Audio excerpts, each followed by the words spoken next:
your fees and increase retirement income. And it's free. That's right, free. As a bonus, we'll also throw in a free annuity rate report just for calling. We researched over 1,000 annuities and summarized rates and benefits from financially strong insurers. You get annuity do's and don'ts for baby boomers and the annuity rate report, both absolutely free for calling Annuity General today. Hurry, supplies are limited. Call now. 800-760-1845. 800-760-1845. 800-760-1845. That's 800-760-1845. Your hometown radio station since 1949. We are WRMN AM 1410. Elgin time, 8 o'clock.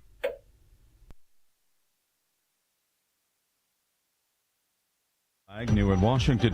Senate Majority Leader John Thune told the Salem Radio Network this week his caucus has been working to try and reach a compromise with Democrats to avoid a government shutdown, but to no avail. It took a lot of work. We spent a lot of time, sitting down and having conversations and making the arguments. But in the end, I think people concluded we've got to fix this. And Senate Majority Leader Thune telling the Salem Radio Network that strategy is bound to backfire on Democrats as they seem intent on causing the shutdown, hoping to make the Republicans look like they're to blame. Sinclair Broadcasting returning Jimmy Kimmel Live to its ABC stations. They made that announcement yesterday in a statement. Our objective throughout this process has been to ensure that programming remains accurate and engaging for the widest possible audience. We take seriously our responsibility as local broadcasters to provide programming that serves the interests of our communities while also honoring our obligations to air national network programming. It was pressure from station owners Sinclair and Nexstar that initially forced Disney to take Kimmel's show off the air. Bernie Bennett reporting. New census data refutes claim that America is systemically racist, especially when it comes to how much money people make. The statistics come from the new Census Bureau report on household incomes. It shows a rapid rise in incomes for Asian and Hispanic households over the past year, which continues a positive trend that dates back to the early 1980s. That is Ken Lorman reporting. Tennessee Governor Bill Lee is welcoming National Guard troops to help the city crack down on crime. The story of crime in Memphis is about to be a story of the past, and that's what we need it to be. That's what this effort is about. This comment's courtesy of WATN-TV. Additional federal law enforcement agents will focus on crime in Memphis starting next week. More from townhall.com. Life moves fast. Staying sharp, focused, and clear-headed isn't always easy. That's why the same company that brings us Relief Factor has developed something brand new, Think Factor. Think Factor is made to help you think clearer and perform better daily. It's a powerful blend of nutrients that unlock mental clarity and precision, nurture your memory, and boost your attention. With Think Factor, brain power and performance finally meet for lasting daily results. Supercharge your memory and mental sharpness. Your brain is your most valuable asset, powering your creativity, focus, and daily performance. If you're feeling mentally foggy or not recalling things as quickly as you used to, Think Factor could be just what you need to reclaim your cognitive edge. I am so thrilled with the results I personally have received from Think Factor. I'm thinking clearer and better than ever. If you've ever thought, I wish I could be more clear, Factor today. Call 800-4RELIEF, 800-4RELIEF, or visit relieffactor.com to learn more and order Think Factor. Think Factor. Think clearer, perform better daily. Do you have something of the real estate entrepreneur in you? Well, the profit margin on flipping a home is at a 17-year low. That warning from correspondent Ron Taylor. It pays less and less to buy and flip a home these days. The typical home flipping profit margin fell in the second quarter to its lowest level since 2008, with a typical return of 25.1% before expenses. That's according to an analysis by Atom, a real estate data company. Rising home prices are driving up acquisition costs, making flipping less profitable. Meanwhile, with many aspiring homeowners priced out of the market, real estate investors are taking up a bigger share of U.S. home sales overall. Ron Taylor reporting. Private investment firms that are helping finance America's artificial intelligence race and the big build-out of energy-hungry data centers as part of that process are getting interested in local utilities that deliver electricity to regular customers as well as the servers that power all that AI. That could mean new billions of dollars worth of investment. Breaking news at townhall.com. New digital ID cards are coming to the UK. More on that from correspondent Charles de la Desmond. Prime Minister Keir Starmer has announced British citizens and permanent residents will have to produce a mandatory digital identification card in order to get work. The plan will help reduce unauthorised immigration by making it harder for people to work in the underground economy. It will also make it simpler for people to access healthcare, welfare, childcare and other public services. Britain has not had compulsory identity cards for ordinary citizens since shortly after World War II. I'm Charles de la Desma. The U.S. Supreme Court is allowing President Trump to slash foreign aid. The administration objects to paying out $4 billion that was already appropriated by Congress, and the so-called clawback is going to help the president do what he can to balance the federal budget. You'll find more on these stories at townhall.com. When disaster strikes, flood or fire, every second counts. At Emergency Construction Group, they specialize in immediate response and same-day service for any residential, commercial, or industrial emergency across the Chicagoland area. With over 30 years of experience, they've got the expertise, manpower, and equipment to handle any size loss fast. They follow strict IICRC guidelines to restore your property the right way, the first time. Their team values transparency, constant communication, and strong ethical standards because your peace of mind matters. Licensed, bonded, and insured, they're here for you 24/7, 365 days a year. Call 855-4ECG now. That's 855-432-4669. Or visit their website at emergencyconstructiongroup.com and let Emergency Construction Group put your life back together one step at a time. That's Emergency Construction Group. Your satisfaction is their passion.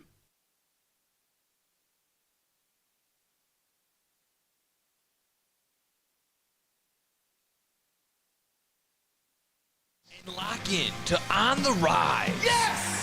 With host Mike Napolitano. Cub fans have every right to be disappointed if this Cubs team continues on the trajectory that they're on and they miss the playoffs or, at best, get a wild card spot. You are cooked at that point. Mamma mia! Dalton Cooper. Like, I would look out for my friends and be like, hey, you know, if you're ranking a little bit, I'm gonna let you know. I feel like that's a good friend. I'd be like, hey, did you smell yourself, or did you maybe did you fart, but something doesn't smell right. Oh, brother, this guy stinks! And Nick Johnston. For the most part, to be fair, I don't want to completely, justify a sweep, but the Royals are red hot right now. Vinny Pasquantino might be Ted Williams reincarnated. I'm just kind of throwing that out there. On WRMN 1410 AM, the voice of the Valley. AM 1410 WRMN coming to you live here in Studio 14. I'm your host, Mike Napolitano, alongside my co-host and producer, Dalton Cooper. We are here to talk all things Chicago sports here on the Rise. We are without Nick Johnston, but of course you heard our brand new intro there, which is a little funny. I like it.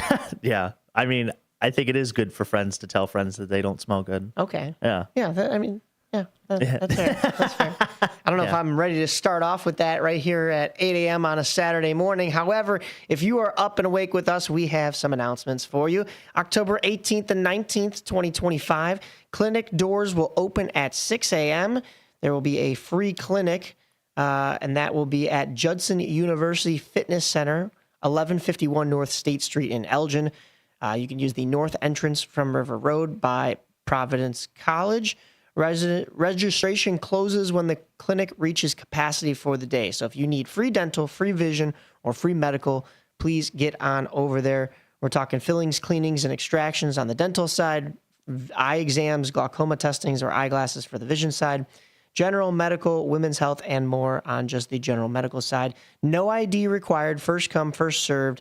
The clinic is organized by the Heal Elgin Project, mission-minded worldwide, and Better Vision, Better Hope in partnership with Judson University and the city of Elgin. So it's a pretty cool event that they're throwing on there. If you need more information, contact us here at AM 1410 WRMN. But we got to get straight into some Chicago sports, and we have to lead off with what led off our week. Basically, we record here on Saturdays, which means Sunday is just like on the calendar, the actual first day of the week.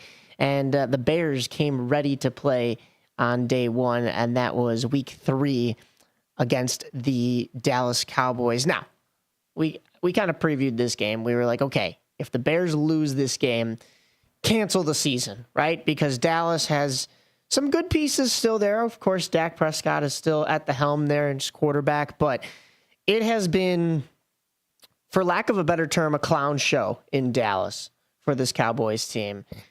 Between ownership, between players on and off the field, and here's the Bears 0-2 to start the season going up against a Cowboys team. And even though it's at home, a lot of Bears fans are going, I'm not sure how this one's going to go.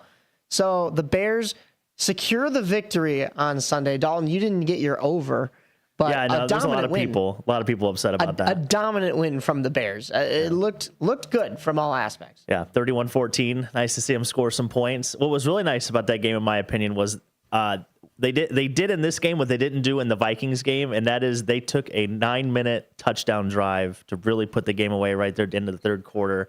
And that's what you got to do to teams in the NFL. You gotta take the air out of the ball, if you will. And they put their stamp on this game. Obviously, it helps that CeeDee Lamb got injured early in the first half. Why you have your star wide receiver taking carries at running back, I have no idea. That's why the Bears have DJ Moore do that. You don't want Rome Odunze doing that, because obviously Rome Odunze is the star wide receiver in this offense. But I don't know if I'm comfortable with DJ Moore doing it either. You need an actual running back. I understand injuries are going to happen, but guess what? When you throw a wide receiver in there and injuries have already happened to your running backs, what do you think is going to happen to now one of your wide receiver options? Yeah, well, yeah, like I said, it's a good thing DJ Moore is not the star wide receiver on this offense. Right. But no, it was good to see. The defense played well. Obviously, Caleb played well. Didn't get sacked the whole game, which is great. That's something we like to see. You could definitely see, I think, and obviously the Cowboys defense is kind of a shot in the arm, or just what the doctor ordered for a lot of offenses so far this season, just because their rush rate and their pass defense have not been great, to say the least. But you could definitely see Caleb Williams, I think, reading or learning Ben Johnson's offense a little bit more. Obviously, when Ben Johnson was in Detroit, Jared Goff was really good at working the middle of the field, especially in those medium to intermediate routes. And it looks like Caleb is starting to see those windows that Ben Johnson's offense is creating. So it's good to see that. I anticipate that only to get better as we go on through the season, obviously. He's still learning. And if you go back all the way to when Ben Johnson first got hired, he literally said in one of his first press conferences, like, we're going to throw the book at Caleb Williams. We're going to go 100 miles an hour. There's not going to be any, taming it down or protecting this kid. Like, we're going to throw everything at him. We're going to throw the book at him and see how he does. And it takes a minute to learn, to have that learning curve go through. And I think we're starting to see that curve go in the other direction in favor of Caleb Williams. So I've said it on this show countless times that I think this is going to be one of those growing pains seasons. Like you just mentioned, they're going to throw the book at Caleb Williams.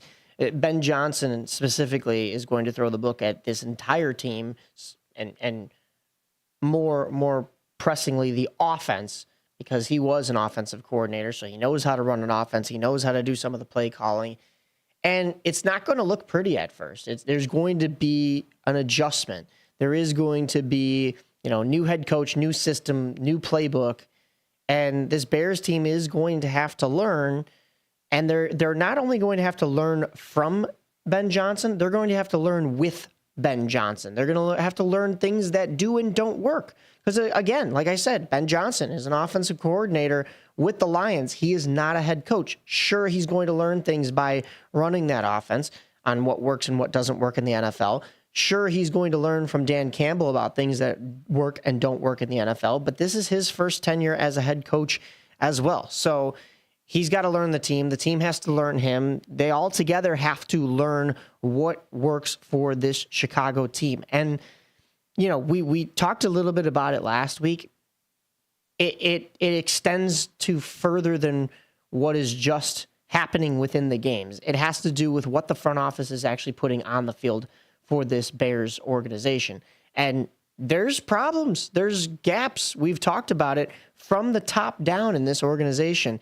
And you're going to have to, as a head coach, but even as players, you're going to have to learn to deal with that, because you're in season now, right?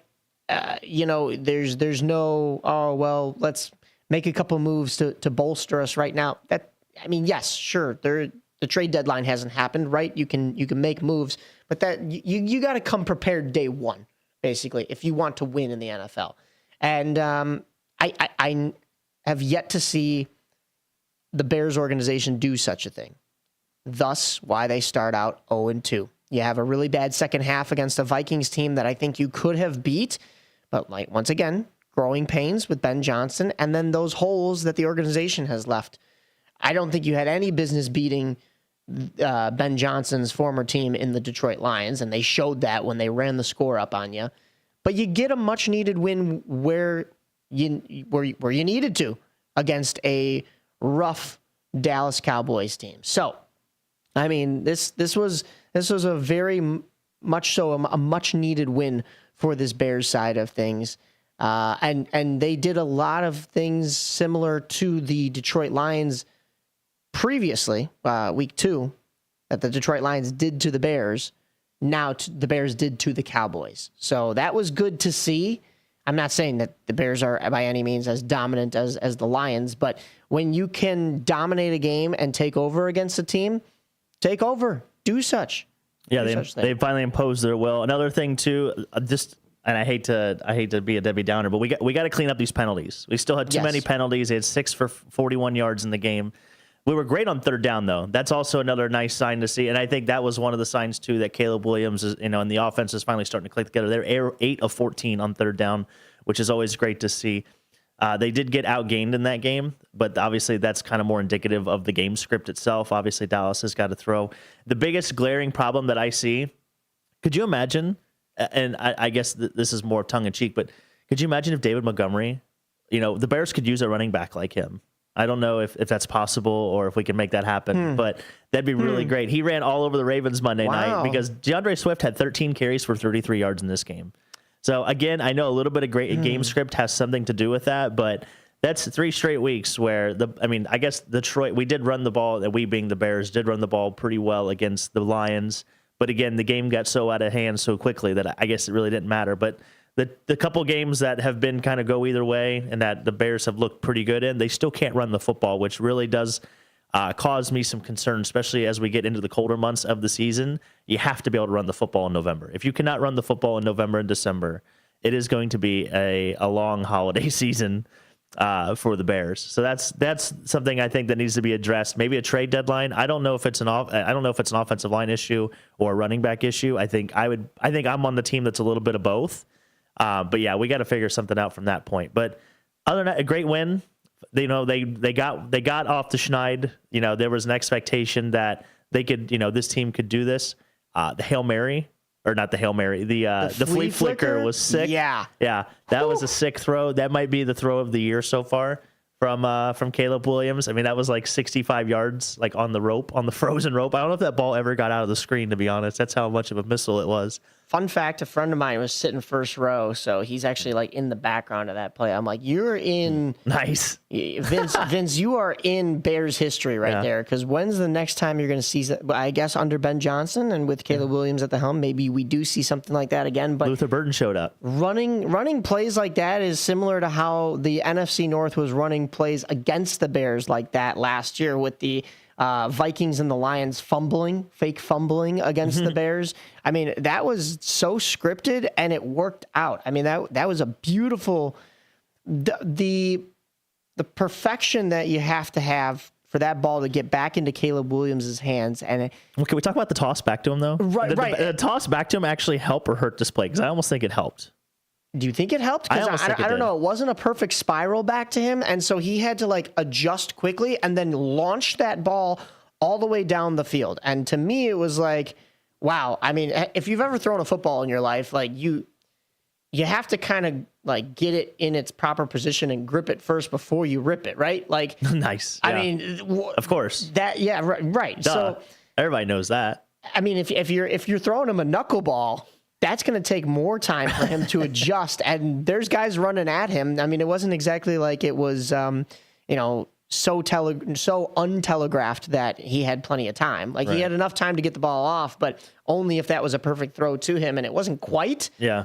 But man, oh man, did that work. And I think we're not talking enough about the whole setup of that play. Like Ben Johnson literally set that whole play up, which is just beautiful. Because if you watch it from the all 22, they get a tight 2x2 set, and the Cowboys are playing cover one man, and it's the perfect time. Like he knew going into this game, he's like, we're going to get in this formation. This is exactly how they're going to line up, and this is the play we're going to run. And it was perfect because you could see him run right by the safety Luther Burden did, and it was just a thing of beauty when they went to that overhead. And I'm like, I'm losing my mind on the TV, and I'm like, oh, this is beautiful. Like he set this whole thing up. He's a mad scientist. He's here in Chicago. Like, yeah, it gave me goosebumps. I was like, oh my God, finally a team that I root for has this genius that is going to set plays up and knows exactly what the defense is going to do when he comes out in this personnel.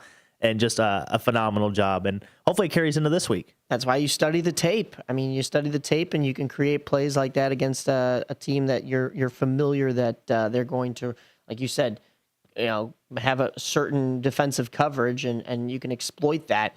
So a much needed 31-14 win for this Bears squad. It's the first time they've broken that 30-point mark this year. Of course, they hit 24 against the Vikings, 21 against the Lions. So this offense is putting up numbers. It's just not consistent enough to get wins, especially in the division.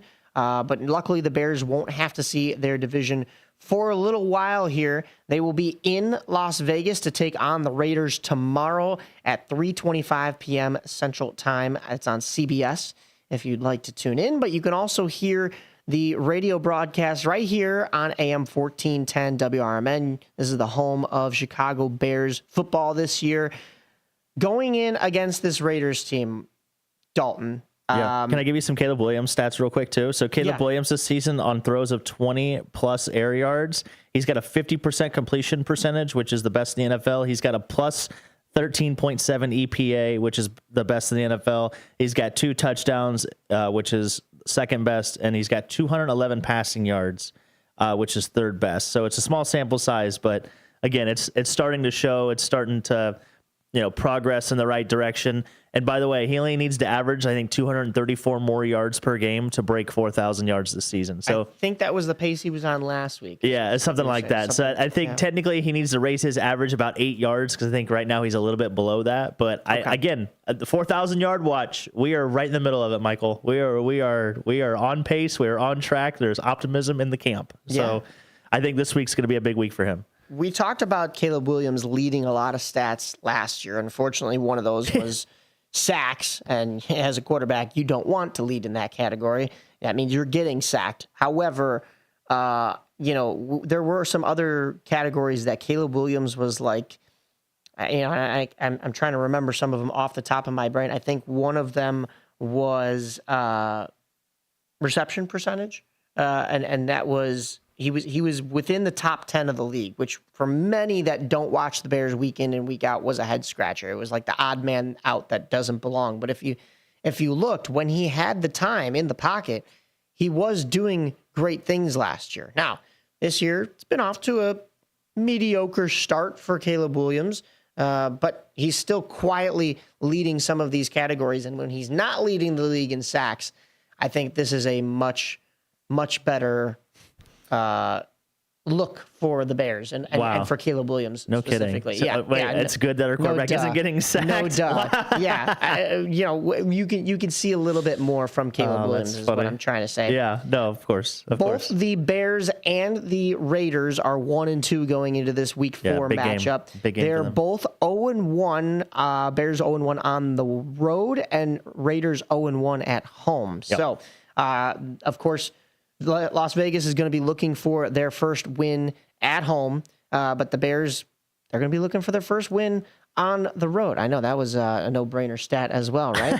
Coming with the heat this morning. Oh, yeah. But I'm a little nervous for this matchup, even though these are both 1-2 teams, and the Raiders haven't been great thus far.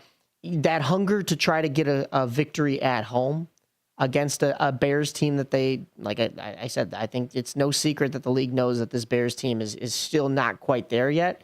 If the Raiders want to get a win, so they have their Week 4 matchup against the Bears.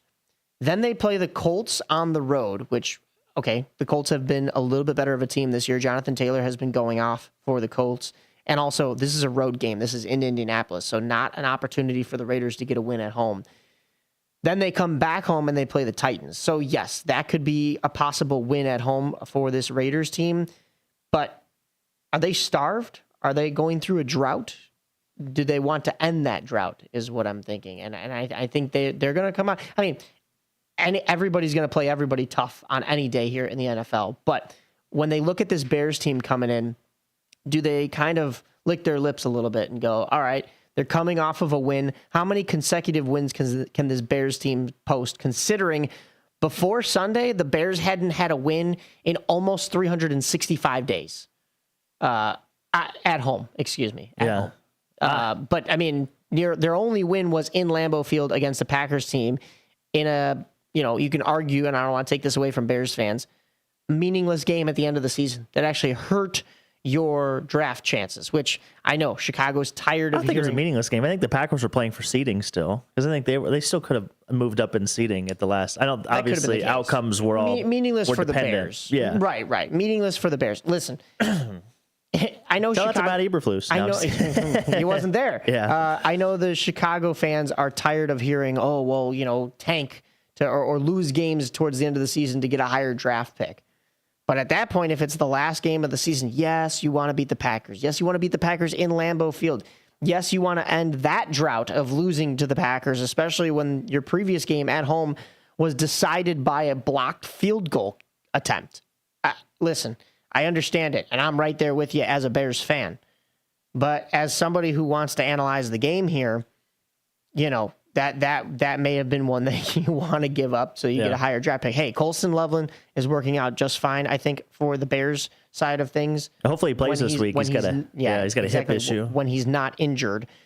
He should play, though. See. Yeah. As far as that injury list goes, also take a look at that. But, while you're doing I think that, the Raiders are going to be tougher than this Bears team thinks. I mean, when you look at the matchup predictor that ESPN has listed, it's a 50-50. It's a coin toss. 50.9% towards the Bears, 48.7% for Las Vegas. Once again, that doesn't add up to 100, but I think that there's that gray area there for if they tie. Yeah. When you look at that injury list that I was talking about, Kyler Gordon is questionable with a hamstring. No surprise, Grady Jarrett, TJ Edwards are both out with knee and hamstring, respectively. Darnell Wright has been announced that he is out, offensive tackle. He's got an elbow injury. And then Colston Loveland, like we were mentioning, your second tight end option, or honestly, sometimes your first this year with the way that they have and haven't utilized Cole Kmet. He's questionable with a hip injury. Yeah. So he should be reevaluated on the day of.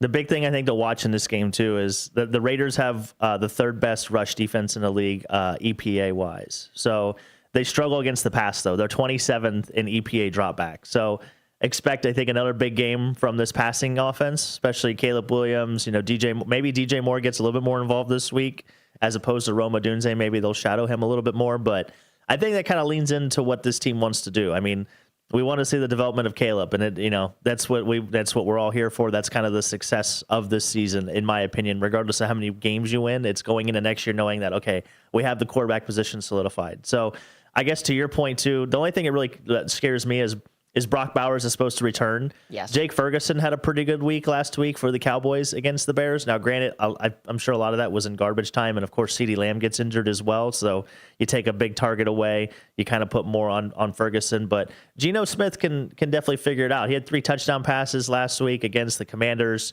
They were all to Trey Tucker, ironically enough. Yeah. And another big edge that you can see too is the special teams. So the Raiders have one of the worst special teams coverage rates in the NFL. So field position could be something to kind of pay attention to early in this game. And then just like I said, the running game. If we can get the running game going, we being the Bears, obviously it's going to help us out in the long run. But that's just something to kind of keep your eye on. And can we get the rushing attack going? That's the thing. It's just the balance. We need to be able to have the balance, but I anticipate Caleb Williams having 300 yards in this game if the Bears are going to be successful. It's going to be another big day for him, moving on. And hopefully we go to the bye week 2-2. If the Bears can go to the bye week 2-2, I think all is forgiven. Everybody kind of forgets what happened, and we can kind of move on with our lives. I don't know about all is forgiven, but yes, it's a step in the right direction for sure.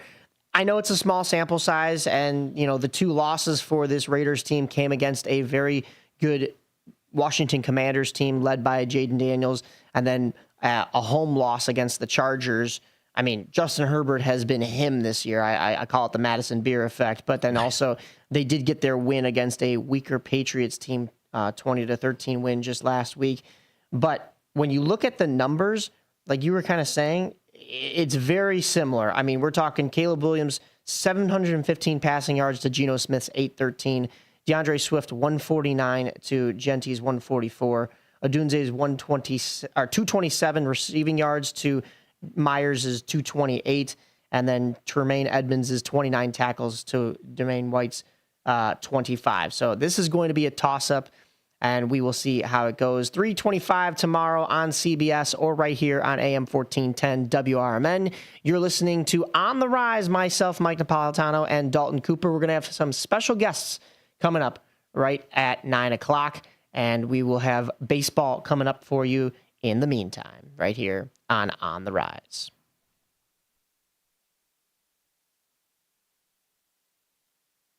Systems run everything. Government, economy, media, justice. They shape your choices, your opportunities, your future. But do they work for you or against you? On Apolitical Talk Show, we break them down, not to destroy, but to understand. Because if you don't see how the system works, you won't see when it's being manipulated or who's benefiting from it. Power belongs to those who know the rules, challenge the loopholes, and demand accountability. That starts with knowledge. That starts here. Join us weekdays from 4 to 6 p.m. as we uncover what's really happening behind the headlines, so you can decide for yourself what's fair, what's broken, and what needs to change. Apolitical Talk Show, breaking down the systems to build them up together. Right here, weekdays 4 to 6 on WRMN, the talk of the town. For nearly 50 years, the DuPage Senior Citizens Council and Kane Senior Council have been dedicated to serving seniors in DuPage and Kane counties. Established in 1975, the DuPage Senior Citizens Council is a volunteer-driven 501c3 non-for-profit organization committed to helping older adults live with dignity. From providing nutritious meals to offering support services, the Kane Senior Council is there every step of the way. With programs designed to enhance independence and quality of life, they're proud to make a difference in the lives of their senior neighbors. To learn more or to volunteer, visit them at 418B Airport Road in Elgin or head to their website at caneseniorcouncil.org. Give them a call at 630-338-0999. That's 630-338-0999. That's the Kane Senior Council, caring for seniors because they deserve to live with dignity and respect. Visit caneseniorcouncil.org or call 630-338-0999 today. We asked parents who adopted teens to share their journey. If you build a relationship, then it becomes easier. If you build trust, it becomes easier. As a parent, you want what's best for your child. To give them the love that a child needs. It's probably the best thing you do for a teenager. Learn about adopting a teen from foster care. Visit adoptuskids.org to learn more. A message brought to you by Adopt US Kids, the U.S. Department of Health and Human Services, and the Ad Council. They're simple, boring, never thought of until they're needed. They're windshield wipers. Only when Mary Anderson became annoyed that New York trolley drivers were stopping to wipe their windshield by hand did anybody do something about it. By attaching a spring-loaded arm to a rubber blade, one woman made travel easier and safer. Look to innovate and pass it on from passiton.com. At Britain's Touchless Car Wash, they know life gets busy. That's why they're here 24/7 to keep your car looking spotless, fast and easy. Their advanced brush-free wash technology delivers a sparkling clean without a single scratch because they treat your car like it's their own. Here's the best part. Right now, you can get a free car wash just for joining their text club. It's simple. Just text BRITT to 30400 and your first wash is on them. Britain's Touchless Car Wash has two convenient locations, 1923 Larkin Avenue in Elgin and 555 Willow in West Dundee. They're proud to keep your car clean while giving back to our community. Text BRITT to 30400. That's BRITT to 30400. Now for your free car wash, and see why Britain's touchless car wash is the fast, gentle, and reliable choice.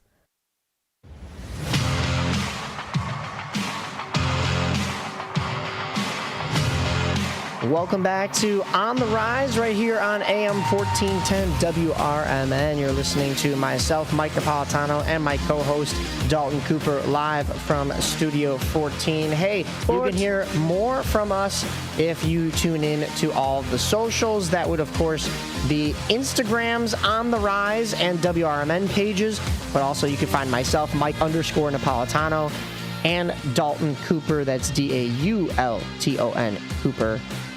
We are also on X. That would be Mike Napolitano or the Italian Breadman, and Dalton Cooper on there as well. And if you're on TikTok, be sure to follow us on TikTok.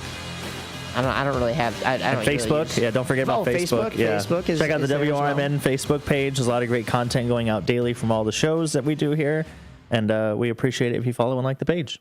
No doubt. There it is. Well, it has been a pretty up and down season for this White Sox. And I think I said it last week. I feel like a broken record for saying, 1 week is great, the next week's not so great. The White Sox had gone on that 7-game losing streak to put them within range of hitting 100 losses. They eventually did so this past week. They're sitting at 101 losses. But the silver lining here is that it is not 121 losses. Okay, that's the silver lining. Gotcha. It's tough. It's tough. But the White Sox did not lose 121 games. In fact, so far, they've got 2 more games to go here. So far, they are a 20-win improved team. Okay. That's steps in the right direction. That's not nothing. You win another 20 games next year, you're exactly at 500, 81 and 81. Where Kansas City is, because they're 80 and 80. Right. Yeah. If you win another 20, if you keep improving by 20 wins year after year, which I know is a big ask. Oh my God, 2031 is going to be electric. 162 and 0. No, but what I'm saying is you could be a 100-win team if you turn this around in a couple years. I mean, I know it's not going to realistically stay on this pace. I like how you're getting out in front of this now. Like, so 2029, this team will win 100 games. So can we put this out now? What is it? Next year would be 2026. Yeah. They'd go 81 and 81. Next year, the year after that would be 2027. They'd go like 100. Okay. And 60. Gotcha. 101 and 61. Give or take, right? And I mean, that's good enough for me. I'm just making sure when I make the clip that we can put this out and be like, you heard it here first. That way, 2 years from now, we can dig this out of the archives and be like, Mike Napolitano called his shot. You Babe Ruthed it. Do I think though that will be the case? No, the 20-win Mike improvement year after year is unrealistic, especially once you get more into competitive baseball. Yeah. However, even just a 10-win improvement, I mean, then that means you're from next year, you're 2 wins off, 2 seasons off from being a 100-win team. Yeah. Maybe that next year, the White Sox, instead of hitting 80 wins, they hit 90. Then the next year after that, they hit 100. I mean, this is turning around, though, faster. My point is, this is turning around faster than I think White Sox fans were predicting when a season like last year happens. It's good to see. It's good to see. And you can still hear these final 2 White Sox games right here on AM 1410 WRMN. It has been the home for your Chicago White Sox all season long. You've got a 3:05 p.m. start time today, and then you'll hear the beginning of tomorrow's game, maybe with the pregame and everything. They start at 2:05 p.m., and then, of course, we will run into the Bears game, and the Bears game will be played here on AM 1410 WRMN. But it has been quite the ride here for us at AM 1410 WRMN with the White Sox this summer. Colson Montgomery, though. I'm glad you brought this up because I did want to touch upon this man has been shot out of a cannon. Electric. It's so exciting to watch for this White Sox team. And you can see why he was still touted as the future of this White Sox team. There were some questions We were hearing about Colson Montgomery back when it was the Tim Anderson days, back when everybody was kind of scratching their head going, where is there a spot for this shortstop to jump into the lineup? You had Yohan Moncada at third base, a solid third baseman when he wasn't injured, which was the big asterisk right next to his name because, man, oh man, was that guy always injured. Throw him in some bubble wrap. Tim Anderson, injury riddled, or when he was there towards the end, just underperforming. And you're starting to go, okay, well, there's a space available now for Colson Montgomery, but then Colson Montgomery wasn't doing well in the minor leagues. And you just kind of sat back and went, what options do the White Sox have if the farm system falls apart here, especially in such a crucial position, almost one of your captains of your infield at shortstop? And Colson Montgomery started this year off down in the minors with Charlotte, and he forced the White Sox hand. He said, there's no way you keep me down here. I am coming up, and I'm going to play at the big league level, and I'm going to absolutely rake for this team. Yeah. Got 8 straight games with a hit, by the way. 8 straight games with a hit. When you look at his stats this year, he played 69 games, nice, with the Chicago White Sox, 247 at-bats, 40 runs, 57 hits. 57 hits in 69 games, a level of consistency that Sox fans have been starved to see.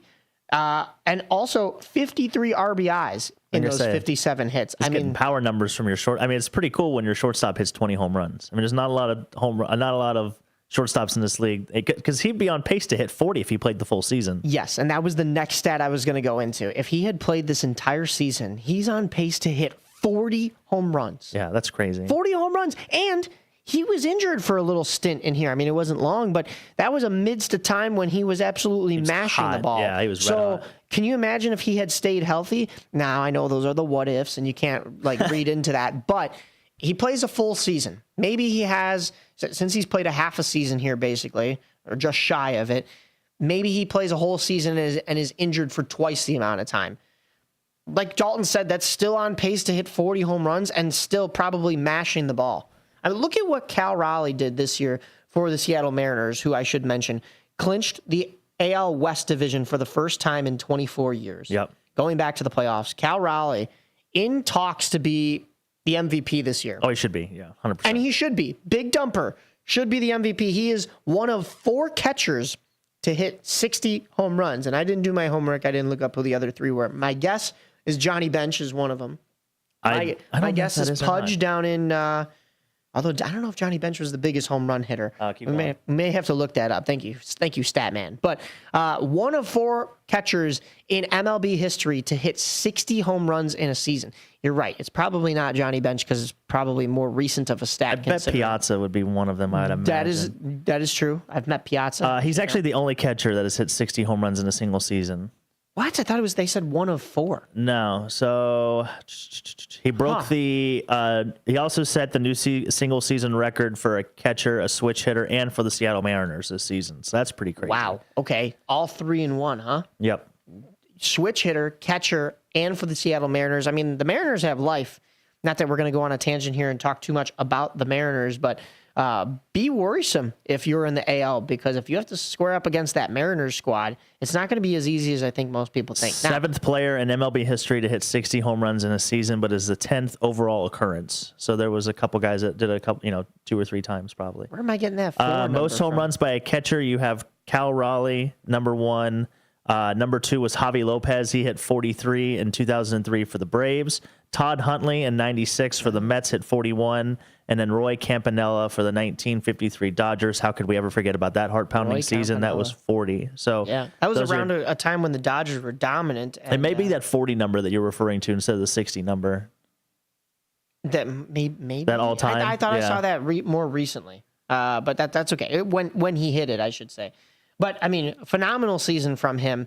I'm not saying Colson Montgomery is in the same breath, but a 40 home run season for your shortstop, if that's the case, if that is what is due for Colson Montgomery next year, White Sox fans will take that and then some.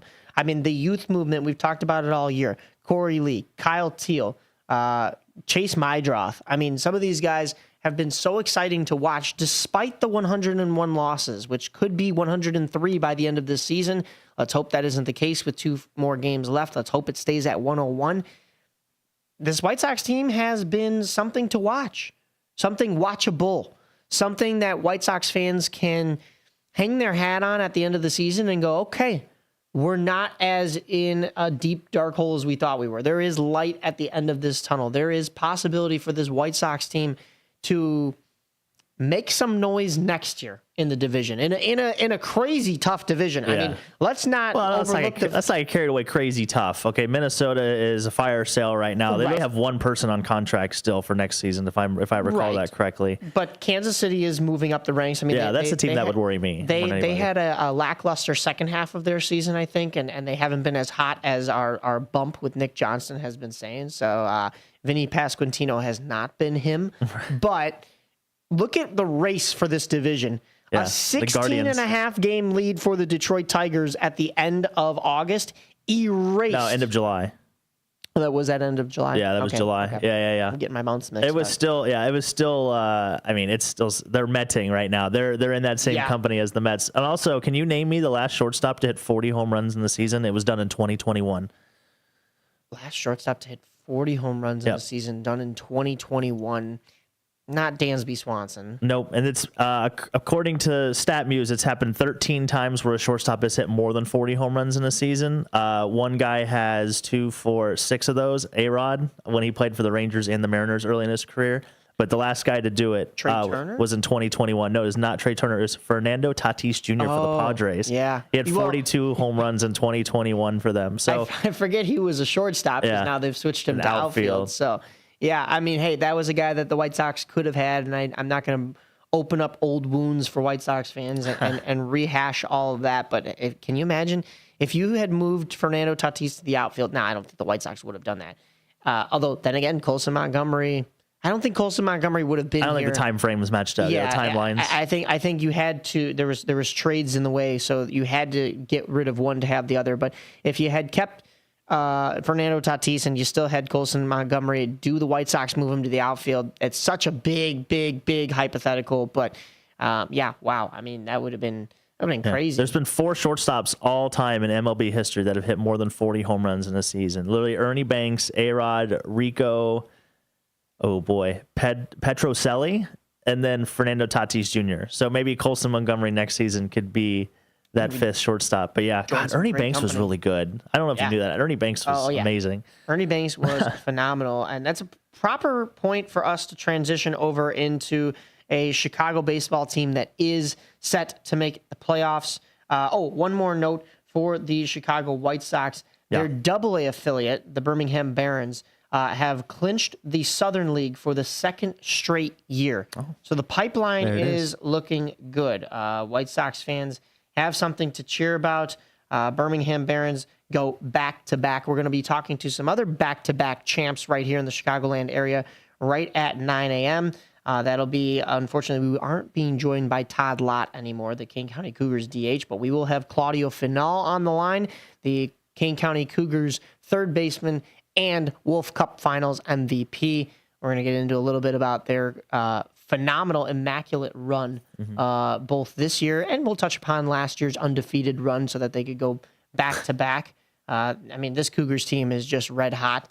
But, yeah, congratulations to the Birmingham Barons, Southern League champions for the 2nd straight year. So, hey, White Sox fans, not only are you excited to see the youth right now, there's youth coming in the future. It's arriving. It should be happening within the next few years. Now, what is happening this year? Like I said, another Chicago team that is making the playoffs. How about those Chicago Cubs? The Northsiders, we talked about last week, clinched their postseason berth.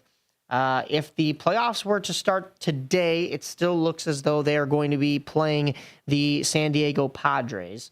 We talked a little bit about how we think that the Cubs, or I think the Cubs, don't make it past the Brewers unless they make short work of the Padres due to lack of arms, injuries, and even bullpen help. Yeah, that bullpen's been gross lately. Yeah. I've been kind of tuned in because we needed the Cubs to beat the Mets to help out the Reds, and we only got one one game to help the Reds because they obviously beat the Mets 10-3. I believe that was Tuesday night, if I'm not mistaken. No, maybe Wednesday night. No, I think it was Tuesday night. I don't know. Well, but, we left off yeah. talking about how the Reds and the Cubs were squaring off. Your Cincinnati Reds, if you didn't know, Dalton originally from Dayton, Ohio. So Reds fan.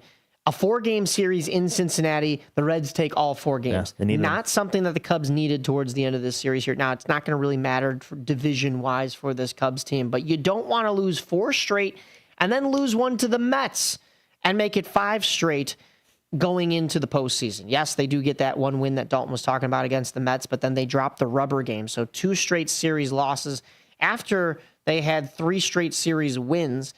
And then you go into the final series of this regular season against your bitter rivals at home, the St. Louis Cardinals. A 12-1 win last night, and then a 120 start today with Jameson Taillon on the mound. A 220 start on Sunday. Pitchers to be determined based on, of course, who they look to start in the playoffs, and also if that St. Louis game at the end of the season will mean much for the Cubs as far as seeding, or if they need one more win. They're currently sitting at 90-70.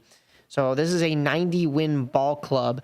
Can the Cubs finally get to where, well, they've already gotten to the playoffs, right?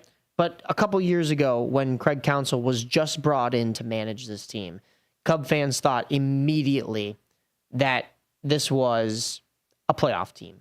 And last year, fell extremely short after a really bad second half of August and September.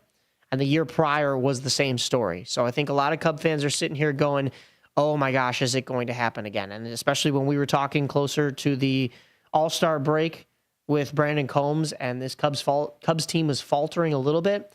They finally clinched their playoff spot, can breathe a little bit, but you don't want to go into this playoffs not red hot, because I'll tell you right now, the San Diego Padres, they're a little bit more red hot, and I would be worried if I'm Cub fans. Would you? I think the criteria has been met. I think once they didn't really acquire any top talent at the trade deadline, I think the message was sent very clear to Cubs Nation that, obviously like a splash year or a go all in year was made very clear that was not going to happen this year. So I think the expectation was set. I think that's why everybody was so upset when it happened, was because they wanted to, they expected this team to go all in. They sat on their hands. They didn't do anything. I think everybody has kind of understood where this team sits as far as like the front office, what they're thinking, what they're going to do with this young talent. I think, unfortunately, we're going to see the last of Kyle Tucker. He's probably leaving in free agency. I'd be amazed if they signed him. But yeah, I think the expectation's been set. They've got a really good pipeline. So, I mean, Jed gets his extension, kind of takes his foot off the gas. You're big ball and Jed, if you will. You're talking pipeline. I'm talking right now. I'm talking this playoff. Well, that's what I'm saying. I think the future is probably fine for this Cubs team, but Cub fans want it now because they were starved for it last year and the year prior. Yeah.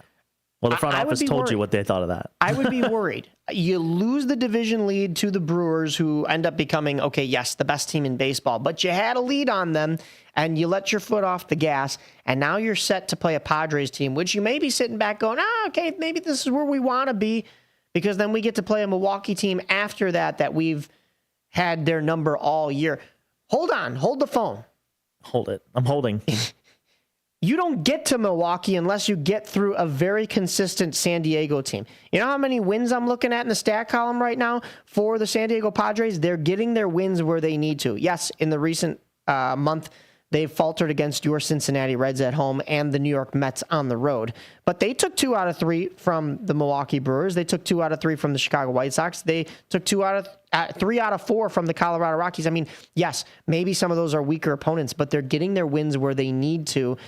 They faltered a little bit against Baltimore, but I mean, their teams are going to have their patches. But I also worry for this Cubs team that this is a San Diego Padres team that has that playoff experience, that playoff tenure. We've seen Manny Machado and Fernando Tatis in the playoffs. We've even seen Gavin Sheets in the playoffs with the White Sox, and he was the lone guy still putting up numbers against that Houston Astros lineup back in 2021 in Game 4. Yeah. So I would be scared of this Padres team, and I wouldn't count your chickens going, okay, we're going to make short work of the Padres, and then we're going to get to a team in the Milwaukee Brewers that we've had their number all year. We're going to go to Wrigley North up in Milwaukee. We're going to lay it down, and we're going to make it to the NLCS. Don't be too sure about that.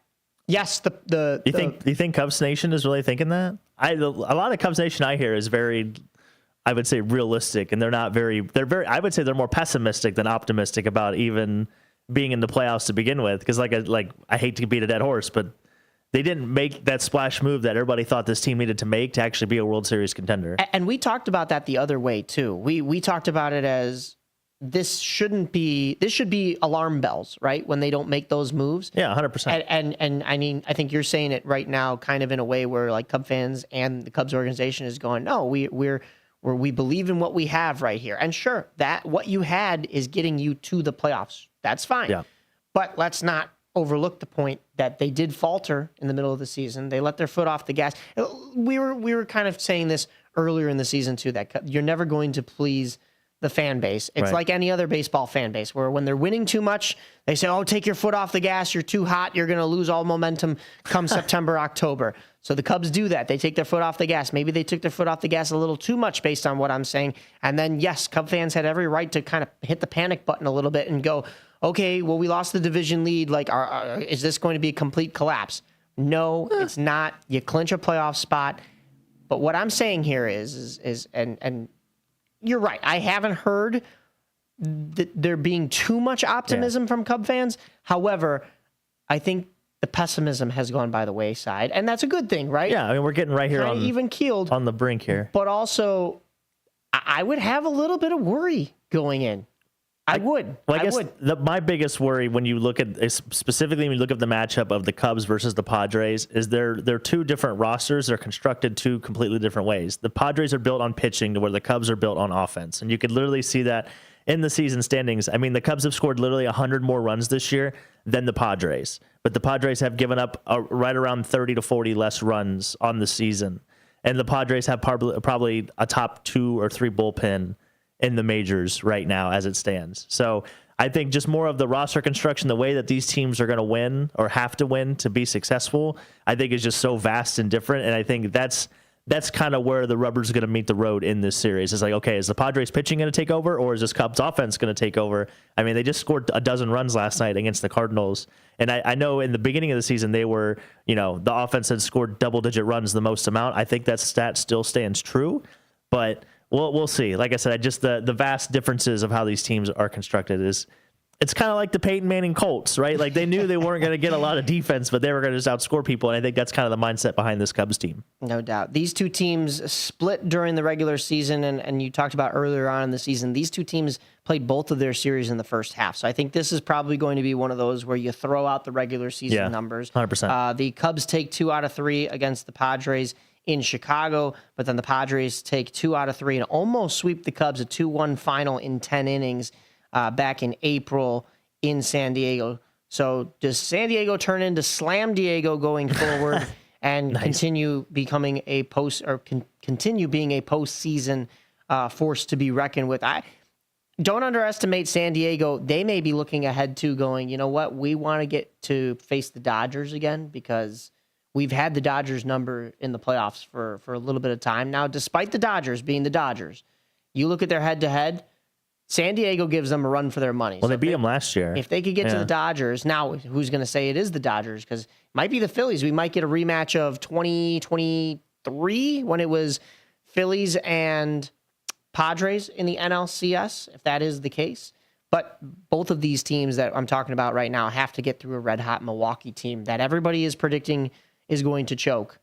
And I think this is finally the year that Milwaukee goes, nope, we've been dominant all season long. We're not gonna let up now. So beware of the Brewers is all I will say. The away record for San Diego, by the way, they are 50-29 at home and they're 38-43 on the road. The Cubs are 48-31 at home and 42-39 on the road. So having that home field advantage could mean something a little bit. And I don't know, the weather hasn't really turned yet either, so that might have something to keep your eye on too. I think obviously the colder weather, San Diego, nice beautiful California. I don't know if they're used to that yet. Very true. Well, we have a gentleman who was a postseason hero already coming on in just a few moments. We've got a very special guest of the Kane County Cougars, third baseman Claudio Final, joining us here at 9. Stick around for 9:30. We will have banana baller and firefighter Marshall Schill joining us to talk a little bit of banana ball and, of course, the recap of the Frontier League Finals. His former Quebec Capital team did four-peat. So all of that and more right here on the Rise on AM 1410 WRMN. You're listening to myself, Mike Napolitano, and Dalton Cooper.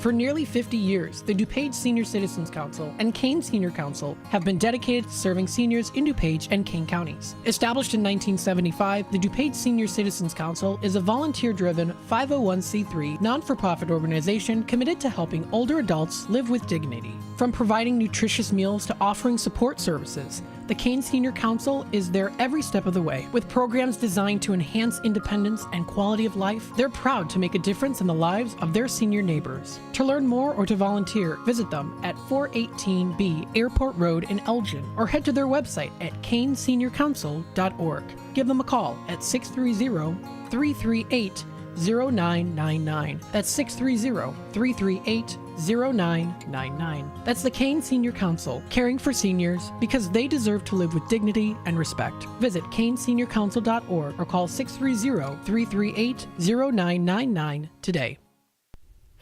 Your hometown radio station since 1949. We are WRMN AM 1410, Elgin time, 9 o'clock. Breaking news this hour at townhall.com. I'm Bob Agnew in Washington.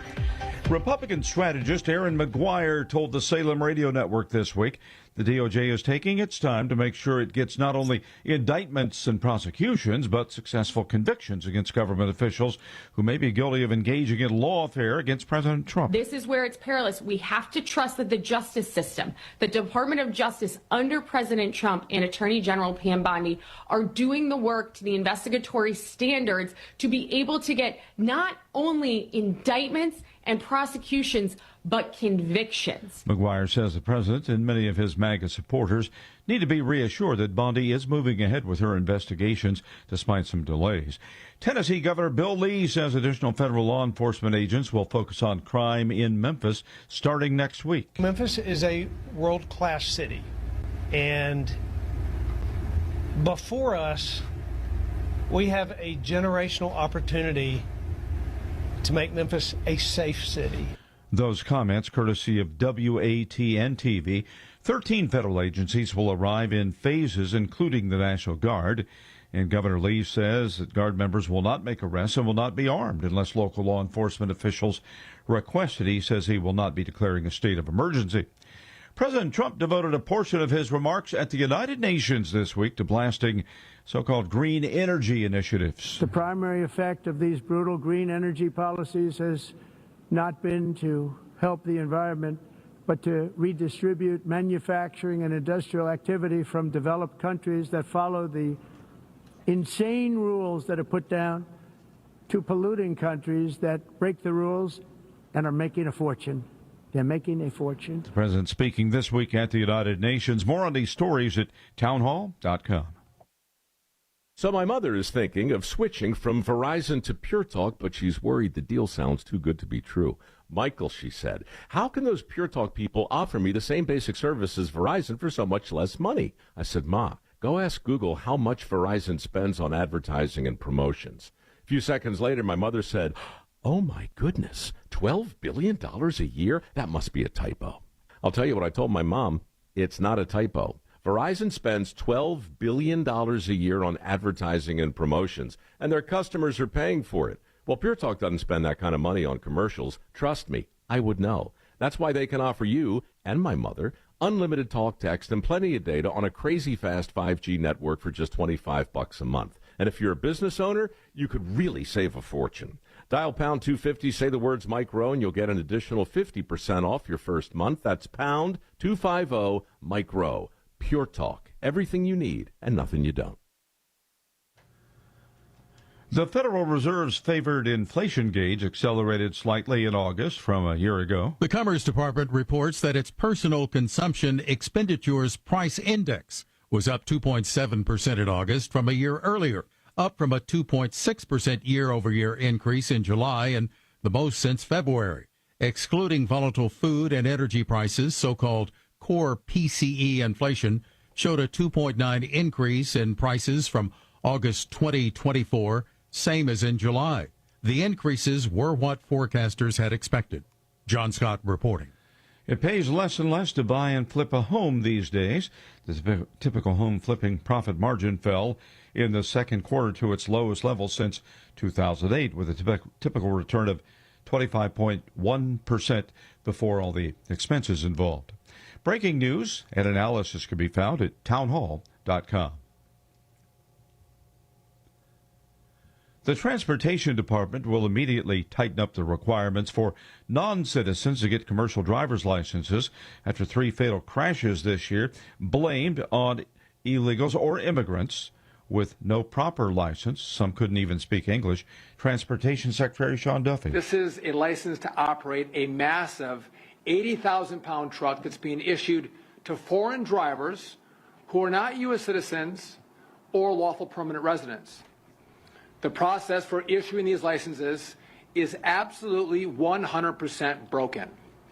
It has become a threat to public safety, and it is a national emergency that requires action right now. And that action follows fatal crashes in Florida, Texas, and Alabama that officials say were caused by immigrant truck drivers who never should have received licenses to begin with.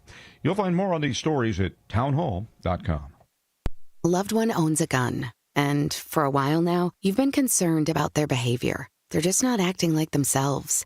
They've been distant, they've been unpredictable, they've been lashing out. They've been saying things that make you worried they might harm themselves or friends or family. Or you're worried this loved one might hurt you. Maybe they recently threatened someone with their gun. You know something needs to be done, and you wish more than anything you could hit pause on this situation. Well, here in Illinois, you can, with a firearm restraining order. In extreme cases, this order temporarily prevents a person in crisis from having a firearm, giving them time to heal before they do something dangerous or even deadly. If you are worried about a loved one in crisis who has access to a firearm, learn more about firearm restraining orders at illinois.gov/pause to heal. A public service announcement brought to you by the Illinois Department of Public Health, Brady, and the Ad Council.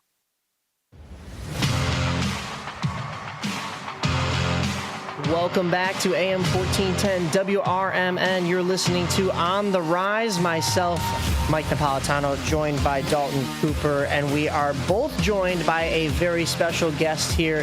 He has been the postseason hero for the Kane County Cougars, who have just clinched their back-to-back championships in the American Association. We are joined by the man who hit the grand slam in the top of the 10th and became the postseason, Miles Wolf Cup final MVP for this Cougars squad. Kane County Cougars third baseman Claudio Final. Hello, guys. How are we doing? Thanks for having me. Yeah, we appreciate you joining us, Claudio. It's nice to see you. Yeah, nice seeing you guys. I feel like it's been so long since we've seen you, especially since you guys went on the road and we didn't get to see like game 3, 4, or 5. So yeah, it's good to see you again. Yeah, good seeing you guys.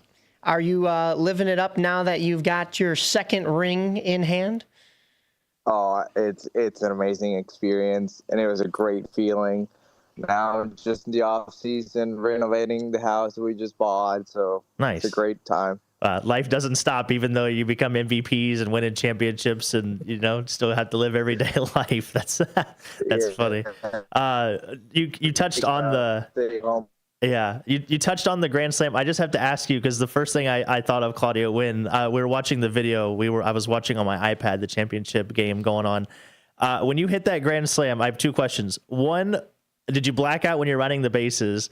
And 2, like after the game, did you get a chance to see Nick in the on-deck circle, like completely losing his mind, jumping up and down? I think him and Josh were like hugging. Nick D'Alessandro. Yeah, they were both hugging, and like you were just one cool customer. So like that was just my question. Is like, what is going through your mind as you're rounding the bases after you hit that? Yeah, so in the middle of the at-bat, I was like, okay, I got him yesterday with the slider. I think he's really going to push today with his fastball. I was like, okay, I'm really looking for the fastball. I got the fastball, but I hit it really low to the left field line, so I was like, I don't know if it's going to go or not. And as soon as that thing hit the back of the bleachers, I was like, let's go. What is this? Let's go, guys. And then I just blocked out through first base, and then I started praying first to third. And I was like, oh, thank God for everything you've done for me. Like, you've really done everything for my life. You're really good in my life. Thank you so much. And then when I round the third, I see everybody in the dugout just breaking. It was insane. Like, they were just jumping, hugging each other like the game was done. I was like, hey, guys, just wait. Like, we need to finish this. And then I touch home plate, and I give high fives to the guys. And then Todd, like, I don't know, like in the replay, you can tell when Todd, like, we do high fives, and he smacks me with his sliding mitt in the head, and like actually made me dizzy. And I was like, oh God, Todd, what was that? Oh no, it was an insane moment. Probably the number one swing of my career, to be honest. Yeah. Yeah, I mean, those stars had to align for that to happen. And, you know, I don't know. We'll get your thoughts on it. But I know from, you know, covering you guys and even from a fan perspective, watching Game 3 and seeing this Cougars team go down 3-2 to a very tough Sioux Falls Canaries team, it almost seemed like, okay, they're on the road. Sioux Falls needs just one more at home. Like, it's going to be a very tough uphill climb for this Cougars team. And you guys, you come out and you win Game 4 in crazy fashion. And I was actually talking to broadcaster Colin Rudisil, who said, you know, we didn't think that we'd see a crazier game than Game 4. You guys are down 2-0 the entire game. You're 3 outs away from your season ending, and you rally to score 3 in the 9th to keep your season alive and go to a Game 5. And they thought, okay, we're not going to see anything crazier than that. That was as crazy as it gets. And here we are. Once again, you guys were down 2-0. You climb back, take the lead, lose the lead. You're tied 3-3 going into the 10th inning of a do-or-die Game 5. And then, like I said, the stars had to align for those bases to load for you to then come up. And really all you needed was a hit. But then we see the bottom of the 10th, and you give up 2 more runs. So it was helpful that it was a grand slam. But what was it that kind of propelled you guys into Game 4 and Game 5? I mean, when was it that you guys knew, okay, we're going back to back here, we're giving it all that we have? Yeah, so I feel like after Game 4, because like we were 2-0, and the relievers that they brought in pitched the night before 2 innings again. So we're like, okay, like we know what he has, we know what we have to do. Like I lead off the inning. It was like the 8th or the 9th. I lead up the inning, and I'm like, okay, I'm like looking fastball first pitch. He throws me a split because his split was disgusting, one of the craziest thing I've ever seen. And I'm like, okay, I have to sit on that now. And I just like start like fighting off, and then I get 2 strikes. I'm like, okay, now I'm in my 2-strike approach. I get my. Oh, we may have lost Claudio. Hopefully, we'll get him back in just a second to hear the rest of what he was talking about. But there we go. There we go. Oh, we lost you for a second. There we go. Yeah, so I'm in my 2-strike approach. I throw the bat at. He throws me a splitter. I throw the bat at it, and it just falls right into right fielder. And I'm like, oh, we have a chance now, because Rutherford is hitting right behind me, and he's a great fastball hitter. Yeah, and he's been throwing a lot of splits in a row, so I knew he was going to give him a chance. And next pitch, fastball up and in, and Rutherford just turns on it. I'm like, no way! I was happier when he hit that than when I even hit my grand slam. I got to home, I threw my helmet. Let's go, guys! We're doing this now. Wow. Yeah. I mean, you talk about Blake Rutherford, and you were even on base for that. I mean, you have been all over the special moments for this Cougars run, and there have been a lot of them. It wasn't like last year where you guys sweep through the playoffs.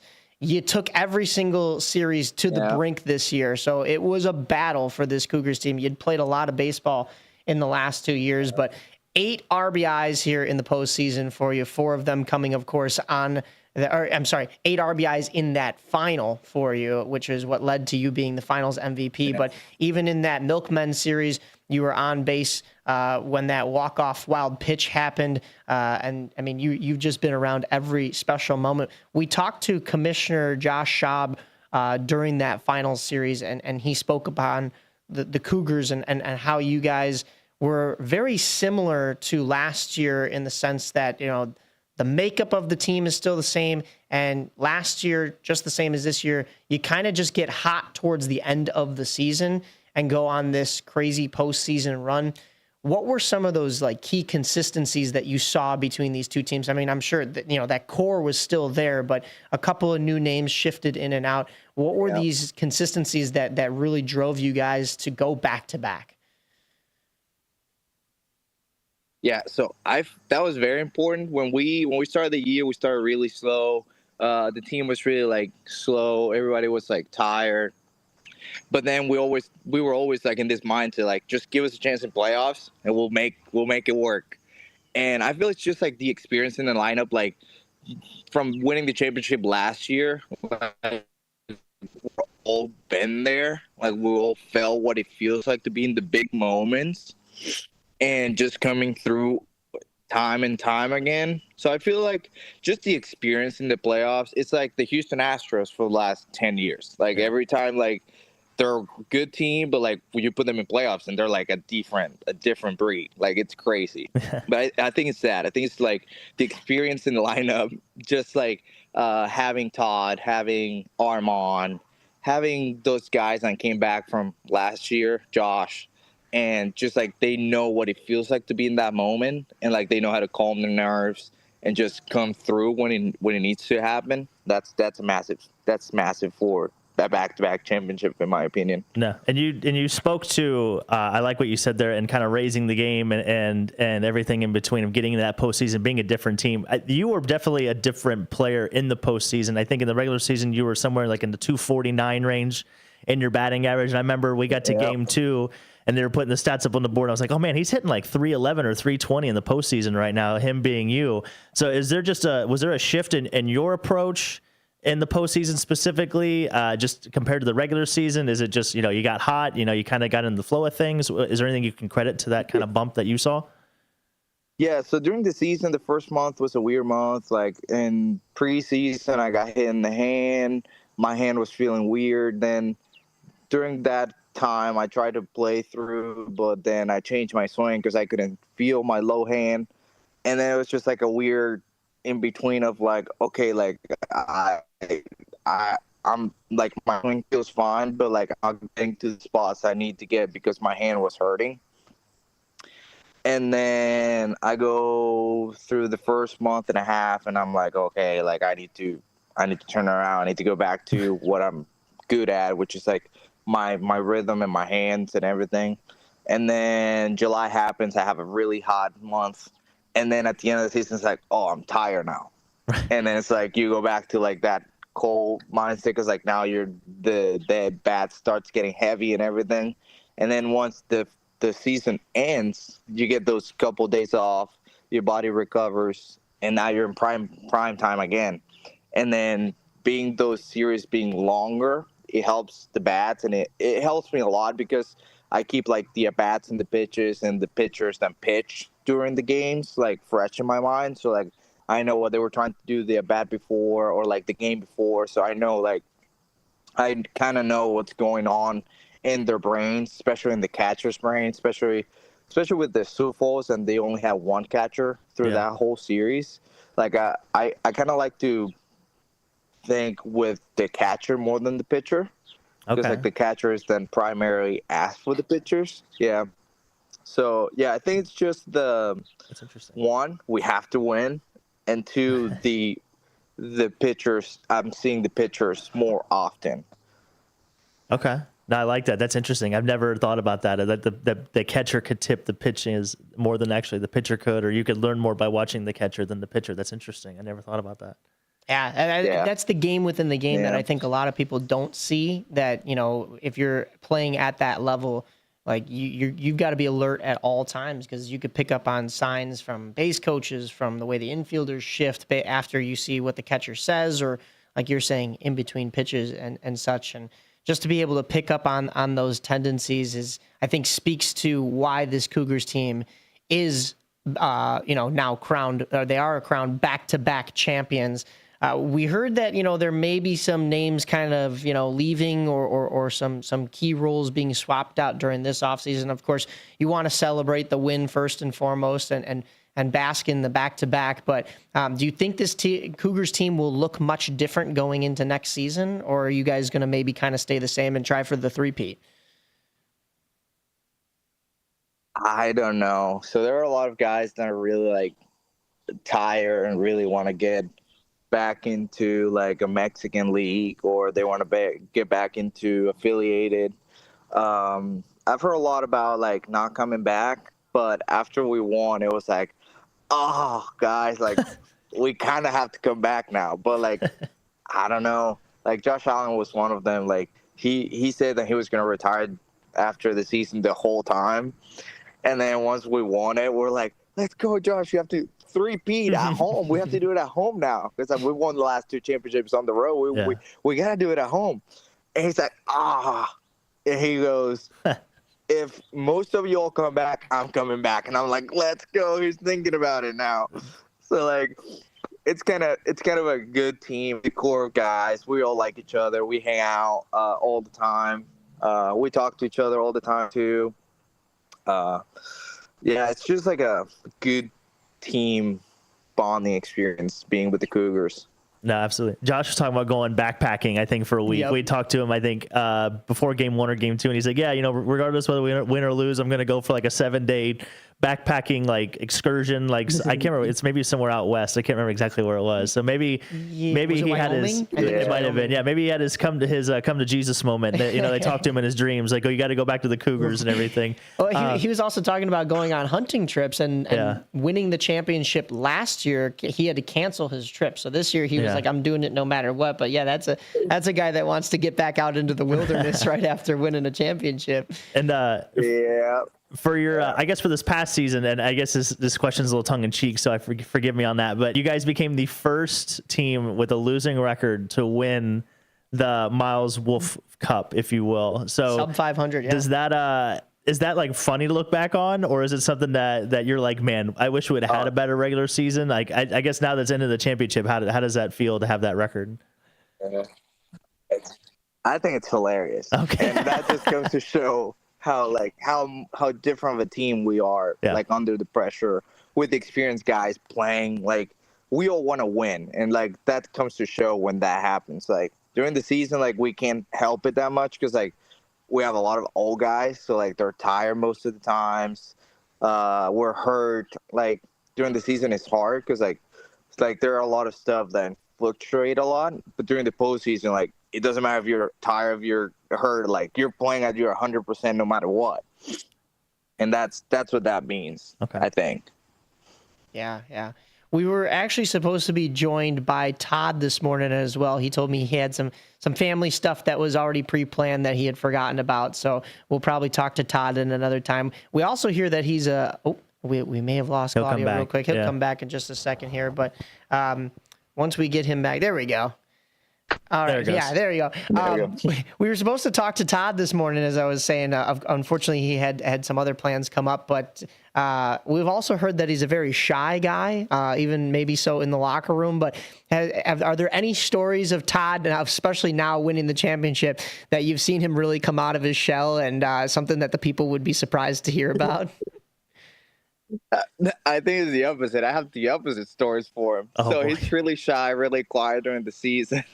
And then we win the championship and we out to the bars. And Robbie, it's really shy too. And we usually have karaoke nights in one of the houses in Naperville for the players. And Robbie was ready to fight us. I'm not singing karaoke. I'm not doing that. And we're like, why? Everybody has to do it. We're going to win this if we all do it. And he's like, I'm ready to fight, guys. I'm not doing this. This is it. I'm not doing this. And then we go, okay, if we win the championship, you have to sing. Nice. And then we win the championship. We go out to celebrate in one of the clubs in Sioux Falls for a little bit. We celebrate, and then we get on the bus to start driving to Kane County. And we're like, Robbie, you have to sing. We're a little tipsy at this time. And Robbie, you have to sing. Robbie. And Robbie goes, okay, I'm going to go sing. He goes to the front, gets the mic from the bus driver. Someone puts a song on a speaker, and he just starts singing, "We are the champions." And then when he's done, Todd hasn't sing either. Oscar Santos, he was a little bit too tipsy. So then he starts screaming, "Hey, Todd, I want Todd Law to go sing. I want Todd Law to go sing." And Todd goes, I'm not doing that. Oscar, just shut up. I'm not doing that. Go and get him some water. That's funny. I'm not doing that. Get him some water. Oh, man. Oh, my goodness. How's the club life in Sioux Falls, by the way? It's got to be littered with clubs, right? I mean, Sioux Falls is known for their nightlife. So I think they have like 2. Yeah. So we went to the second one. I was like, this has got to be sarcasm over here. So we went to one called PAVE or something like that, and they had games going on the TVs. And in the middle, we were like getting drinks and stuff and dancing. And in the middle of that, a replay of the game comes up. Oh, I did see that on somebody. I think it was on yours. And we just start screaming, "Let's go! That's us!" And then it gets to the Grand Slam, and the place is going like it's gonna explode with all of us screaming. And then the guys around us are screaming too because I don't know what they thought we were doing, but everybody was just screaming for us. It was sick. That's awesome. So you get to relive your moment twice, literally in the same night. You're saying that's awesome. It just came. Yeah, it just came, every like 15 minutes, the replay of the game would come on again. It would just scream again. It was sick. You know what's funny is I'll go off on a tangent here. Is at my gym they show a couple of the channels that the American Association is broadcasted on. So every once in a while I'll be in between sets and I'll look up and I'll see like a Dogs game is on or something like that, and I'm like, what the heck?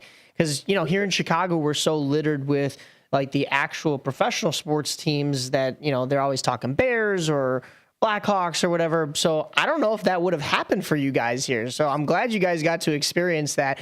Definitely the Fox River Valley should have had that played on repeat wherever you guys are going out around here. But I'm really sad they didn't get to celebrate here. Like they haven't done anything. That's true too. I was hoping they would do that, but oh well. That's true. So that's why you guys got to go on the 3-peat and win it at home this upcoming year. So, I mean, that's where my brain's at. That's where I want to go to. Yeah. We're a long way from Dayton, Claudio? Well, actually, you're out in Ohio, you said, I believe, right? Yep. Yeah, we just bought a new house in Ohio. We're remodeling it, doing everything for it, and only 5 hours away from the Cougs. Nice. So, did you guys connect those dots during the season? No, I didn't know. I didn't know you moved to Ohio or bought a house. So does that mean you're becoming a Buckeyes fan as we speak? Like, can you feel like the scarlet and gray becoming a part of you?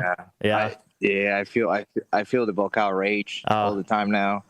I'm sorry to hear that. That makes my heart hurt a little bit. Yeah, as a Michigan fan, but from Ohio over here, it makes no sense. I'll tell you a little behind the scenes on our end. We were at the Boomers game for the championship between the Boomers and the Capitals in the Frontier League, and you had hit that grand slam, and Dalton comes up to me and he goes, "I did that guy's laundry when he played for Dayton." I was like, yeah, that could be put on your resume now. You hit the MVP's laundry. Yeah. Those pants don't clean themselves, man. Okay. I used to get so mad when guys would slide in the second for no reason. I'm like, I got to wash those pants later by hand now. Thanks. Appreciate that. So, no, that's awesome. Yeah. It's a small world. That's hilarious. Small world. But yeah, no, well, congratulations again. We appreciate you coming on and joining us. As far as like any trips or anything else going on in the off season? So next week I'm going to Mexico to try to get my passport. And then after that, hopefully get a winter ball opportunity to go play somewhere, either Colombia, Venezuela, Puerto Rico. Okay. Anywhere I can go play. That'll be cool. Yeah. No, that's awesome. That's Well, we wish you well, if anything. Like I said, we appreciate you joining us. Did you have any other questions for Claudio while we have him? No.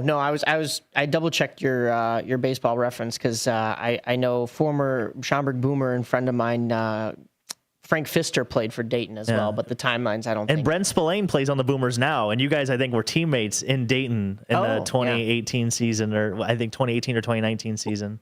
Who? Brent Spillane. Who's there? Spillane. Yeah, Spillane. Yeah, we played there in 19. 19. Yeah. That's cool. So just a lot of connections. It's really a small world. Yeah. Small world. I mean, baseball is tiny. Like, everybody. I mean, even with the Cougars, like all the Reds guys, I played with most of them when I was with the Reds. Yeah, the pitching coach, right? Holmberg? He was a Red. Dave Holmberg. Yeah. Yeah. Holmberg, Vinny, Stevie. I actually played with Stevie like in 3 different teams now. He played for the Reds. We played together for the Reds in Billings. Then he was with the Pirates, and I got Rule 5 by the Pirates.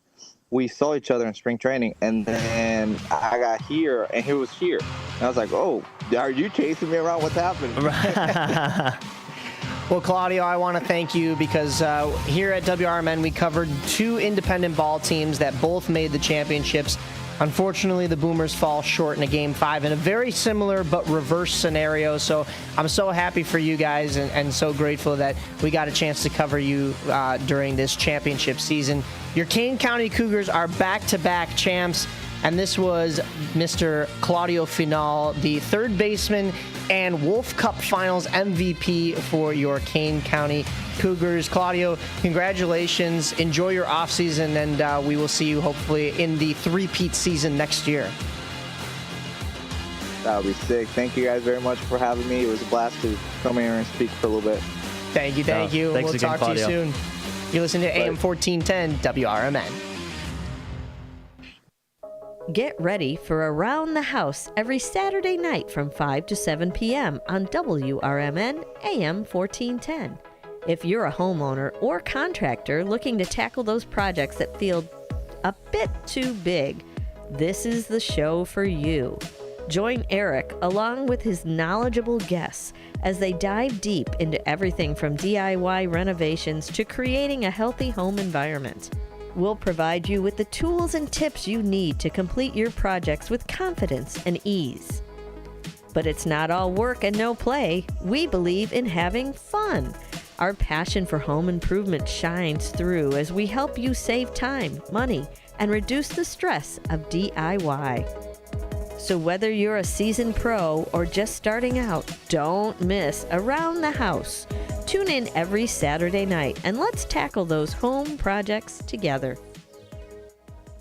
When disaster strikes, flood or fire, every second counts. At Emergency Construction Group, they specialize in immediate response and same-day service for any residential, commercial, or industrial emergency across the Chicagoland area. With over 30 years of experience, they've got the expertise, manpower, and equipment to handle any size loss fast. They follow strict IICRC guidelines to restore your property the right way, the first time. Their team values transparency, constant communication, and strong ethical standards because your peace of mind matters. Licensed, bonded, and insured, they're here for you 24/7, 365 days a year. Call 855-4ECG now. That's 855-432-4669. Or visit their website at emergencyconstructiongroup.com and let Emergency Construction Group put your life back together one step at a time. That's Emergency Construction Group. Your satisfaction is their passion.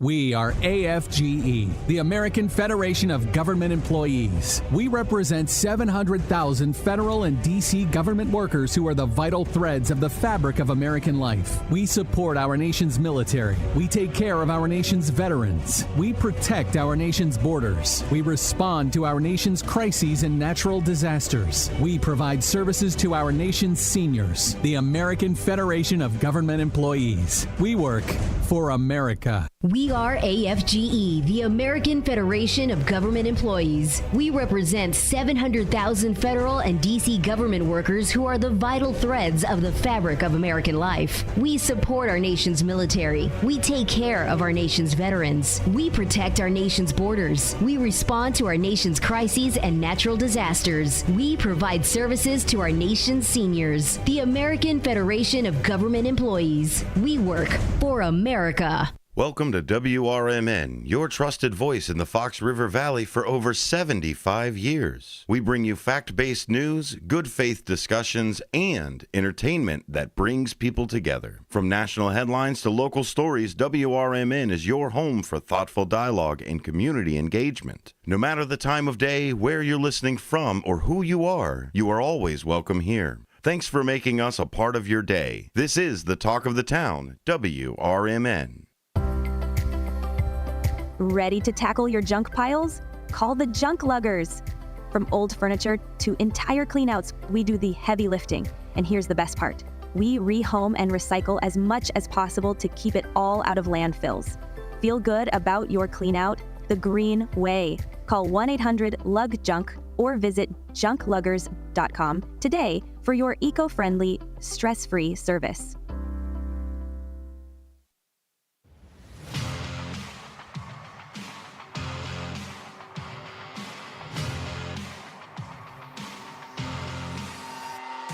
Welcome back to AM 1410 WRMN. We are going to briefly shift gears from the baseball talk to some hockey talk. We've got some Blackhawks news as preseason is underway. Dalton, you were at team practice last Sunday, right ahead of the Bears game and the Boomers game. We're going to talk a little bit about the Boomers. I have to cry a little bit before I do, but yeah, the Blackhawks back in action. Connor Bedard looks good on the power play, but the Blackhawks do fall to the Detroit Red Wings in a score of 3-2. So, yep. You know, it's preseason. You don't necessarily have to get too riled up about that just yet. They do have another preseason game tonight, but what have you seen firsthand from this Blackhawks team, especially seeing training camp ahead of this preseason? No, so the first practice I took in, I really appreciated the intentionality. That was the first thing I noticed. Blashill was out, coaching the boys up, but he would intentionally stop practice when he saw something wrong immediately and correct it. They would get together, they'd go over the board, which I just felt like the culture was a little different as well. Soderblom, by the way, incredibly underrated in my opinion. He had a really good practice from what I got to when I was taken in the action. I think he might be one of the best backup goalies in the league. I think I'd be willing to go out on that branch now. He was really good in the first preseason game as well. But yeah, I think the intentionality, I think the atmosphere is a little bit different. The culture seems to be a little bit different and seems to be a player first kind of culture, which is really good to see. I did talk to Artie a little bit after practice when he was done, and he kind of spoke to that intentionality as well. He said that it's really nice that, that coach will, I guess coach him hard for lack of a better term, but he appreciates that. I think he said a lot of the other guys appreciate that in the locker room because it means that they care. Like he cares about this team. He cares about how well they're playing. He cares about the improvement. And I think that keeps the optimism high in the room, and you haven't seen that as much, maybe in the past couple seasons to where, I don't want to say the team quits, but it just seems like they don't have the juice a little bit when they get into it. And I think that will go a long way, and the experience that Blashill will bring will help this team develop in the direction we'd like to see it. I had to switch hats here because, of course, this is Rockford. We will be talking with Rockford quite a bit this season. As you know, right here on AM 1410 WRMN, we cover the AHL affiliate of your Chicago Blackhawks, as well as the actual Chicago Blackhawks and the Rockford Ice Hogs. They will be getting their season started right after all of this preseason and training camp go down for the Blackhawks, and we see more cuts coming through with the roster. But Jeff Blashill said that he said to his players, he said, "Come ready for day one because we're not going to dog it. We're gonna go hard from the very first day of training camp." Yeah. And we've seen just that. And Jeff Blashill has been a man of his word. I like his coaching style. I think some people were a little bit weary or worrisome about the move to bring Jeff Blashill in. So far, it has been, I think, one of the best moves that the Blackhawks could have made. There wasn't a whole lot with some other coaches on the market this past year, but wanting to go to contenders or wanting to go back to college with David Carl. Yeah. I think Jeff Blashill was the slam dunk pick for the Chicago Blackhawks. And, is he the guy to get you a Stanley Cup? We don't know yet. Yeah, the jury is still out. But with his tenure and his experience, both in the AHL and the NHL and other leagues, I think he has proven that he's been around the game enough to now take the reins himself, especially with a young core like this Chicago Blackhawks team, and really elevate their play. Whether that is Connor Bedard, who, that is the most important thing. That was why the coaching changes happened last year, was you cannot let your star player regress in such a critical point in his career. It was his sophomore year. You can't let him get into a sophomore slump. You have to push things forward. You have to move things forward, not only with the team, but with some of these individual players as well. And I think that's what you're seeing. I've been told, and I think I brought this news to the show last week from one of my insiders, that this is the deepest training camp that the Blackhawks organization has seen in a while. Yeah, it's very apparent. Multiple sources are saying that the compete level is as high as it possibly can. You talked about Artem Levshunov kind of getting in a little bit of a dust up with Captain Nick Foligno towards the end there. So the hunger and the drive to be successful and be competitive is there for this Blackhawks team. And, like I said, it's still just training camp. It's still just preseason. It also is very hard to gauge how good this team is going to be just against each other.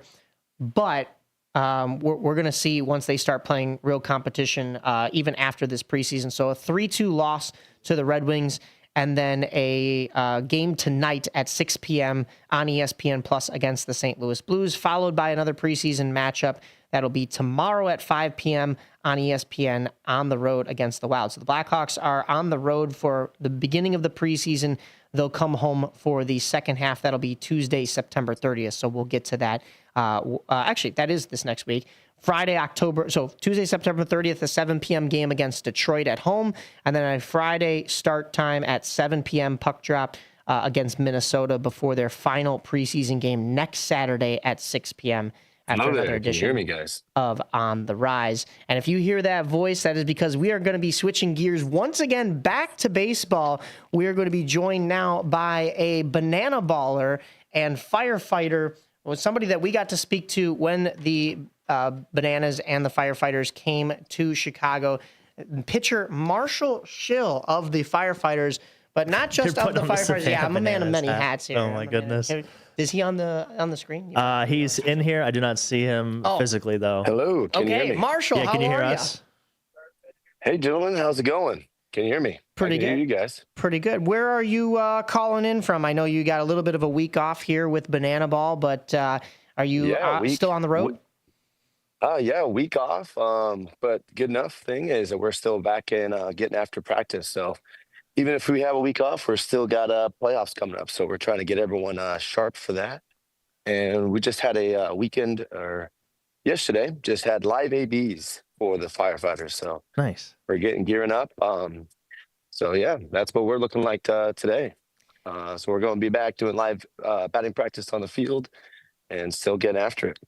I think a lot of people are still new to Banana Ball. So for those that don't understand, how do playoffs work with, of course, just 4 teams? And then, of course, there is still baseball at the heart of everything, but all the antics that go on, all the trick plays and everything that is going on, whether it is your Firefighters, the Party Animals, the Tailgaters, or the Bananas. Yeah, so it's kind of revolutionary what's going on right now. So Banana Ball is obviously completely different in the fact that we have trick plays. And before, literally every game before this, it didn't really matter that much. It was more of like, hey, that's really cool. That's amazing. It's great for social media.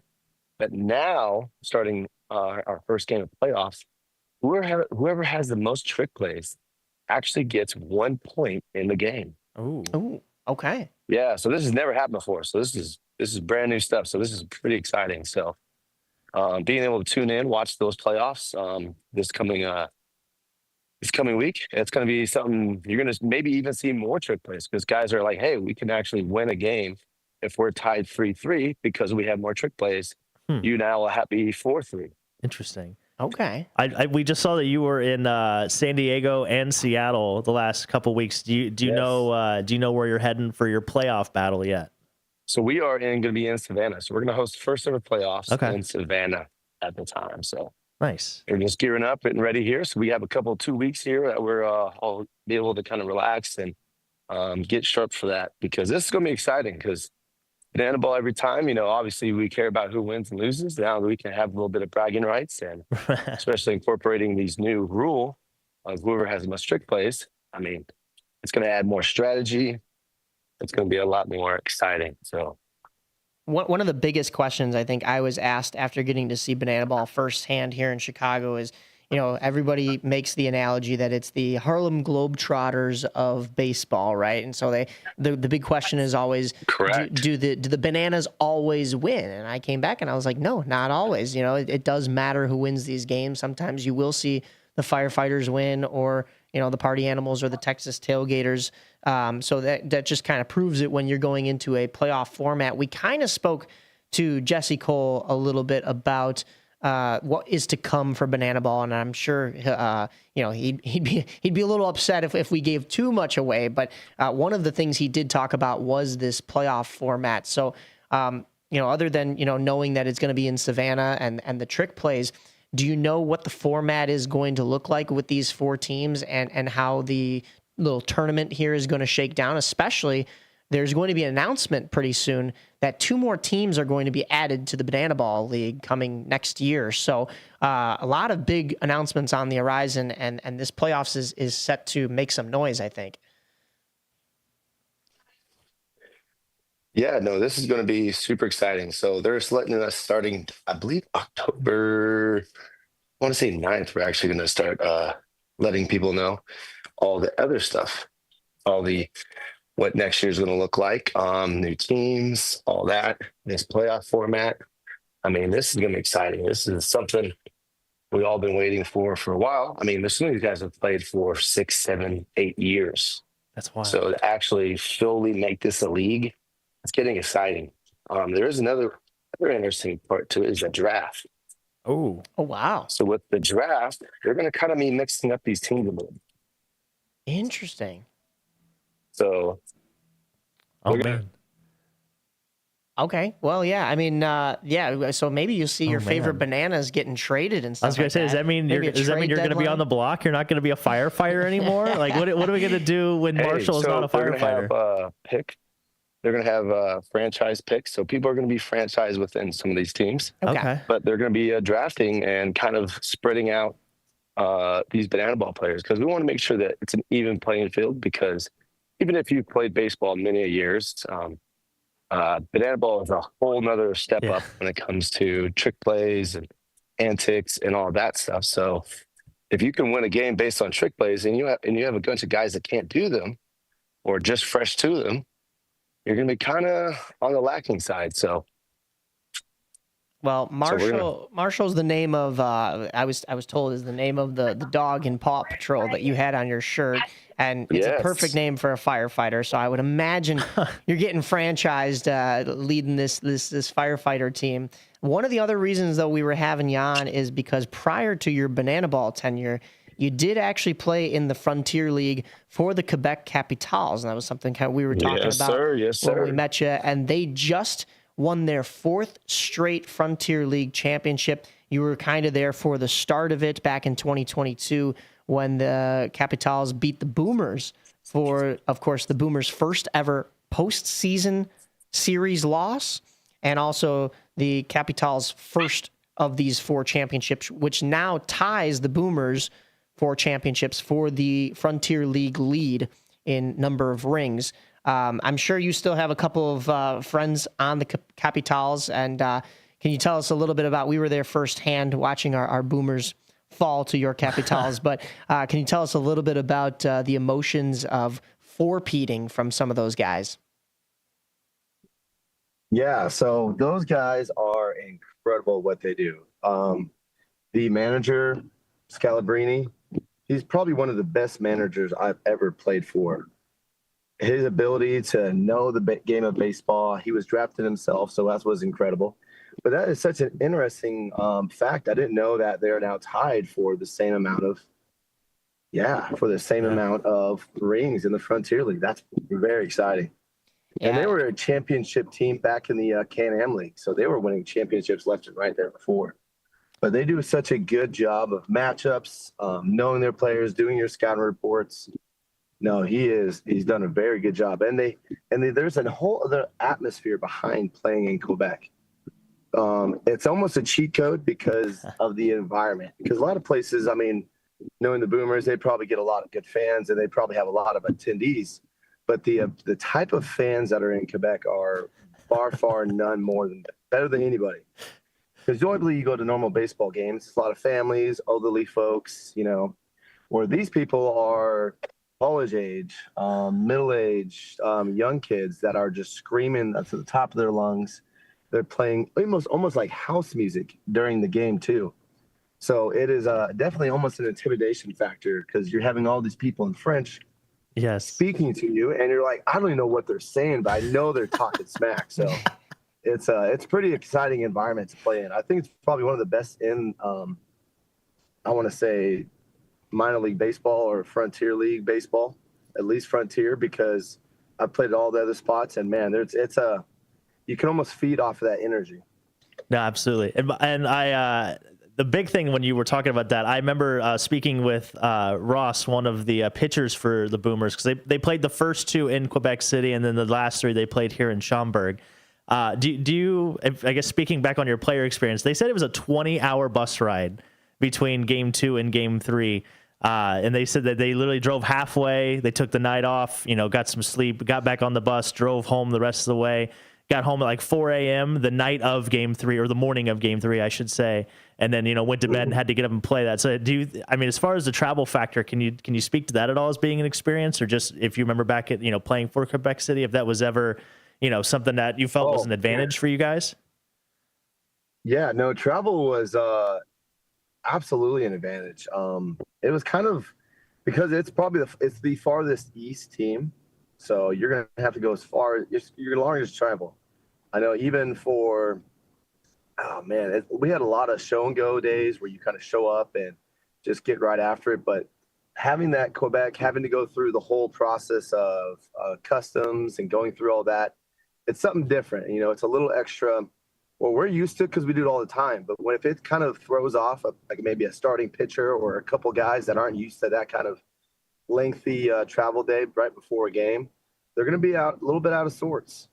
And there's so many things to do and see in Quebec City that a lot of times guys, when they get there, they're always hanging out, staying up late, checking out all the stuff. And we're always 30 minutes away in this random, I want to say it's like how would you say it? It's like a cabin resort. So it's peaceful, quiet, all that. So a lot of guys stay up too late, travel way too late when they're in Quebec. And honestly, it plays to an advantage. They're always kind of tired, not ready to go yet. All the smart players get a lot of rest on those travel days. Don't go out sightseeing and all that, and get ready for the game. But if they're interested in all that, they'll definitely be staying up late and enjoying Quebec City for sure, because it's probably one of the most, I would call it the most romantic, beautiful cities in all of North America. You touched upon something that I actually talked about with Chicago Dogs broadcaster Joe Williamson. He said playing in independent, or getting to see independent ball, of course, he's on the American Association side of things, but even looking at the Frontier League, he said, if there's anywhere I would want to play as an independent ball player right now, it'd be Quebec. And he talked about all the same reasons that you brought up, Marshall. Of course, the managing, the ownership, how they treat their players, in addition to the fact that, Quebec is beautiful, and I hear such great things about that ballpark and about that city, and honestly, frankly, anywhere in Canada. But you think about it, and Quebec does not have too much else in the way of professional sports. So, that becomes their team. And when you talked about them being one of the more exemplary teams in the Frontier League, that was exactly what Commissioner Tassler said when he was awarding the trophy to Quebec. He said that the top two franchises of excellence that they use as examples to the whole rest of their league and any other teams looking to join or be added on into the Frontier League, They point towards the Capitals and they point towards the Boomers. And you mentioned it too. You said Boomers fans are great. Boomers fans are great here, especially in a market that is saturated with so many other independent ball teams, but also professional teams. You'd think that they'd kind of get lost in the shuffle here in Chicago, but the Boomers come out. One of the things that I think Dalton and I were talking about most throughout both playoff series that we were covering, or both teams, whether it was the Kane County Cougars or the Schaumburg Boomers, is you can kind of see some teams that don't get a high attendance rate for playoffs. And it's because of the fact that those independent ball clubs and leagues are built upon preseason or pre-sold ticket packages and especially families and stuff like that. So there are only the diehard fans that are looking at the schedules and saying, okay, this team made the playoffs and I want to go see some good baseball. And they're getting the poke that, hey, their season is continuing, right? So you end up seeing the attendance decrease come playoff time sometimes. But we didn't really see that from the Cougars or the Boomers, two exemplary franchises that packed the stands. And of course, we didn't get to go up to Quebec. Saw the videos though. But we saw the videos. And like you said, it looked like a jungle in there. Man. So for the Boomers to be able to take one game and split in Quebec, coming home, they thought they were going to have the advantage. But yeah, I mean, that environment in Quebec has got to be a riot for sure. Absolutely. And that's the thing. It's either some people thrive in chaos, some people, crumble in chaos. So if some of your players can say, hey, when there's a good atmosphere, I'm going to level up my game, they can be very successful. But if they get intimidated and small-minded, then they'll shrink towards all the chaos going on. I can see why you're a banana ball player, because it seems like you've been playing in those sold-out crowds. Yeah, all this time. You've played in some pretty incredible sold-out crowds. We saw the ones here in Chicago, and you don't have to be biased or sugarcoat it for us. What have been some of the top cities or even top stadiums and crowds that you've played in front of this year with banana ball? I know Coach Rack came out with his list, but do you have your own? Yeah, I got a 3 list of best crowds. Nice. Best cities, definitely different than the best crowds, but these ones might be kind of surprising. So starting off the year, one of our best, what was our first crowd? But I honestly want to say one of our best was Kansas City. Okay. The intensity of those kind of fans is so impressive. So Kansas City was awesome. Another good one, because of the smaller kind of market, was Baltimore. Baltimore was another very, very loud city. And then another loud crowd was going to be Seattle. Ooh, so these are kind of like the smaller market teams. They're not the Fenways, the Yankees, the Chicagos. But I don't know, they just brought a little bit more energy because they were probably more excited to see banana ball, because a lot of times they don't sell out those stadiums recently. So for them too, they're absolutely ecstatic. Yeah, especially with I want to say those are my top 3 crowds. Now, favorite stadiums, oh man, I want to say, Padres was incredible. Fenway was amazing. Those are going to be probably my top 2. Yeah, even Wrigley. We go into Wrigley just as a fans, and that made me feel like baseball was baseball again. Even just watching it outside of banana ball, I was like, wow. Them waving the W, the crap talking everybody was doing against the other team. Just the camaraderie of being a Chicago fan. That was very exciting to see again, because a lot of times you go to ballparks and they're just wishy-washy baseball fans. But the Cubs fans, they were something else. Did you have a beer bat while you were there? Say again? Did you have a beer bat while you were there? That's like one of the only stadiums I've ever seen that at. Oh, I have not. I had a hot dog. I had a Chicago dog. Nice. I knew that was a must. Okay. Well, we'll have to get you over to the south side, because the Polish sausage, Can you hear me? Yep. The Polish sausage, which with the onions, is where it's at. But yeah, Chicago dog for sure is good. I'm glad you had that experience at Wrigley. I did see when you guys are out there, and those ballparks that you mentioned, Fenway, Wrigley, and out in Seattle, T-Mobile, all 3 teams in the playoffs. So right, Boston. No, Baltimore's. He said Baltimore. Baltimore's not. No, I was talking about Boston. Yeah. Boston, Can Wrigley, you hear me, guys? and yeah, we got you.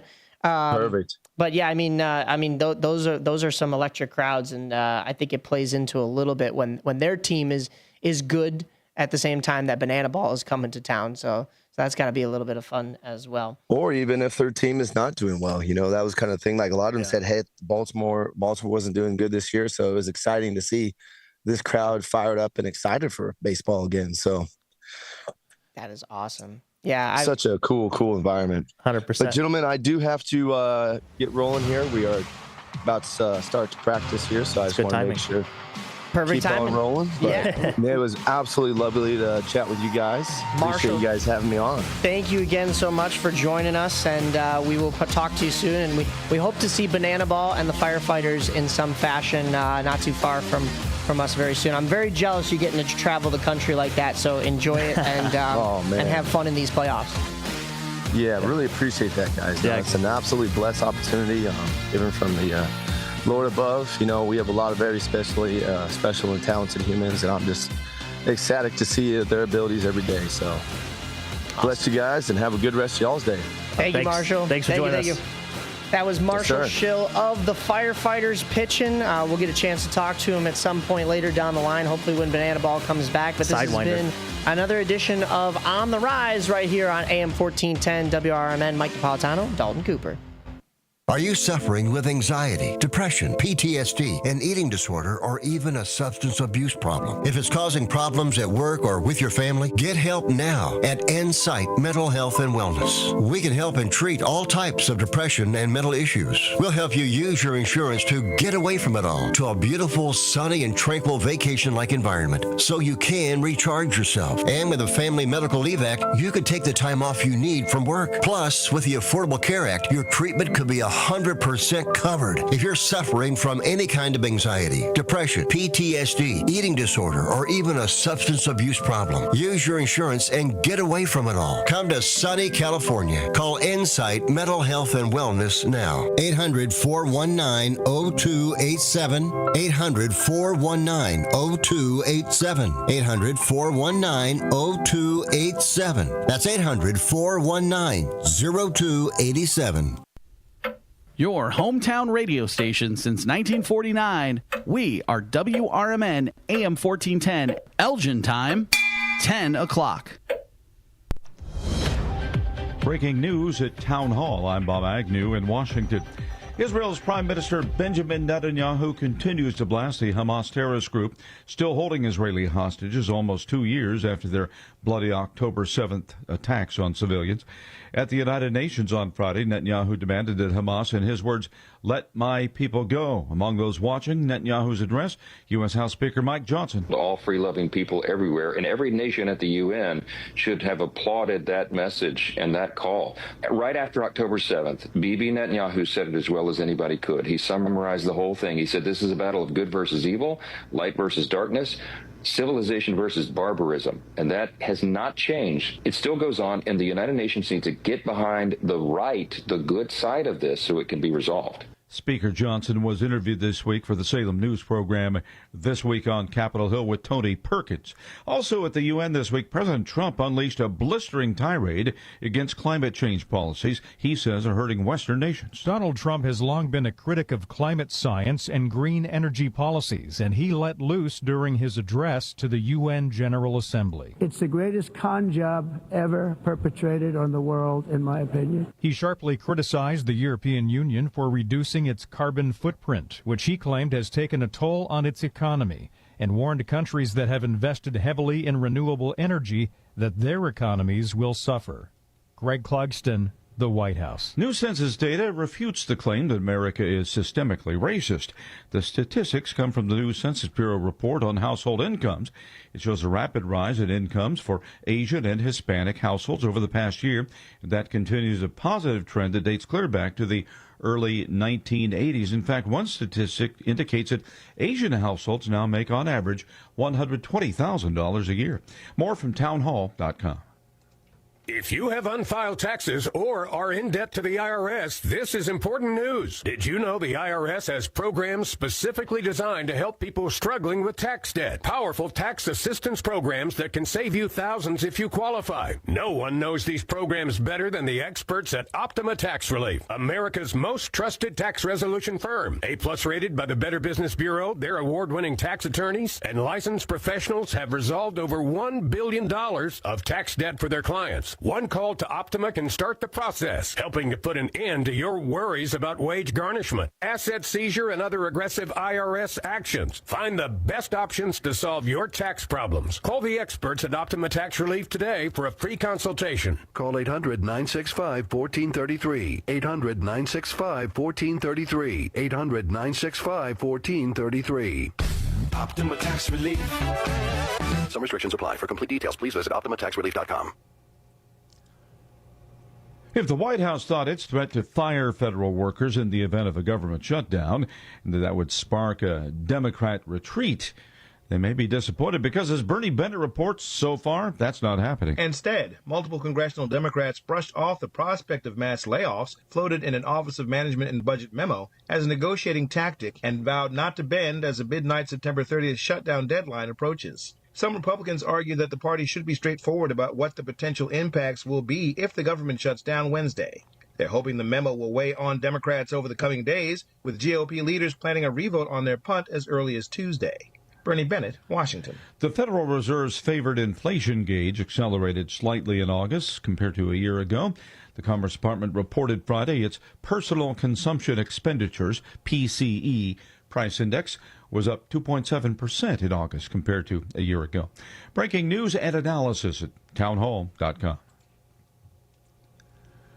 Starbucks said Thursday it's closing hundreds of stores in the U.S., Canada, and Europe, and laying off 900 non-retail employees so it can focus on its turnaround plans. The company says the layoffs will begin immediately. Starbucks would not say how many stores are closing, but it expects to have 18,300 North American locations when the fiscal year ends on Sunday. Starbucks says workers will be offered transfers to other locations where possible and severance packages. In a letter to employees, Starbucks chairman and CEO Brian Nichols says a review identified stores where the company doesn't see a path to financial stability or it isn't able to create a physical environment customers expect. I'm Donna Water. Australian scientists have tested bite-resistant wetsuits by letting sharks bite them at sea. The study shows the suits can help keep swimmers safe. Researchers at Flinders University say they tested.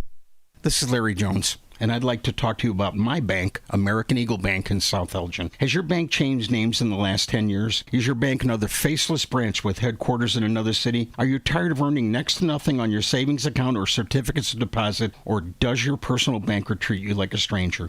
If you answered yes to any of those questions, then you're ready for a new banking experience, and American Eagle is the place for you. American Eagle is a locally owned independent bank that's rooted in the community, and American Eagle customers are greeted by name and treated with the respect that they deserve. American Eagle has an innovative program, Eagle Savings, that teaches your children to save while earning prizes and rewards. American Eagle offers great rates on certificates of deposit. My bank is located in South Elgin on Randall Road between the Target and Caputo's and is open Monday through Saturday.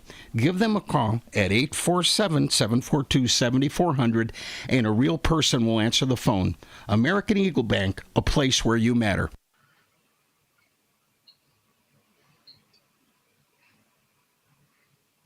And welcome to the show. This is The Truth About Chicago Sports here on WRMN 1410 AM. This is your host, Marcus Mack and Blake Cal L, bringing you nothing but the truth here on another sports field. Fox Valley Saturday. Blake, what is going on, my brother? Welcome back. Good morning. Thanks for the welcome back. Been traveling around. We had Illini the one weekend. We got more Illini coming up, so I've been doing that on some of my Saturdays. Been in Chicago tracking the Cubs as they get down to the playoff stretch here, their playoff series next week. So been busy, but really for me being gone, there's so much Bears to talk about. So there's plenty to talk about on this episode. Oh my goodness, there's been a lot, and shout out to our producer Cal Long, who's been filling in. Cal Long actually could not be here for a part of this episode, but we're looking for him to join back with us next week so we can get his insight and thoughts on Cubs and Bears. But yeah, there's a lot, man. The Cubs are a playoff team. This was exactly what we expected and we predicted when the season started. Me and you both said playoffs. Yes, playoffs. The Cubs were always poised to do this. And I'm happy that they fulfilled the destiny of that. Now the real work begins, and this team is straddling a lot of questions, and we're going to get into that later on in the show. But really, right now, what's been on everybody's mind, and of course ours as well, is we've been celebrating Bears Victory Week.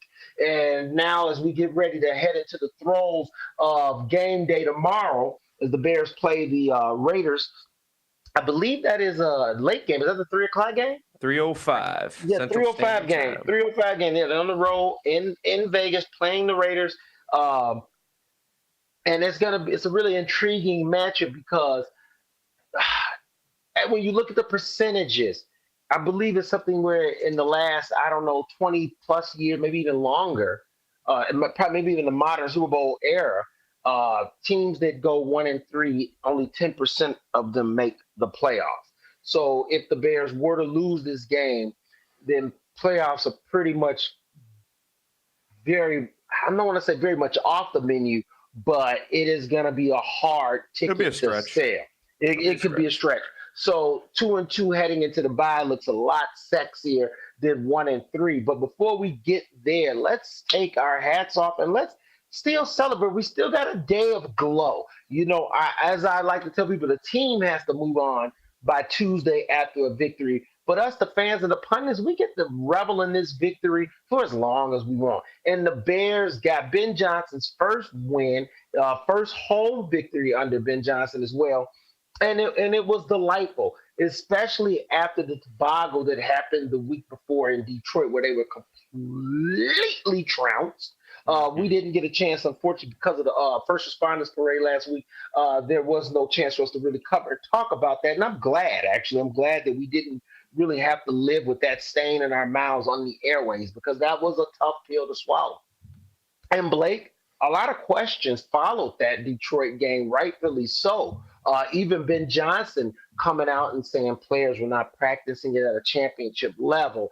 Who wanted it more? It was an embarrassing situation. So, yeah, the Bears could have reverted back to their old selves of last year and crawled up into a shell and packed it in. And instead, they rose to the occasion at home against a very good Dallas Cowboy team. Let's not act like Dallas is not world beaters after trading Micah Parsons to the Green Bay Packers, but at the same time, they only traded one player. They didn't trade their whole team.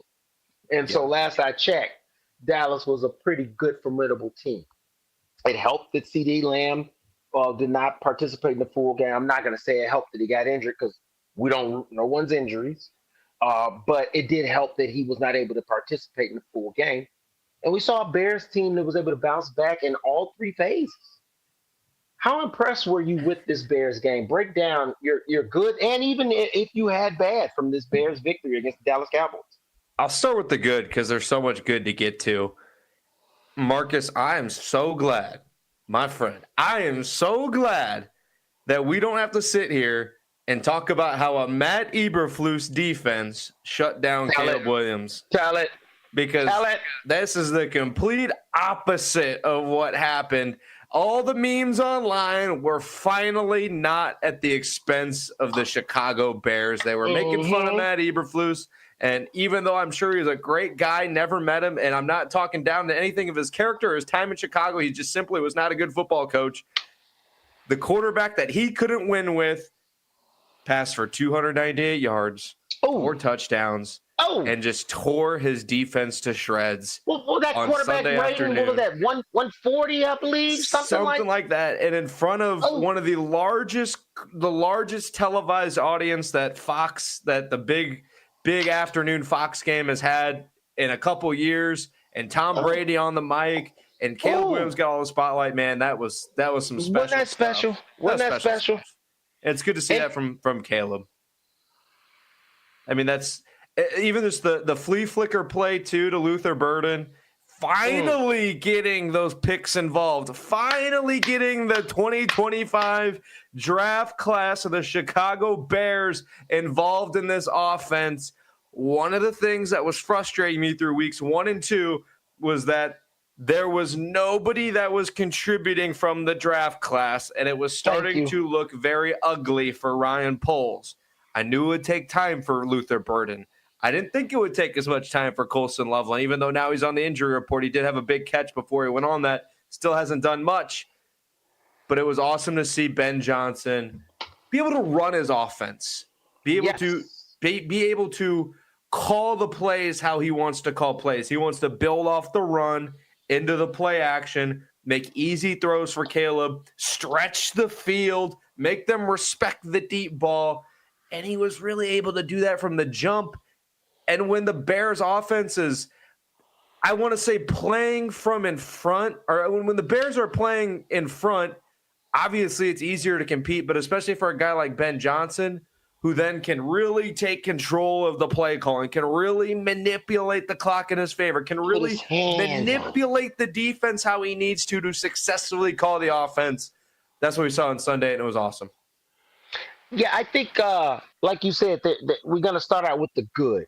And we'll double back to some, if there was any bad, and there was some, and maybe even a little ugly. Not a lot, though, that you could point to when your team wins 31-14. God, I wish I would have laid that bet down. And you know I'm not much of a gambler, but let me tell you, I bet you the odds were something sick if you would have had laid down a $10 on that one, Blake. Talk about bring the money home, baby. But you know what? I was so distraught after the first 2 games, I didn't even want to think about anything like that because I had saw a team that had fumbled the bag against Minnesota.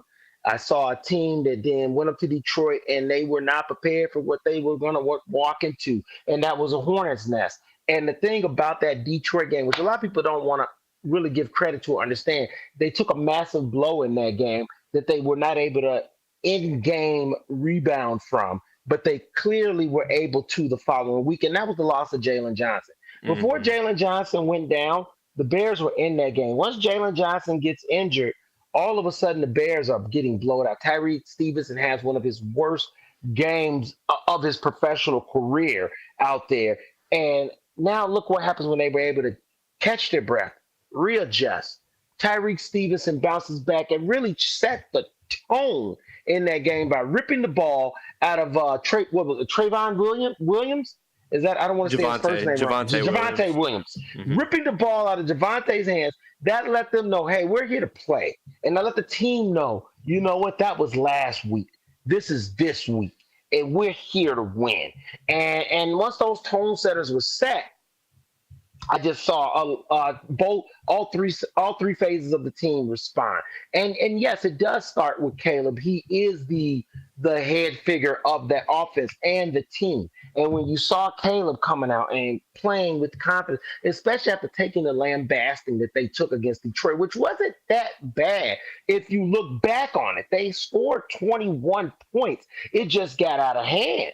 And that was unfortunate. Sometimes games snowball, and the Bears weren't ready yet. And that's just facts. And what do you mean by that, Marcus?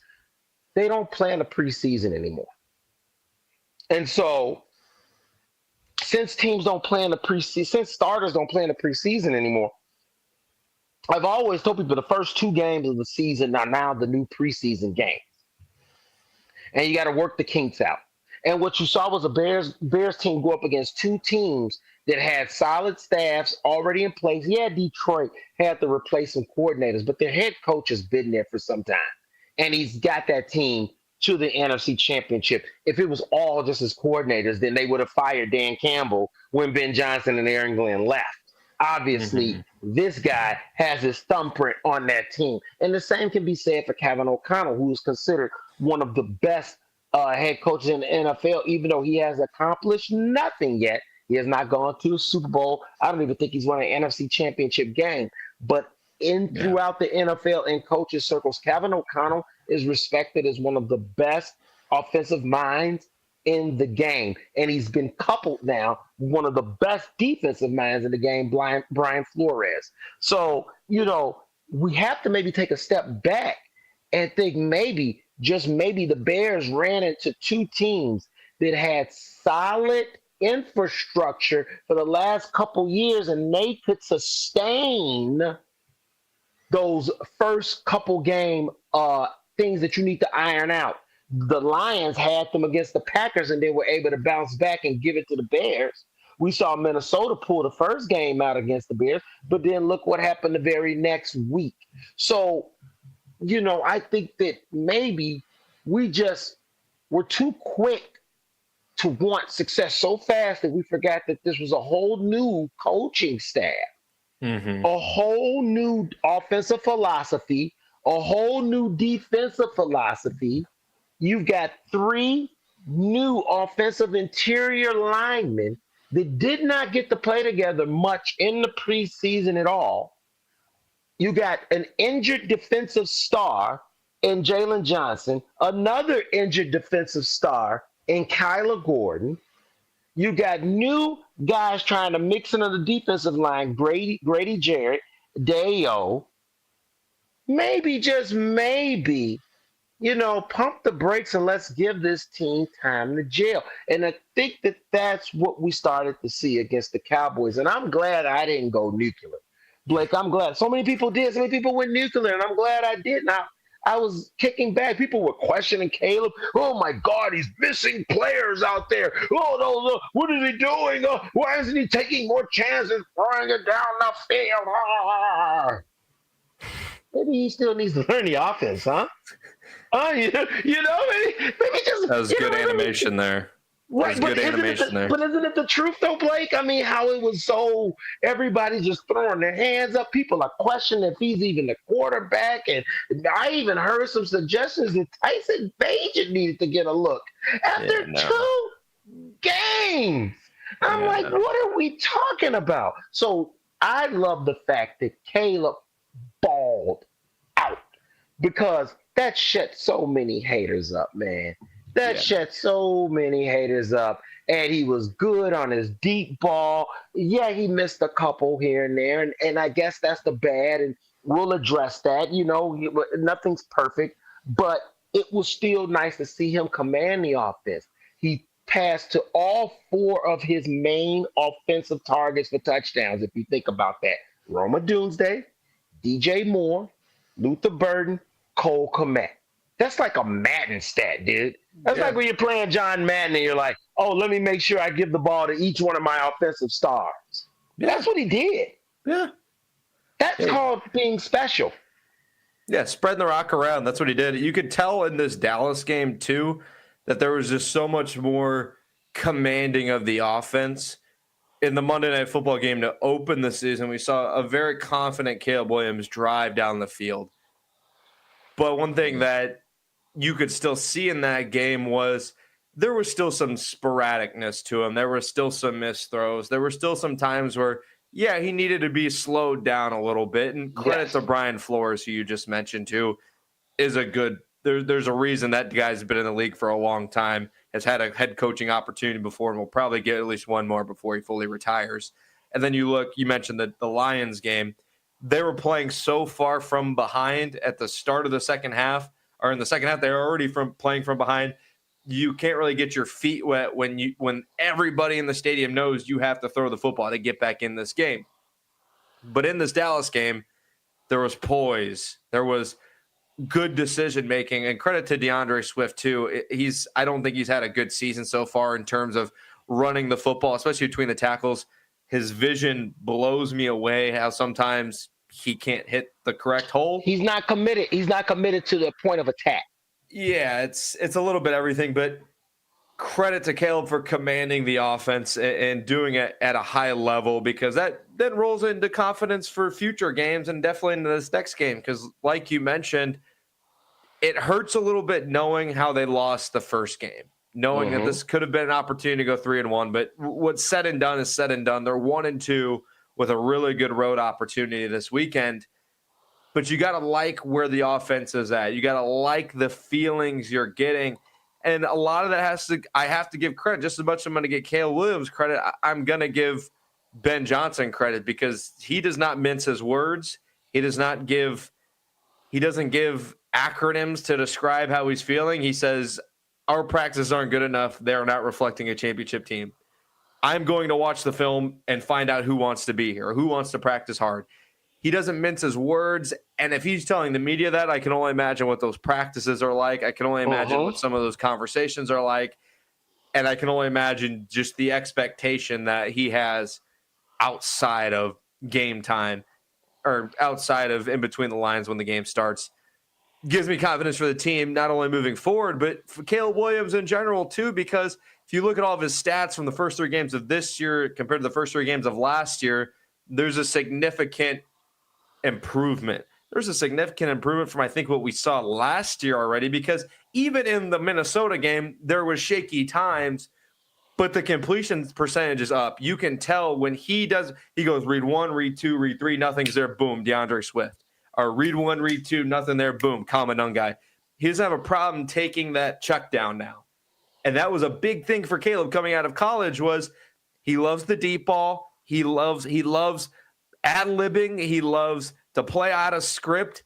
And some people even said he couldn't even play in script because that's how much he loved to play out of it. But now we're seeing timing routes. We're seeing Rome Odunze on a quick little 10-yard out, and he's timing that up perfect.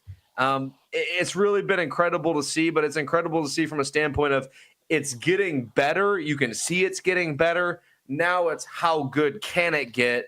And that's a question that as sports fans, we love to ask, because when you don't know what the ceiling is, well, okay, then let's go see where it's at. Let's see how good this guy can get. He's leading the league in touchdown passes right now. And the guy who's leading the league in touchdown receptions is Rome Odunze, is the Chicago Bears' #1 receiver. It's awesome. It's fun to watch. Yes, and there's a couple things that layers we need to peel back. We knew Rome was going to be heading into the #1 wide receiver position. I mean, because here's the facts, people.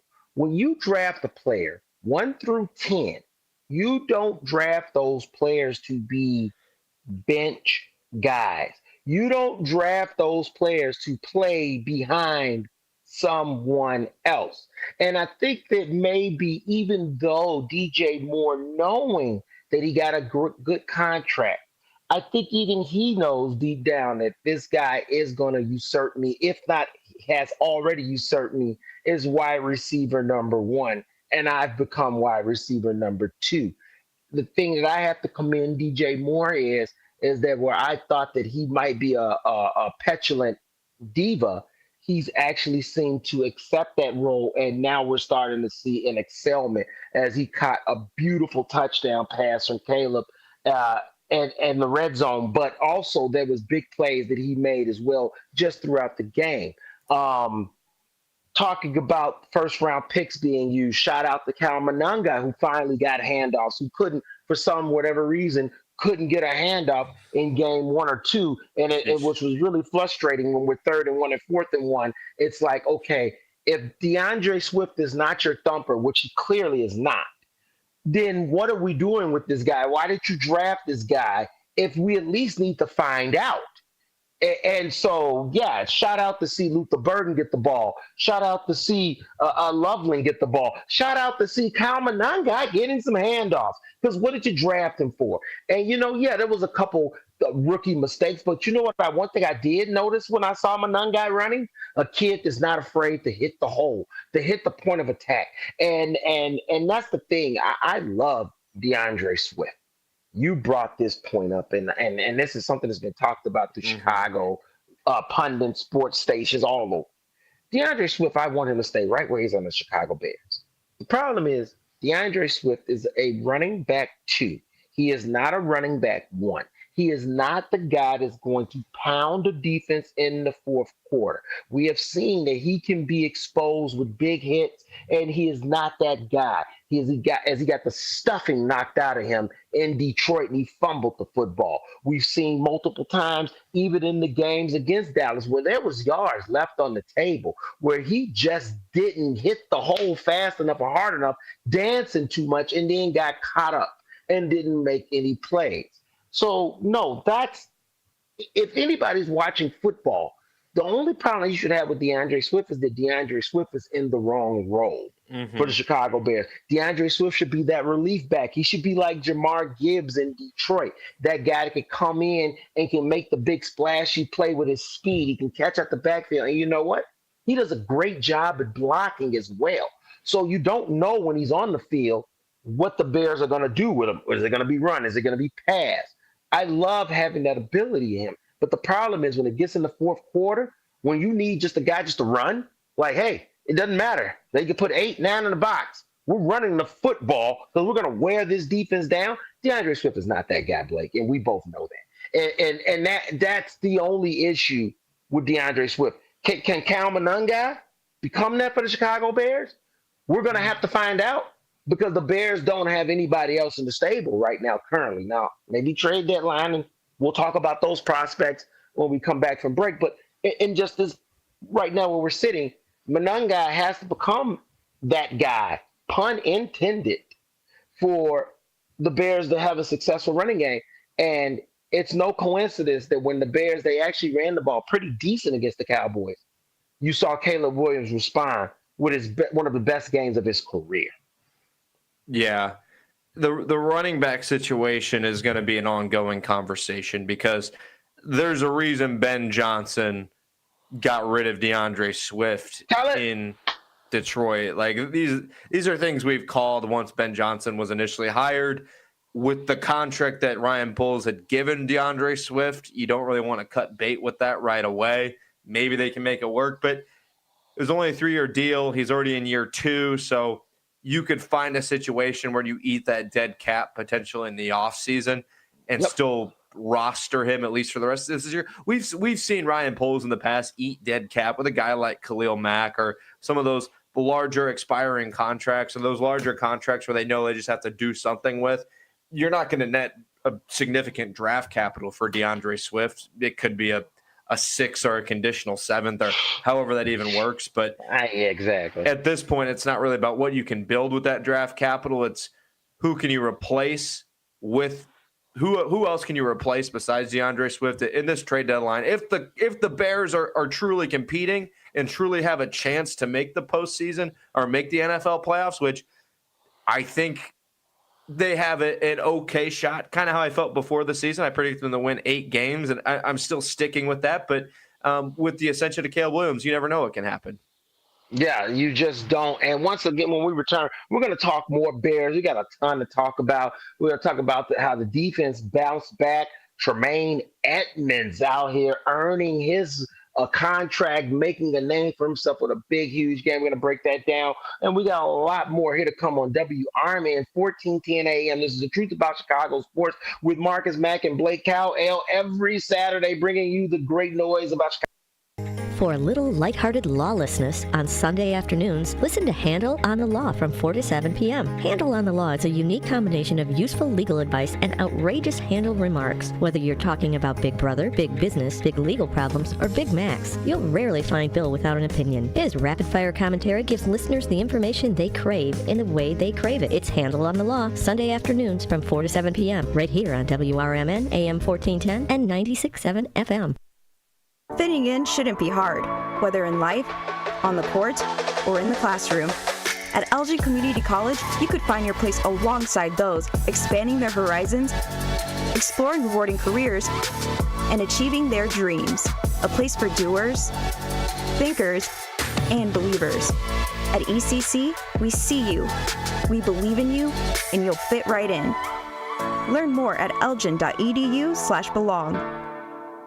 Political party poopers got you down? Shake it off and join me, Dennis Sonar Green, every weekday from 4 to 6 p.m. on WRMN for A Political Talk Show, where we cut through the doom and gloom with a focus on America first, constitutional values, and a populist perspective that puts you, the citizen, at the center of the conversation. At WRMN, the talk of the town, we're not afraid to challenge the status quo and bring you the straight talk you need. Whether you're frustrated with the political establishment or looking for a clear, some nonsense analysis, this show has you covered. Tune in. Let's take on the issues together with a fresh, unfiltered approach. Catch us every weekday from 4 to 6 p.m. on WRMN, a political talk show. WRMN, the talk of the town. Hi, I'm Ryan Blaney, a third-generation race car driver, and we dedicate a lot of our time to going as fast as possible. My grandpa Lou is the reason why my dad and I started racing, and I'm really proud to follow in his tracks. But when my grandpa was diagnosed with Alzheimer's, it was a very unexpected bump in the road for us. I've learned a lot on this journey with my grandpa Lou, and the memories of my grandpa will always be with me. It's important to notice if older family members are acting differently, experiencing problems with their memory, or having trouble with routine tasks. Talking about Alzheimer's can be really tough, but if you notice something, have a conversation with your loved one. Encourage them to see a doctor or offer to go with them. Early detection of Alzheimer's can give your family time to explore support services, make a plan for the future, and access available treatments. The Alzheimer's Association provides care, support, and research to help you take control of the situation with your family and manage the disease together. If you or your family are noticing changes, it could be Alzheimer's. Talk about seeing a doctor together. Visit alz.org/time to talk. A message from the Alzheimer's Association and the Ad Council. Before the weather gets too cold, it's time to finish up those outdoor jobs. That's why ComEd wants you to know that electricity can jump from a power line to you and to the tools you're using. So maintain a safe distance from any power lines. You can also call ComEd at 1-800-EDISON-1 to have those power lines de-energized the next time you do any work around them. Stay smart, stay safe, stay back. ComEd, powering lives. The Supplemental Security Income Program provides monthly payments to help meet basic needs, like putting food on the table, paying the rent, or buying new shoes for growing feet. You may qualify if your income and financial resources are low, and you are 65 or older, or an adult or child with a disability, or who is blind. Call 1-800-772-1213 or go to ssa.gov/SSI to start to apply. Produced by Social Security at U.S. taxpayer expense. And welcome back to the show. We left off talking about the Chicago Bears' victory, 31-14 over the Dallas Cowboys last Sunday. And we now look forward to them playing the Raiders at 3:25 on CBS on the road in Las Vegas. And there was a lot of notable changes in this team, especially with offensive line play, defensive line play. And yeah, I get it. You know, some people could say, oh, it was against the Cowboys who are struggling, obviously, after trading Micah Parsons on defense, but they still got a big boy offense. Dak Prescott is still a big boy quarterback last time I checked, and CD Lamb or not, he still had another very capable receiver on that team in Pickens. He has a very capable playmaker, so the Bears just didn't get a layup. And it was nice to see a defense that had given up 52 points, which really concerned me, and came in missing TJ Edwards, Jalen Johnson, Kyler Gordon, three of your top defenders. This team still responded, and shout out to Noah Asul, who really came to play and was definitely a difference maker out there. And it was nice to see them get that burst from the linebacker position with TJ going down. But then Tremaine Edmonds also, big game. Shout out to him. 15 tackles, 2 interceptions. And you know what? Welcome to the party, Richter. You know, I don't know if you ever seen Total Recall, and with Arnold Schwarzenegger, but there's a certain part in it where he turns to the guy and says, welcome to the party, Richter. And, it's like this, just real, just a kind of anticlimactic joke, or, just real smug statement in terms of that, where have you been, right? Like welcome finally. And we're glad that you're here after the contract that you were given by the Bears. Remember, this guy was brought in along with TJ Edwards as the 2 linebackers that were going to be worthy of Roquan Smith being let go. And TJ Edmonds has been average at best. And this game, he was special. And that's what we need to see more of. We saw a guy that was using what he was brought here for, his length, his range, his ability to be able to cover out in the field and also be able to make tackles in the open field. We saw that all on display against the Dallas Cowboys. And let me tell you something. It's about time. I don't care what anybody says when it comes to football. You can have, I want your defensive line to be strong, your secondary, but it's just something about when the Bears have great middle linebacker play, the Bears seem to have success. And I don't know if that's just some weird correlation, but you call it what it is. From Singletary to Urlacher, when the Bears have been strong at their linebacking position, the Bears have always been a very deadly, lethal team. And it just seems like all the other players are then built out from around that. And we've gotten away from that. And that's okay. This is a new modern NFL.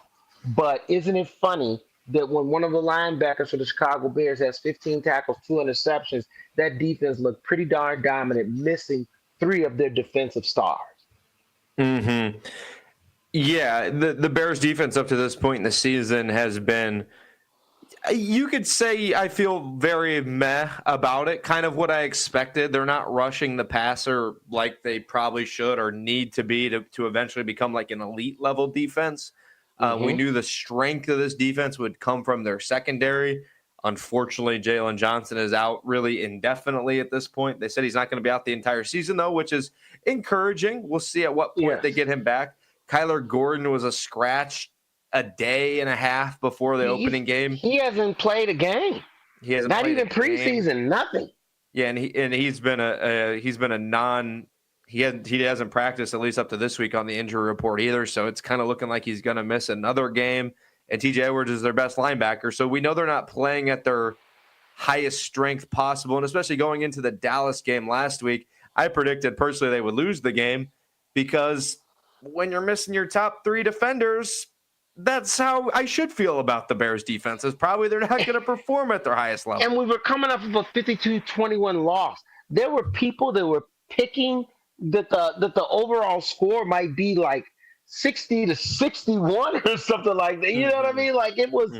I mean, considering how bad Dallas's defense was, no one was giving credit to the Bears defense, and rightfully so. They had earned none. So it was great to see in this game against the Cowboys, they got some respect back. Yeah, and I think that's going to carry, especially now into this Raiders game. The Raiders aren't a team that's going to light it up against you offensively. Now, they still have playmakers. Ashton Jeanty, up to this point of the season, has struggled mightily, and that's kind of due to the Raiders' offensive line being, we'll just call it as their garbage. But they still have some playmakers in Brock Bowers. They have a playmaker in Jacoby Myers and a couple of deep threats, one of those being Trey Tucker, who had a big game last weekend. So they're still going to need to be on their P's and Q's because, again, it's like any sport. They get paid to play football too. But I like where they're trending at least, and I feel more confident about the Bears defense facing the Raiders than I did before the Cowboys game with what they were to have in CeeDee Lamb, George Pickens, and some of those other weapons. I like how at least you could see shots on the sidelines of the coaching of this team. And there was a time where I think it was maybe after the first or second drive, the defense gets off the field and immediately you see Dennis Allen corralling every player, getting them in a huddle, and he's coaching them up. He's going over the clipboard. He's going over the Surface, the Microsoft iPad, and going over whatever it may be. So they're going to be coached up. They're going to be ready to go because that's something that I could really feel confident in with this Bears team is they're going to be prepared to play. Now, I didn't see that a ton against the Detroit game, but we're moving in the right direction. We knew this Bears team was not going to be Super Bowl contenders. You could go through 100 different clips of everyone predicting preseason who they thought was going to the Super Bowl. I guarantee you, outside of Adam Rank with NFL Network, and shout out Adam Rank, dope dude. He's a huge Bears fan. He always picks the Bears to do well. But outside of him, I don't think anyone predicted the Bears to be Super Bowl contenders, and part of that's because their roster is just not that good, or comparatively to like the Eagles per se. And let's not even say that it's not that good. It's not that proven. Yeah, that was a misspeak on my part. No. But you hit the nail on the head because last year it wasn't that good. And they're only 3 games into this, so they've proven nothing.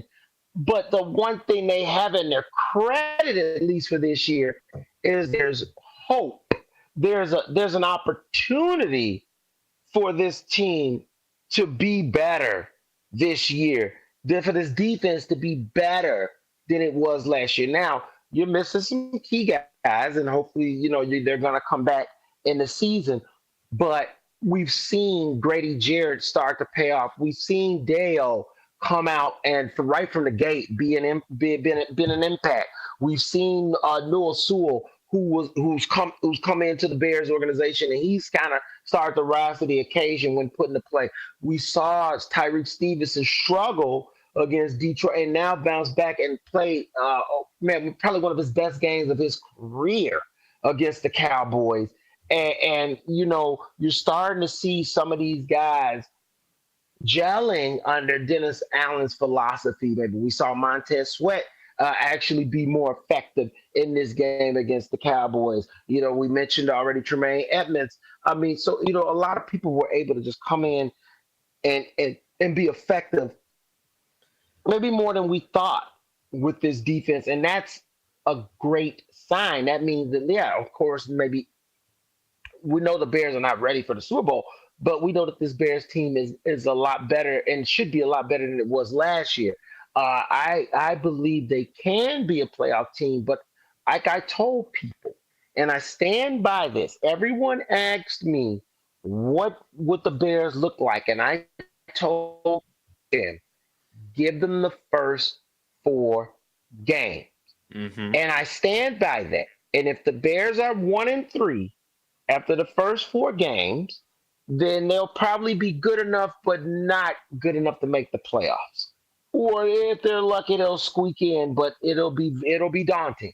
Now, if they're 2-2 heading into the bye, I've got a lot of feel-good vibes. The arrow will be pointing up that they can make the playoffs. And that's as far as I see this team, because they still need a monster rusher opposite Montez Sweat. I like you, Dale, but you're not the guy that the Green Bay Packers just got, Micah Parsons. You're not a Micah Parsons, okay? You're not a Myles Garrett. I would love to see somebody like that paired with Montez Sweat. If Ashton Booker is that when he comes back from injury, we'll find out. But I mean, that's what that component is missing on the defensive side of the ball. On the offensive side of the ball, they need a thumper, and the potential is there. Like we said, Monangai could turn into that. Like nobody knows enough about Monangai to write him off and say he can't be the guy to thump defenses in the fourth quarter. But we do know this much: DeAndre Swift is not that, and so therefore that's a hole. But the rest of the team, if you look around it, though, we knew Rome was going to be this, and now he's ascended exactly where he's supposed to be. DJ Moore is proven. So we know what's going to go down with that. We see now Luther Burden, which you were the first one to call out about him being a dog. And look at this. This guy finally gets his opportunity. He comes in and he drops a big monster play for the Bears. Mm-hmm. All right? We know they've got a stud in Kmet. He shows it, can block, can catch, and he's a team leader.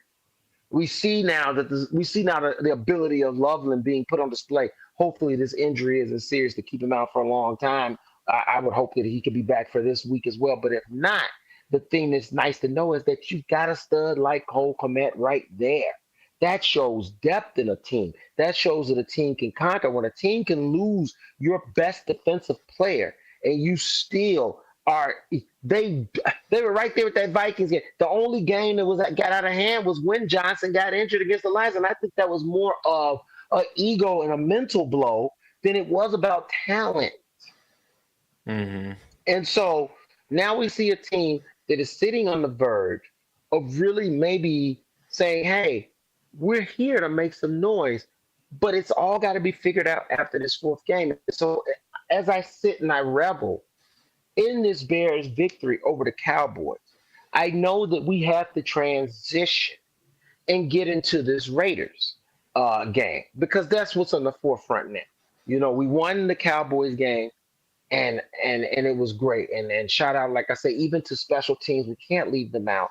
They played a huge role as well. Torrey Taylor showed up, excellent job in the punting. God, I'm forgetting our own kicker's name, Cairo. Carlos Santos, he had a bounce back. He did great. I just thought tackling wise, returning wise, the team, they really showed up, and it helps. Everything helps a young quarterback that's trying to grow. There's no such thing as, oh, that didn't help him. What? What are we talking about? The guy ain't Peyton Manning in his 8th year. All right. Every little thing helps him. Every little bit of field positioning, every little bit of momentum, every time that you can find yourself, hey, I'm wide open. Give me the football as opposed to being covered. It helps that quarterback. And so as we get ready to take on these Las Vegas Raiders, what's going to put us over the top? The Raiders are not that good, but they're not bad either. Mm-hmm. And that's what makes a game like this a trap game. This is what people mean by trap games, because you don't know how to gauge this team. Going into the Lions game, you knew, man, the Lions, they're the NFC champions, right? They're the cream of the crop over here. We know who we're facing. The Minnesota Vikings, you knew Kevin O'Connell, great, great head coach. Brian Flores, great defensive mind. You know what you're facing. But now you've got this team with Pete Carroll, Chip Kelly's calling the offense. What the heck is that about? And Tom Brady's in the booth. I'm not trying to take no shots at Chip. I'm just saying, wow, you just keep falling up. How does a man keep falling up? I don't know, but he does. And then, they don't. I mean, Geno Smith is no world beater. But at the same time, Geno Smith can beat you. That's what makes it difficult, because if you think that you can just go out there and let Geno have his way, Geno's going to beat you. You have to put pressure on him. You have to make him hurry. You have to speed the game up on Geno. If Geno's able to sit back there like the kid for the Lions quarterback, where he just had all day against the Bears, Jared Goff, that's not going to work. That's not going to work at all. You have to shut down the run, make them one-dimensional, and then get all over Geno Smith. This is the type of game where you could find yourself thinking, oh, yeah, this kid Ashton Genty has struggled, the first 3 games, and now you think it's going to be, and all of a sudden this kid comes out and gives you everything. So that's what I mean by this is a trap game. We haven't seen the Raiders. Maybe we haven't seen the best of the Raiders just yet. So for us to think that this game is going to be just like, hey, in the basket, no freaking way. Every week is a dogfight in the NFL, and the Raiders are at home. So for the Bears to really come in and get this victory, you got to steal the momentum fast. And I love that the one thing that the Bears have been doing to start the season, they've been starting fast. Even against the Detroit Lions, where they eventually got blowed out, they started that game fast. Yeah. One of the things, or at least a key here to victory in Vegas, you said it yourself, start fast. We saw how Ben Johnson is able to call plays when he's ahead in the game, when you can establish the run, when you can build off play action, when you can get your personnel in the right place to succeed. Those plays to Luther Burden are awesome. The flea flicker, I'm glad it worked, because it exemplifies this point. If you're a team that isn't fearing DeAndre Swift running the football, you're not fully concerned when he gets the football, right? But if you're establishing the run, then the play action becomes more lethal. The Raiders, are 24th in the NFL in yards per game allowed so far this season. 237 passing yards allowed per game. Caleb's got to do exactly what he did against Dallas. Attack, attack, attack. Ben Johnson's going to scheme these guys open. You just got to hit them. And I think that's going to be methodically long drives. And I think that's going to be a common theme throughout this season for the Chicago Bears. We see it a lot with Jordan Love up in Green Bay, as much as people don't want to admit it, and as much as sometimes I don't like to admit it.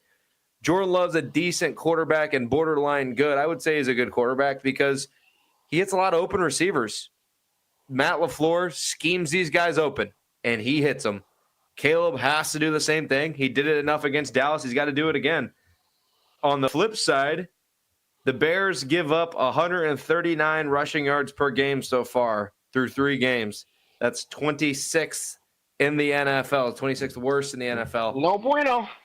Ashton Jeanty hasn't been good so far, but there's still a reason he was drafted 6th overall or 5th overall. He was drafted in the top 10 for a reason.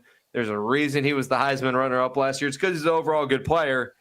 The Bears do not want to be the team that lets this guy kickstart his career in a big way.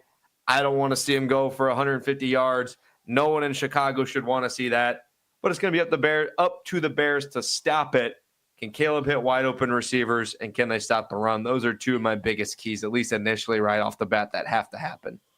Yeah, and the reason why, that's exactly why I said start fast, so that you can keep the ball out of Ashton Jeanty's belly as much as possible. Because let's be honest, he's probably their best offensive player on paper. Well, no, Brock Powers. I'm sorry, he's their second best offensive player on paper. And so, yeah, you're gonna want to get the ball to Brock Bowers, who I believe is gonna play in this game against the Bears. They said he was full practice of the last couple days leading up, and you're gonna get the ball into Jeanty's hands. Now, the thing about it is that if you are up on this team and this team has to, like I said, become one-dimensional, that's where it's at. The biggest problem, what you don't want, and my biggest fear for the Bears, you don't want to find yourself in a situation where you're heading into the 4th quarter and this game is close, or the Raiders have a slim lead and now they can start to bury the ball into the belly of this kid. Because that's where the Bears have been hurt the most. The Bears got torched in the run against the Vikings in the 4th quarter when they got tired and and the offense couldn't sustain drives, and then they just started pounding them with Mason. And the Bears defense had no answer. Where Jeanty will be effective, much like most running backs, people don't understand. It's a luxury if your running back can get a big break in the first half, a big 60-yard burst, a 40-yard burst, something like that.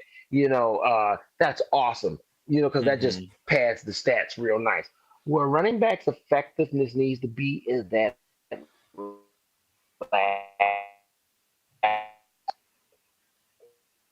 quarter. When you have the lead, handy rock, and I just got another 5-yard chunk. Oh, give me the ball. Oh, they stopped me for 3. I get the ball right back. Oh, I just got a 6-yard chunk.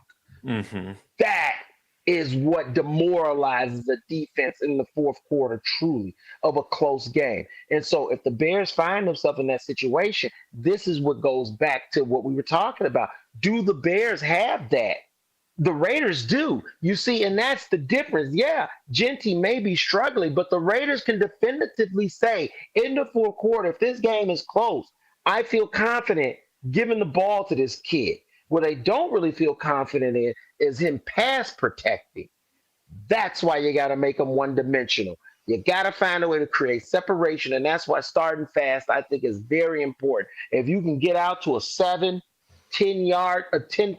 lead right out the gate and try to keep that ball out of Jeanty's hands, force them to really kind of key in on Brock Bowers, and that's when you can pinpoint and you can let the dogs go free at the Geno Smith, and you can bracket around Brock Bowers and try to force tight window passes and maybe even get some interceptions, some fumbles.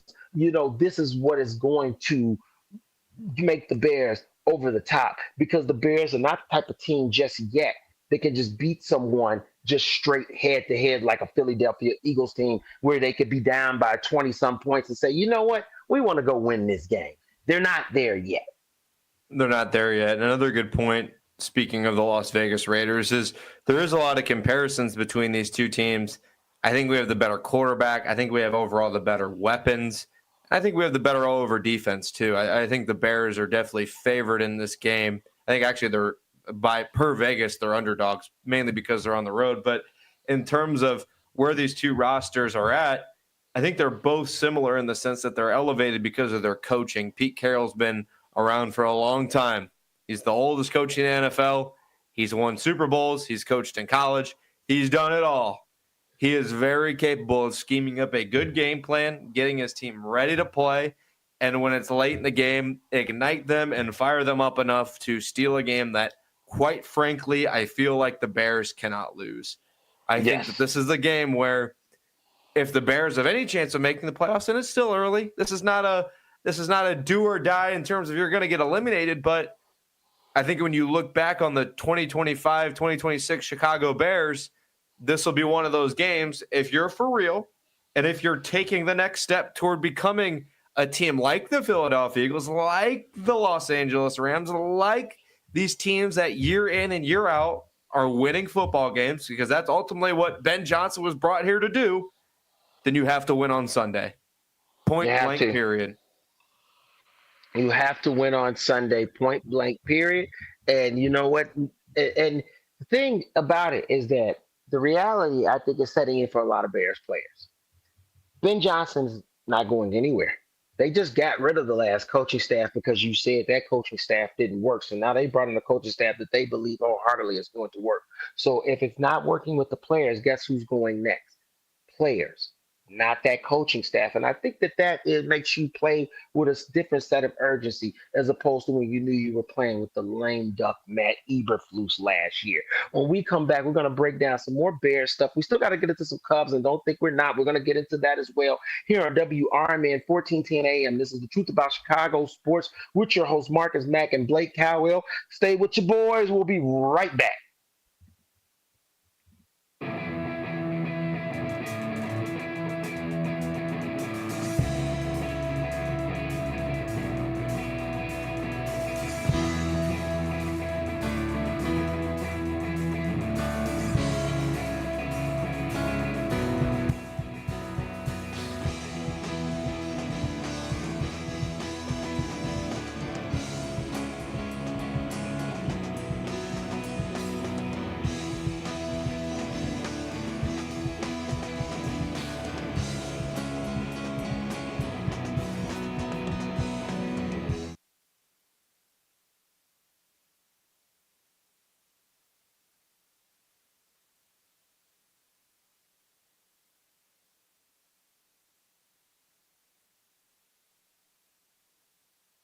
This is Larry Jones, and I'd like to talk to you about my bank, American Eagle Bank in South Elgin. Has your bank changed names in the last 10 years? Is your bank another faceless branch with headquarters in another city? Are you tired of earning next to nothing on your savings account or certificates of deposit, or does your personal banker treat you like a stranger? If you answered yes to any of those questions, then you're ready for a new banking experience, and American Eagle is the place for you. American Eagle is a locally owned independent bank that's rooted in the community, and American Eagle customers are greeted by name and treated with the respect that they deserve. American Eagle has an innovative program, Eagle Savings, that teaches your children to save while earning prizes and rewards. American Eagle offers great rates on certificates of deposit. My bank is located in South Elgin on Randall Road between the Target and Caputo's and is open Monday through Saturday. Give them a call at 847-742-7400 and a real person will answer the phone. American Eagle Bank, a place where you matter. Your hometown radio station since 1949. We are WRMN AM 1410. Elgin time, 11 o'clock. Breaking news at Town Hall. I'm Bob Agnew in Washington. The president is appealing to a higher court as he seeks support for his immigration reforms. President Donald Trump is asking the Supreme Court to uphold his order declaring that children born to parents in the U.S. illegally or temporarily are not American citizens. Lower court judges have blocked the Trump administration's citizenship restrictions from taking effect anywhere. Any decision on whether the high court would take up the case is probably months away. On the first day of Trump's second term, he signed an executive order that would upend more than 125 years of understanding that anyone born in the U.S. is a U.S. citizen, according to the Constitution's 14th Amendment. Donna Warder, Washington. Republican strategist Aaron McGuire says there's a reason Attorney General Pam Bondi is taking time to make sure she succeeds if she brings any charges over those lawfare cases. This is a Department of Justice that wants to make sure when they bring charges that they are able to convict those who have committed crimes against the United States. Federal health officials warning consumers not to eat certain heat and eat beef meatball pasta meals. They're sold at Walmart stores nationwide. Market-side linguine with beef meatballs and marinara sauce may be contaminated with listeria previously linked to a deadly outbreak. That is Keith Peters reporting the administration loses around in court over whether FEMA disaster aid can be withheld from states that won't comply with immigration laws. 20 Democratic state attorneys general filed a federal lawsuit claiming the Trump administration's threatening to withhold billions of dollars in disaster relief funds unless their states agree to certain immigration enforcement actions. Now, a federal judge has ruled such a requirement is unconstitutional. The government had argued that the challenge was moot since it had already decided to exclude 12 of the programs. More from townhall.com. Hi, everyone. Super Bowl champ Vernon Davis here from Legal Help Center. If you've been injured in an accident and think you deserve compensation, listen up, because we have legal professionals standing by right now to answer your questions for free. You can find out if you have a case and how much it's potentially worth. The call is free, the consultation is free, and you can speak with a live agent right now. So if you or someone you know were injured in an accident of any kind, call now to find out if you have a case and how much you could potentially get. Thanks, Vernon. You heard it, folks. If you've been injured, call and find out how much you qualify for. Call 800-504-8790. That's 800-504-8790. 800-504-8790. Advertisement sponsored by Legal Help Center. May not be available in all states. Thanks to some hardworking scientists, it may soon be safe to go back in the water. Australian scientists have tested bite-resistant wetsuits by letting sharks bite them at sea. The study shows these suits can help keep swimmers safe. While fatal shark bites are rare, increased shark sightings have people looking for protection. Researchers at Flinders University tested 4 materials and found they all reduced damage from shark bites. Experts say these suits are promising for those in shark-prone areas, but caution is still needed.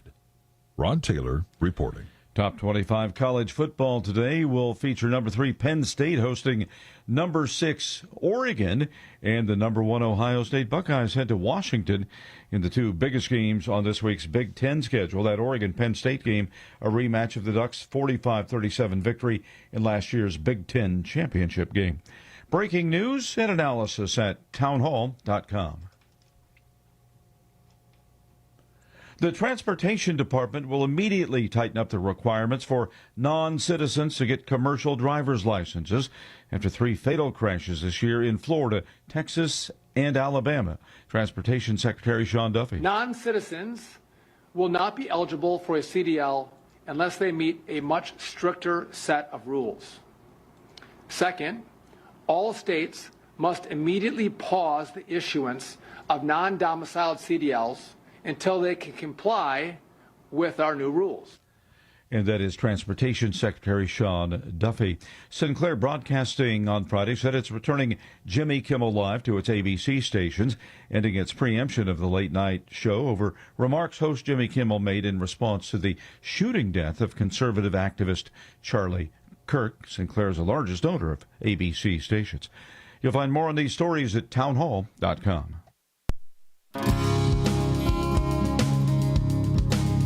Here on WRMN AM 1410, we like to keep you informed and in tune to what's happening here in the Fox River Valley and what's going on here on WRMN.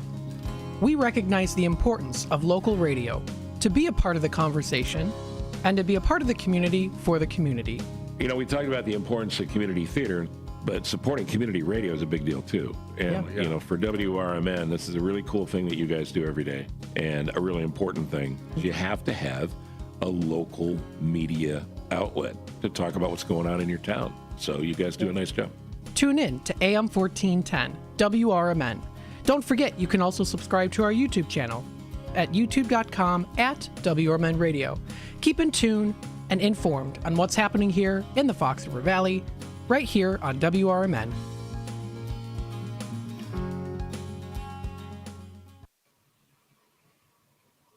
And welcome back to all of our lovely listeners and viewers out there. Once again, make sure to tune into the WRMN app. You can listen to us anywhere at any time, every Saturday at 10 a.m. to 12 p.m. Here at WRMN 1410.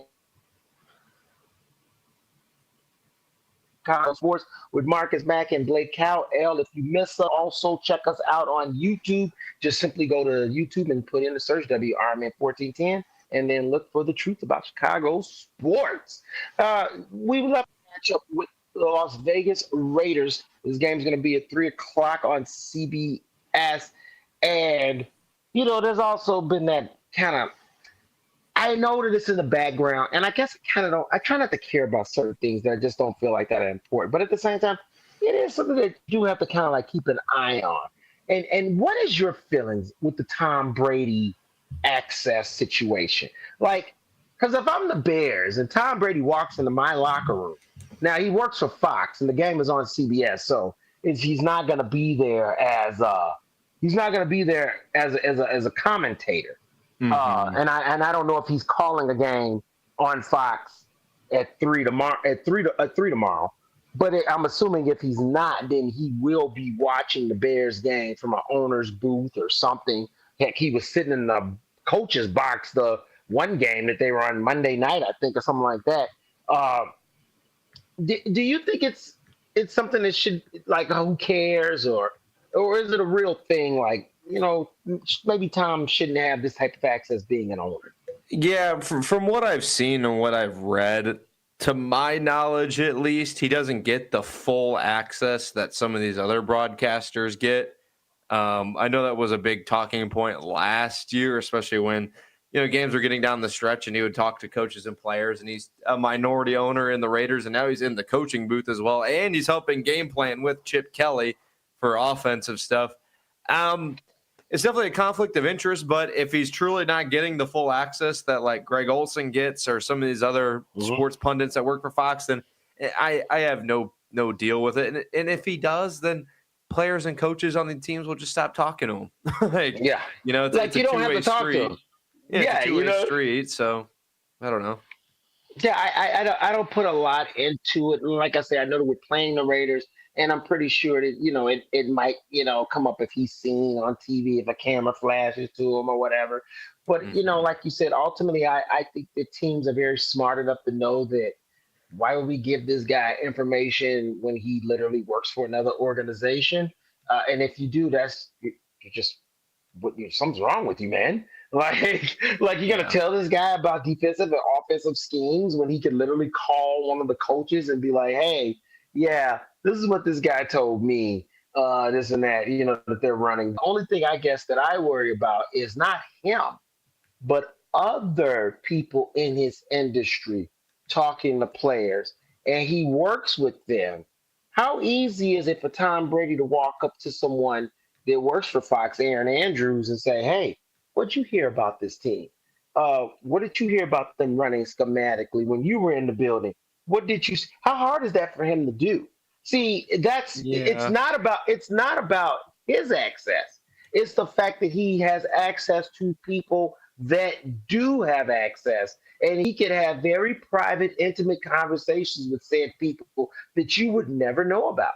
And so, the Bears aren't going to tell him anything or let him see anything. But if someone a la Greg Olsen is there and Greg Olsen happens to catch sniff or something, how hard is it for Tom Brady to say, hey, Greg, what'd you hear, man? Me and you are buddies. We both work for Fox. Tell me, give me a little something. Come on, hook me up. You know what I'm saying?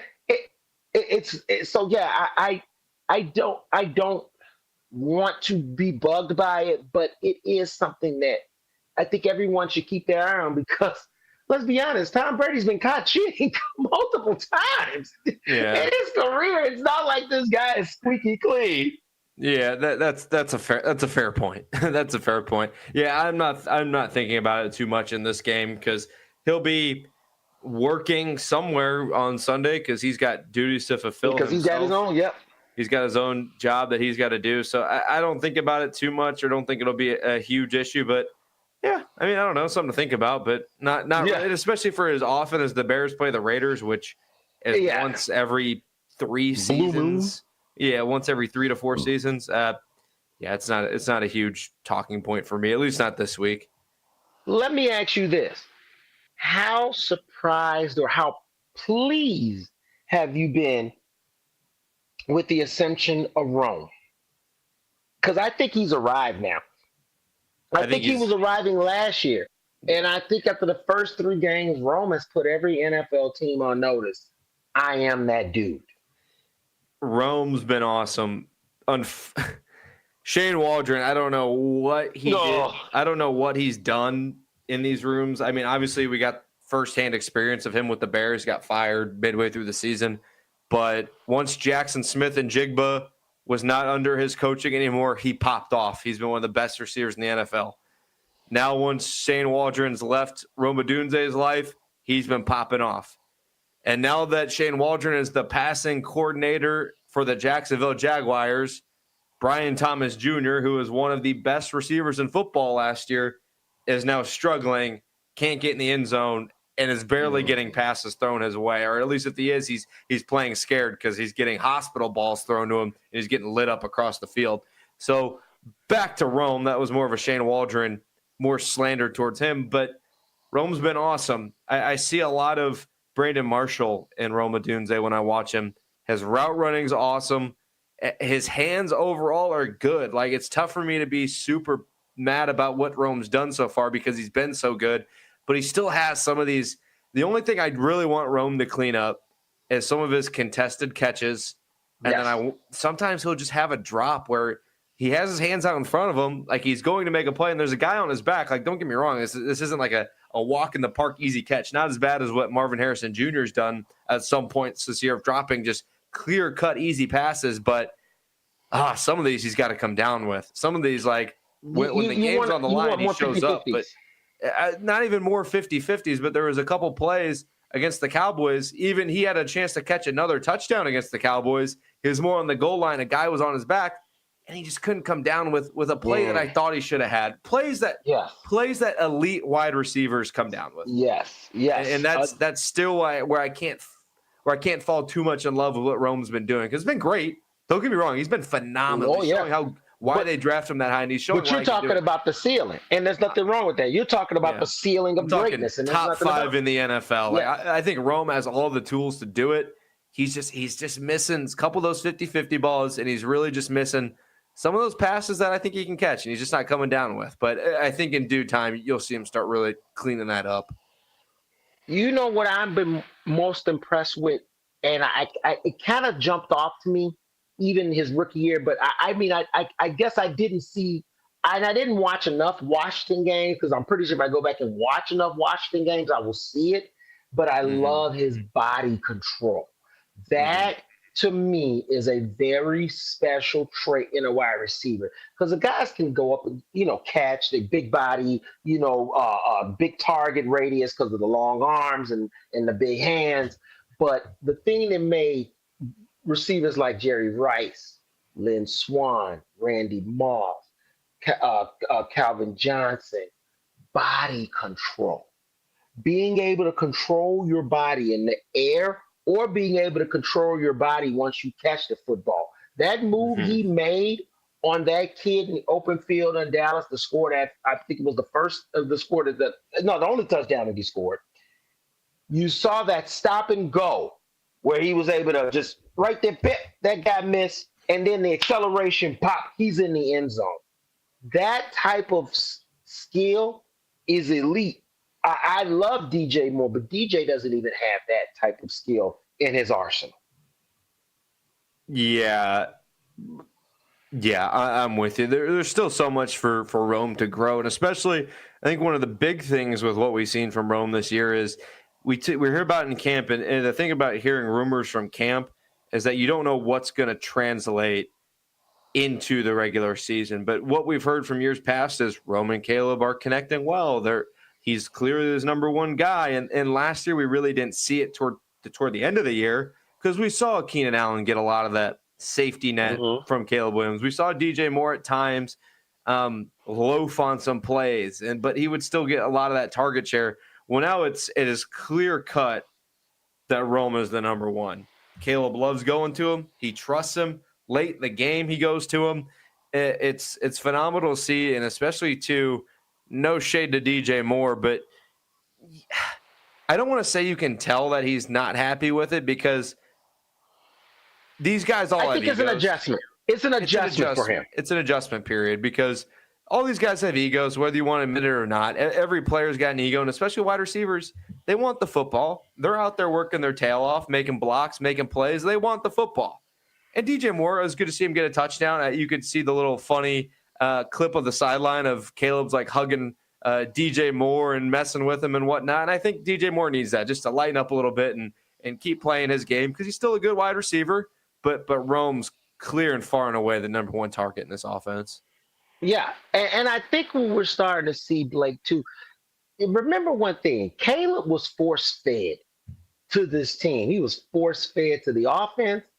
He was force-fed as the face of the franchise on this team, a team that clearly felt some type of way about Justin Fields. They were close to him. They respected him.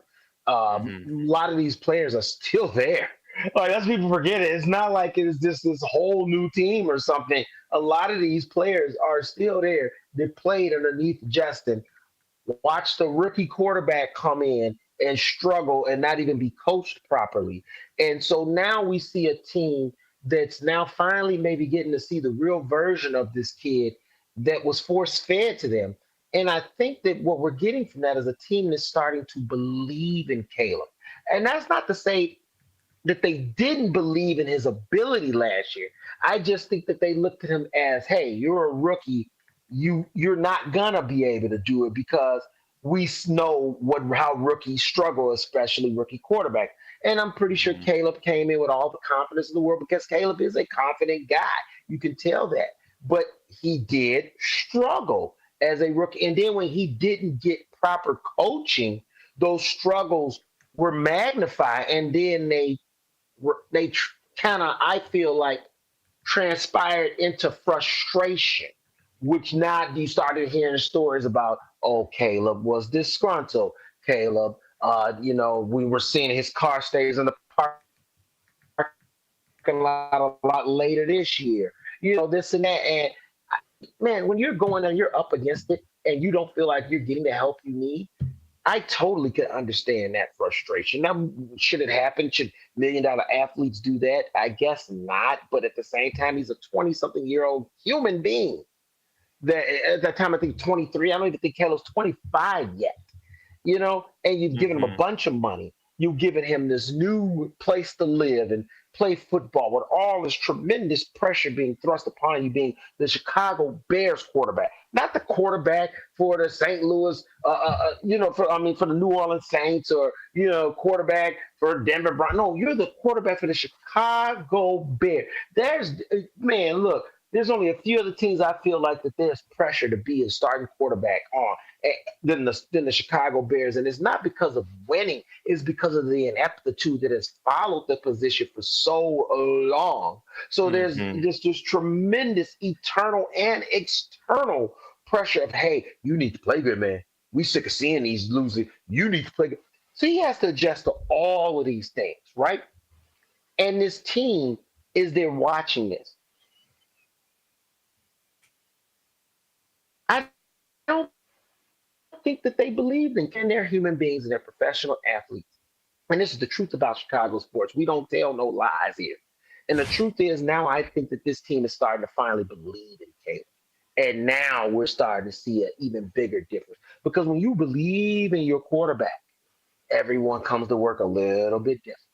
That defense comes to work a little bit different. Them offensive skill players come to work a little bit different. Them offensive linemen want to protect a little bit harder when everybody thinks, hey, this is the guy right here. And I think that that's what the Bears are starting to come into a realization. With the coaching of Ben Johnson, there's a reason that they replaced Justin Fields with Caleb Williams. And now we're only starting to see the beginning of it, brother. And that scares me, Blake. That scares me for the rest of the NFL. Not for Chicago, for the rest of the NFL, because all the hate that you throw that kid's way, he paid attention to it all. He did. He didn't shy away from none of it. They say when people say it was on TV, he would tell them, no, leave it on. He didn't shy away from anything. He's like, I'm ready for it all. And guess what? I think we might just be starting to see the beginning of something special. What do you think? I totally agree with you, and a lot of it has to do with, well, I'm a Bears homer, and I get that. And if you're listening to this channel, you're probably a Bears homer too, and that's okay. Because last year, we didn't see the team lose faith in Caleb. We saw the team lose faith in who was leading them in the coaching staff. We saw it all started with the Washington Commanders fail Mary. It all started with Thanksgiving. It started with all these other different things that happened that were far beyond Caleb's control. I wouldn't say far beyond, but widely beyond Caleb's control that he couldn't overcome. We'll call it how it is. He was unable to overcome Matt Eberflus and Shane Waldron and everything else in between. And that's okay, because what's in the past is in the past. We saw Caleb have game-winning, you can't call them game-winning drives, but game lead-taking drives against the Commanders to take the lead and put them in a position to win the game. We saw him come back against the Vikings at home last season. We saw him lead a furious comeback against the Lions. So we've seen moments. And to cap it all off, how can I forget? Lambeau Field, Caleb has the ball, puts him in a position to kick a field goal and win the game, which they did. And they should have beat the Packers last year at Soldier Field too. But we're not going to get into that. It's done and gone. But now that they have the proper coaching, now that they have the means to succeed, the infrastructure that Ben Johnson's still instilling, that's when I can start feeling a lot better about this whole thing. That's why in January when they signed Ben Johnson, everybody was so excited because everyone is thinking the same thing. Yes. Everybody was now thinking, where can Caleb go? How far can he take this? He's on pace to throw for over 4,000 yards. He's on pace to throw for over 40 touchdowns. Like, a pace is a pace. You still have to keep the pace. You still have to keep competing. But if Caleb Williams puts up those kind of numbers this season, Marcus, yeah, everyone has a reason to get excited. Everyone has a reason to buy into this football team. And I don't want to say we're there yet because we're not. Like you said, 4 games. Where is this team going to be after 4 games? 1-3 will feel worldly different than if they're 2-2. If you're 2-2 going into the bye week, and the schedule is tough after that, don't get me wrong, but we're going to take it 1 week at a time. If you go 2-2 in the bye week, you can sell me a lot of gold, and whether that's full gold or pure gold will remain to be seen. But I at least want to be sold the gold nonetheless. Yeah, and here's the thing too. I'm going to tell you right now. If the Bears are 1-3 after this Vegas game, I'm okay with that. And people, what are you talking about? Because it's the development. I already told you guys I don't expect the Bears to win the Super Bowl. Yes, I would like the playoffs a lot. That'd be great. But this ain't baseball, man. This ain't you can get in the playoffs and anything can happen. That ain't how football works. Sometimes you're just cannon fodder in the playoffs. And you know what? I don't necessarily know if I want the Bears to be that. But it's about the development. And what I'm seeing is a development. I'm seeing the development of a team, and I'm seeing, more important, the development of a young quarterback that I believe is special. And that makes me where my focus is at right here and now. I want victories. I will never tell you I don't. I want victories any day of the week. But I am not going to go chicken little and the sky is falling and it hit me on the head if the Bears are 1-3 heading into the bye. What will be a problem for me, more than anything, is that the Bears are 1-3 and Caleb has this horrible game. He's regressed. He's getting sacked all over the field, and we don't see any progression. Then I have an issue, because I'll tell you what, I'm not going to even have an issue if Caleb struggled and the Bears win, because I'm always going to take wins, but it would still be somewhat of a concern. I would still be like, I wanted, especially after the game you just put up, you need to stack just as much as the Bears need to stack wins. Caleb needs to stack good performances as well. He doesn't get a pass by saying, "Oh, well, the Bears won, and it's okay that it's always good. We're always going to take a victory, but it's still going to be an eyes out on you. Like, well, why couldn't you stack back-to-back good games? Because the worst thing that could happen in his career is the hope the sporadic hope. Oh, that one game he threw 300 yards and had 4 touchdowns, and then the next game he threw for 100 and something yards and 1 touchdown and can barely move, and it was under 50% pat. That I don't want. I just, the progression is what I want to see, and I'll live with the record struggles in that as long as there's a progression with the team and with Caleb. And what I mean by with the team is that they're playing hard. You're seeing guys making plays, and they're losing by going down swinging, not losing and sitting there pointing. It's time to start seeing the consistency of Caleb Williams. We've seen how good he can be. We've seen how bad he can be. But it's time to start seeing consistency. It's time to start seeing, all right, there's an expectation with Caleb Williams, and there always was. When he was first drafted, the expectations were through the roof. Number 1 pick, coming to the best situation ever for a number 1 pick. Those expectations were set from day one. He's never shied away from it. He's accepted when it's his fault. And even when they go out and beat the Cowboys 31-14, in his postgame, when they asked what clicked, what's the first thing he says? He says it's a testament to the work we're all putting in.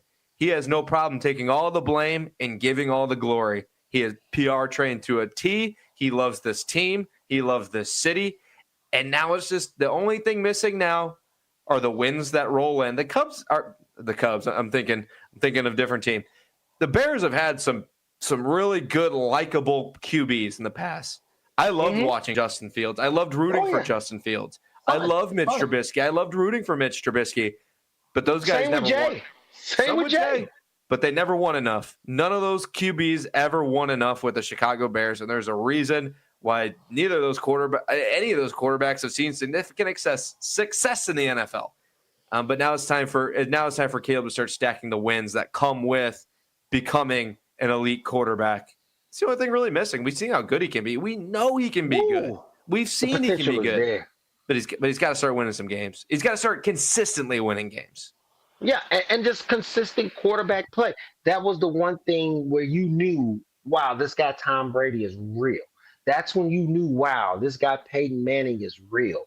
That's how you know now, quarterbacks in the NFL now, Josh Allen, Lamar Jackson. That's how you know they're real Patrick Mahomes, because it's not just a little vacuum sample. You get consistent game after game after game, top-level quarterback play. And I believe that Caleb Williams combined with Ben Johnson is on that precipice of that, but we can't put the cart before the horse. It's got to happen in front of us.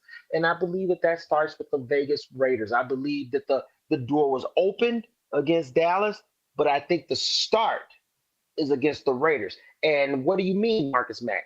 What I mean is, because that's when you're finally stacking back-to-back consistent good quarterback play. So this is where it starts this week, and we'll see where it goes. We're going to talk about the Chicago Cubs when we come back from break, because we do have a team that is going to the playoffs. We have to break that down and see where they're headed, because once you're in the MLB, we know it's anybody's shot. So we got a lot to talk about here and more here on the Truth About Chicago Sports, WRMN 1410 AM. Marcus Mack and Blake Cowell, holla at your boys. We'll be right back. Do you own an annuity, either fixed rate, indexed, or variable? Are you paying high fees and getting low returns? If so, Annuity General would like you to have this free book to learn the pitfalls and mistakes of buying an annuity. The Annuity Do's and Don'ts for Baby Boomers contains the little-known truths about annuities, like how to help reduce your fees and increase retirement income. And it's free. That's right, free. As a bonus, we'll also throw in a free annuity rate report just for calling. We researched over 1,000 annuities and summarized rates and benefits from financially strong insurers. You get Annuity Do's and Don'ts for Baby Boomers and the Annuity Rate Report, both absolutely free, for calling Annuity General today. Hurry, supplies are limited. Call now. 800-760-1845. 800-760-1845. 800-760-1845. That's 800-760-1845. Most people out here think that taking care of one another is important. And most people would step up for a neighbor going through a tough time. Most people around here help out friends and family when they need it. But the funny thing is, most of us won't look for help when we need it. If you're struggling with mental health, you should know that there are resources out there that can help. And it's okay to talk about it if you need to. One place to get started with information is loveyourmindtoday.org. Loveyourmindtoday.org offers a range of guides, instructions, and insights for dealing with difficult situations or getting through a tough time. If you're struggling with mental health, get the help you need, because most people out here really care. Visit loveyourmindtoday.org. That's loveyourmindtoday.org. Brought to you by the Huntsman Mental Health Institute and the Ad Council.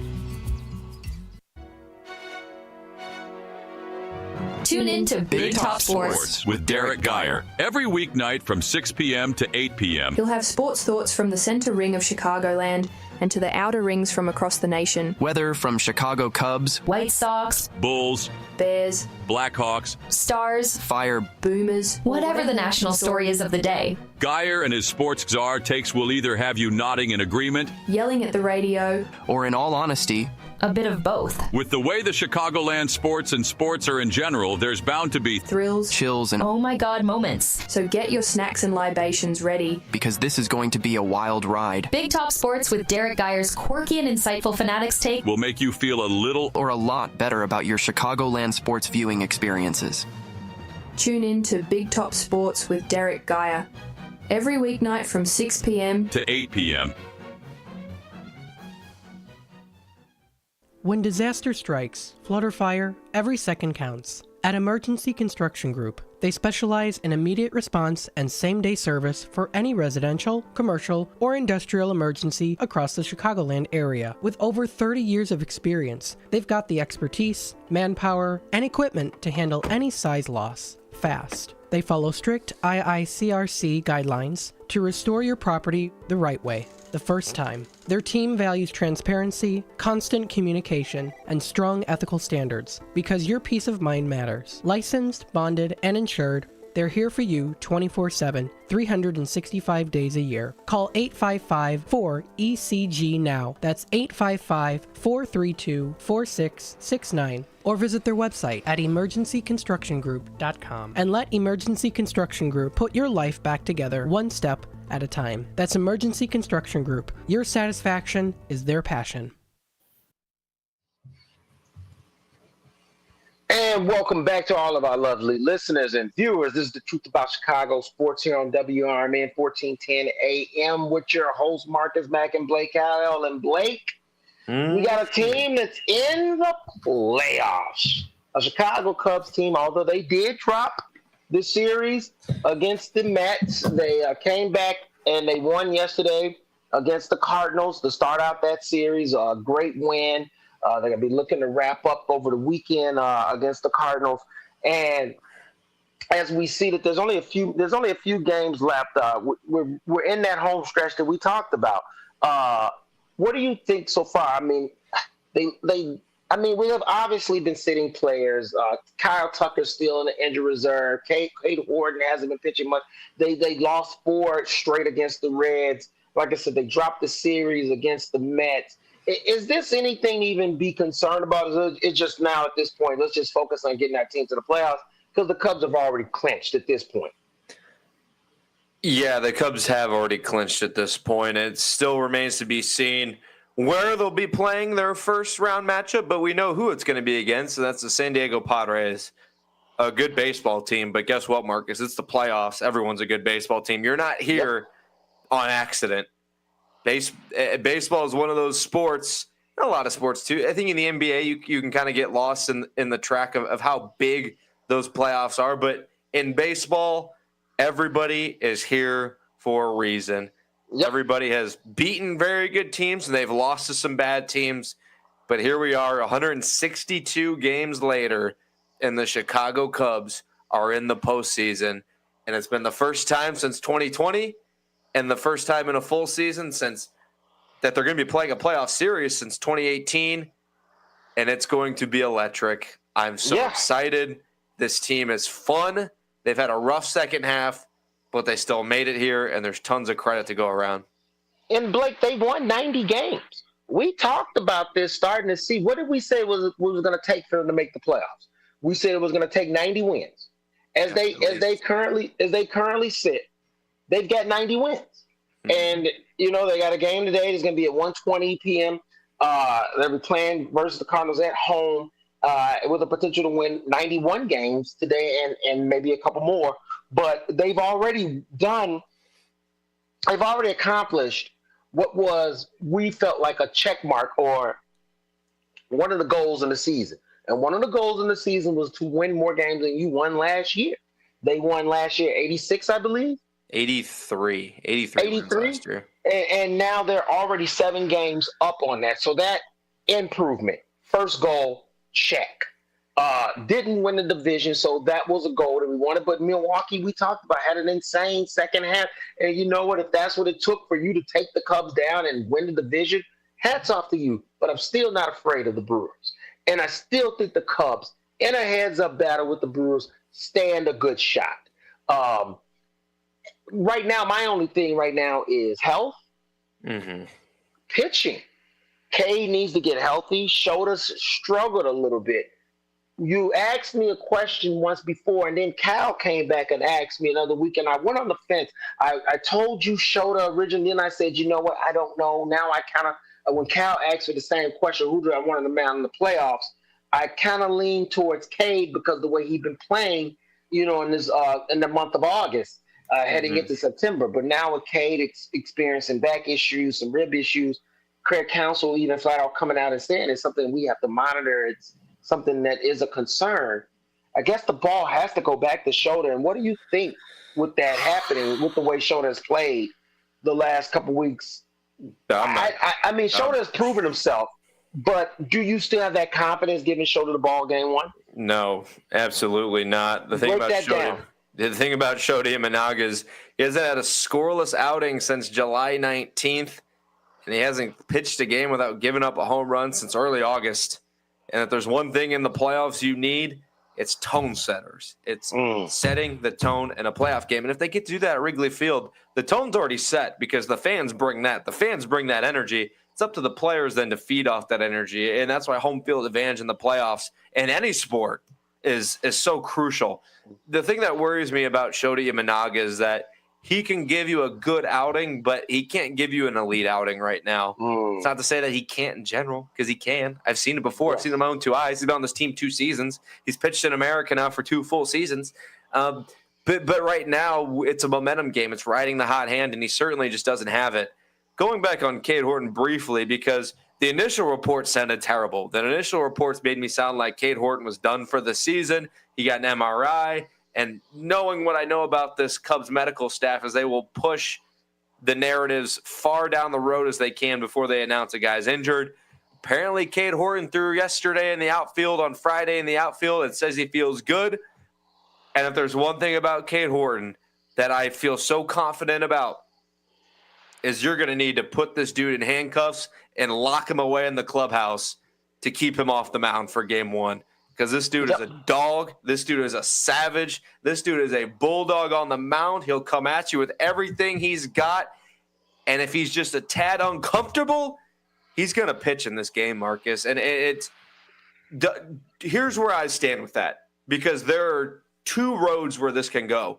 One, a bad road where he re-injures whatever he has, and he's out for part of next season. That is the worst case. This guy is so young. He has not pitched a ton of baseball in his life. Some people, if you don't know, Cade Horton was initially recruited to play quarterback. Like, there was a time where he was supposed to play quarterback, and now he's in the major leagues. If this is a situation, and I'm not a doctor, and I don't claim to be a doctor, if this is about his back and his rib cage, from what we're being told, I am not scared of Tommy John, obviously, because that's in your arm. If it's not an elbow and it's not a shoulder, I'm not super concerned about it because those are structural things that can keep you from throwing in the offseason, and a back and a rib can too, but I'm least concerned about that. If this is a situation where he cannot re-injure it any further and it's a pain tolerance situation, he will be on the mound game 1. No doubt in my mind. And if he's available and healthy, I want him on the mound game 1 because he's been that good. It's a weird situation too. He's a rookie, and that's how hard I'm advocating for this dude. But that's how hard he wants to be on the mound, too. He said this whole season when he was getting pulled early, he's saying, I don't care about this game. I don't care about getting pulled early in this game. I want to be ready for the playoffs. I don't care about Rookie of the Year. I want to win a World Series.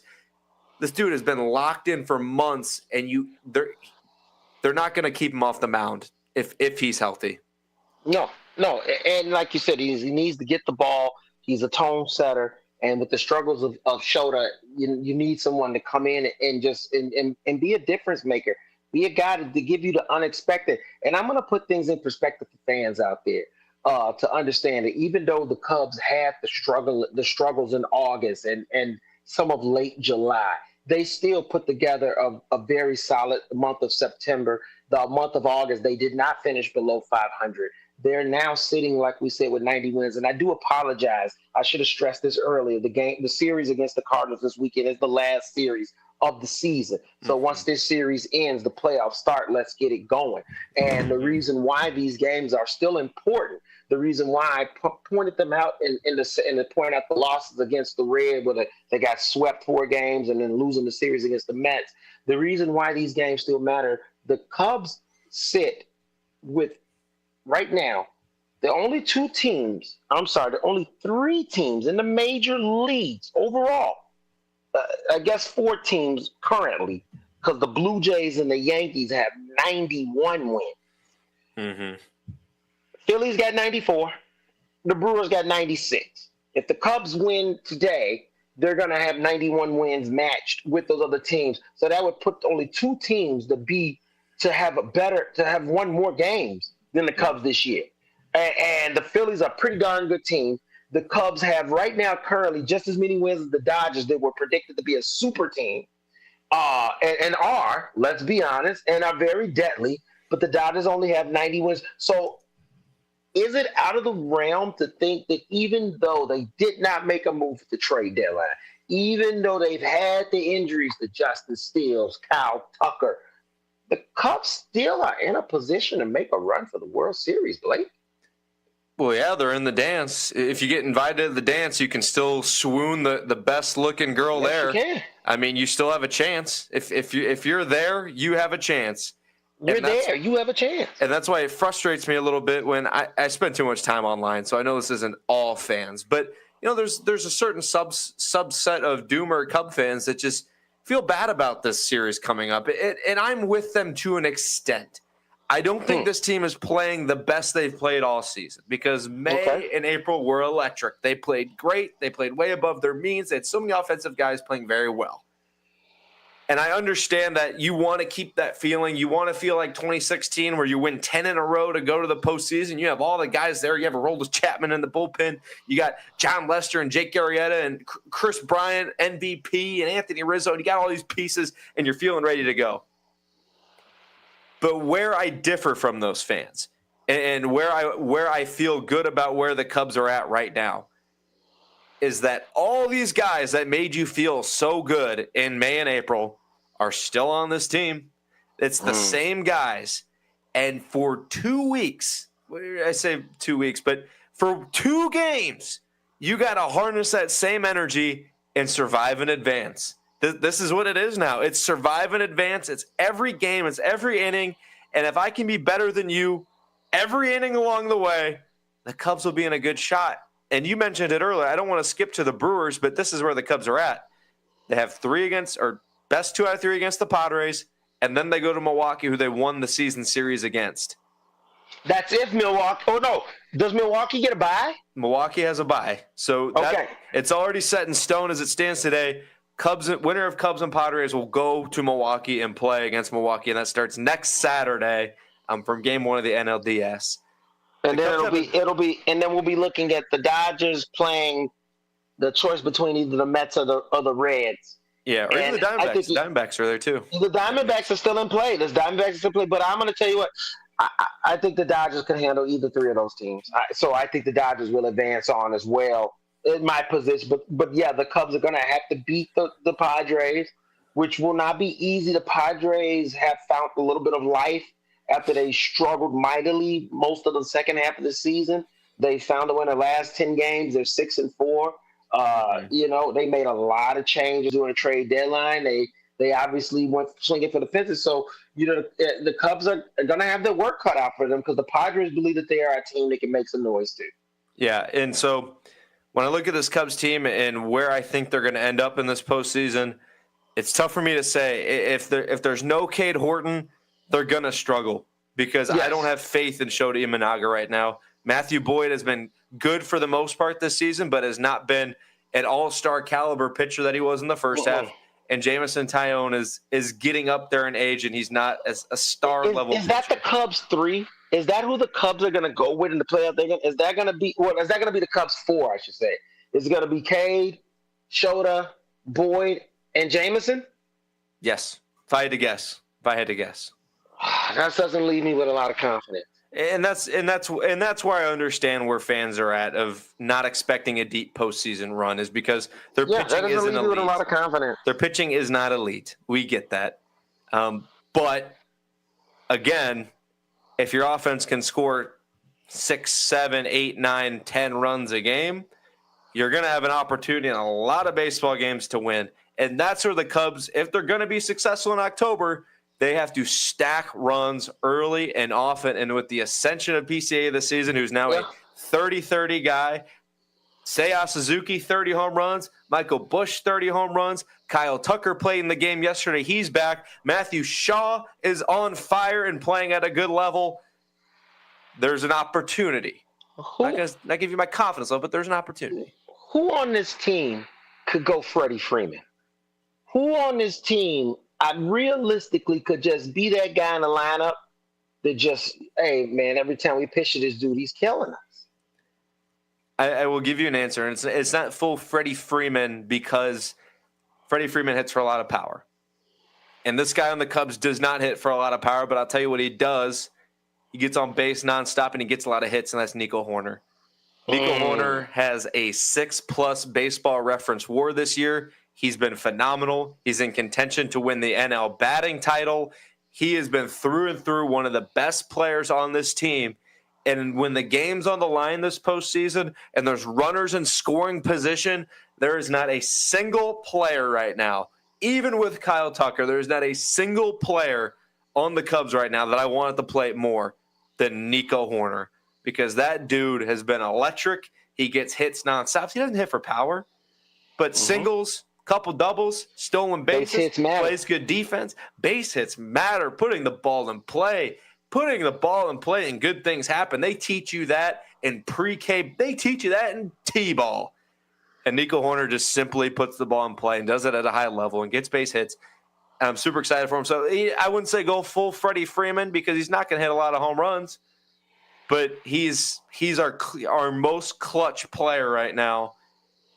And it's going to be his first postseason, too. So it's going to be exciting stuff. Outside of the Cubs, because that's, obviously who we're pulling for big time, who do you think is the favorite of right now, currently? The playoffs, like I said, they're going to be starting after this weekend wraps up. Right at this current situation, who is the front runner, in your opinion, for the World Series? Or at least for a World Series matchup. I won't say World Series winner. Maybe that's a little bit too hard to – but who's your favorite for a World Series matchup, National and American League?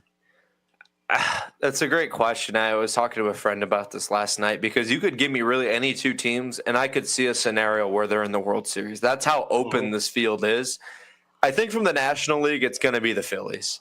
Okay. I think that they have the offensive – they have the offensive star power. They have an MVP candidate in Kyle Schwarber. They did lose Zach Wheeler to a pretty unfortunate, insane blood clot injury, which still kind of blows my mind. But they still have the pitching to do it. They have the bullpen that isn't great, but it's good enough. But every team has an issue right now. And for the American League, I'm going Guardians. I'm going Guardians with a sneaky rise in there. I just think that between the Blue Jays, the Yankees, I don't know, they always seem to beat each other up. Boston has, just shown an ability to falter on their face, and they gave up key pieces and luckily ended up here. I think a team like the Guardians, who made this late season surge, 8-2 in the last 10, been hot. They got some good pieces. I could say watch out for them. Yeah. And I wouldn't be surprised with Seattle. Yeah, that was about to be my pick. I was about to say it's either going to make me look really smart or really dumb here in a month, because if you look at the Seattle Mariners logo, you don't initially think World Series perennial contenders, because this is the first time they've won the AL West since 2001. So it's been 25 years since they've won their own division. But you got to love what you're seeing from them. They went out the deadline and got 2 big bats for their lineup. They have the big dumper, Cal Raleigh, hitting 60 home runs and likely to be, I wouldn't say likely, but a potential American League MVP. And then you got to think of their pitching staff, too. Guys like Brian Wu, guys like Logan Gilbert. Those guys, if the Cubs had the Mariners rotation, I'd be saying the same thing about the Cubs, because the Mariners rotation is out of this world. I'd say them. The American League and National League are just so wide open, and that's why it's fun. That's why the Cubs still have a chance. Absolutely. Even though it is the thing about, see, Blake, we've watched enough baseball.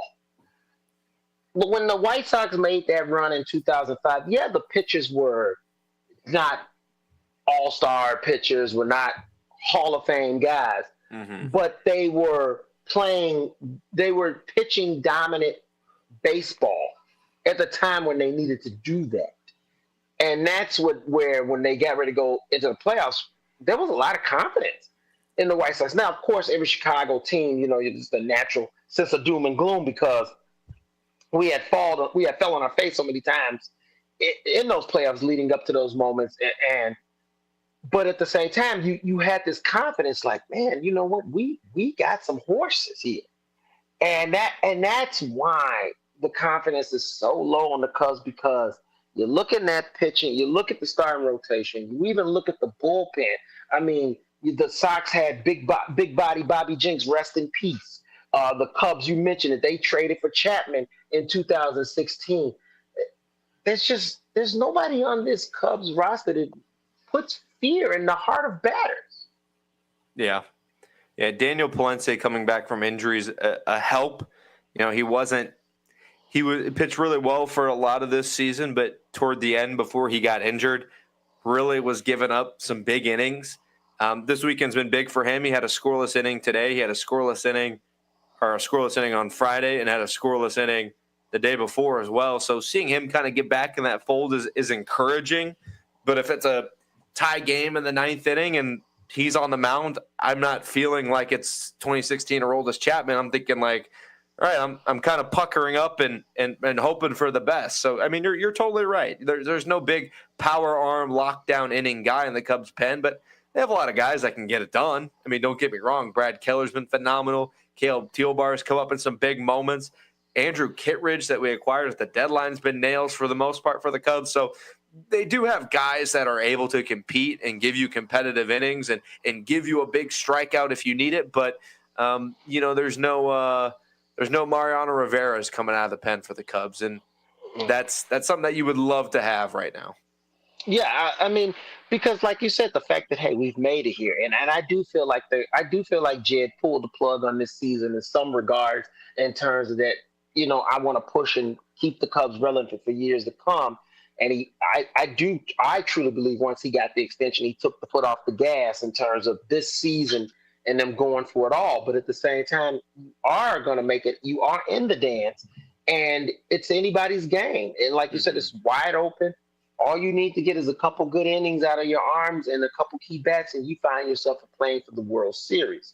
And so, as much as I am not sold, I'm also not discouraged. And I do think that the Cubs can make one hell of a run if they can just get a little heat from that pen and a little heat from those bats. And another big thing, too, that I guess fans don't necessarily think about, because I think getting a bye in the playoffs is super important. But I think in other sports, it's a lot more beneficial. I think in the NFL, for how brutal that sport is in terms of how it acts on your body, it's very important you get that extra week.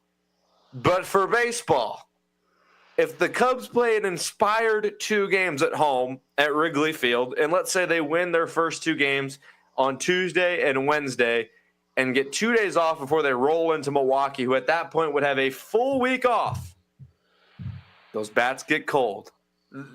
Some of the players might lose a little focus. And if the Chicago Cubs are playing good baseball, rolling into Milwaukee, that's a conversation I would love to have next weekend, because I think the Cubs have a great chance in these postseason. I think they have a great chance to do a lot of cool things. But man, oh man, their stars are going to have to show up. Kyle Tucker's going to have to show up. Yes. PCA's going to have to show up. There's a lot of guys that got to show up in the biggest, brightest lights. But, Marcus, that's how legends are made. And That's how legends are made. We're going to see if someone on the Chicago Cubs wants to be a legend this October. Yeah, who wants to be a legend, baby? That's well said, Blake. Once again, this is the Truth About Chicago Sports here on WRMN 1410. We want to thank all of our listeners and viewers out there. Thank you for joining us every Saturday, 10 a.m. to 12 p.m. as we bring you nothing but the truth about Chicago sports. Blake, give me a prediction. Bears, Raiders. Who do you got?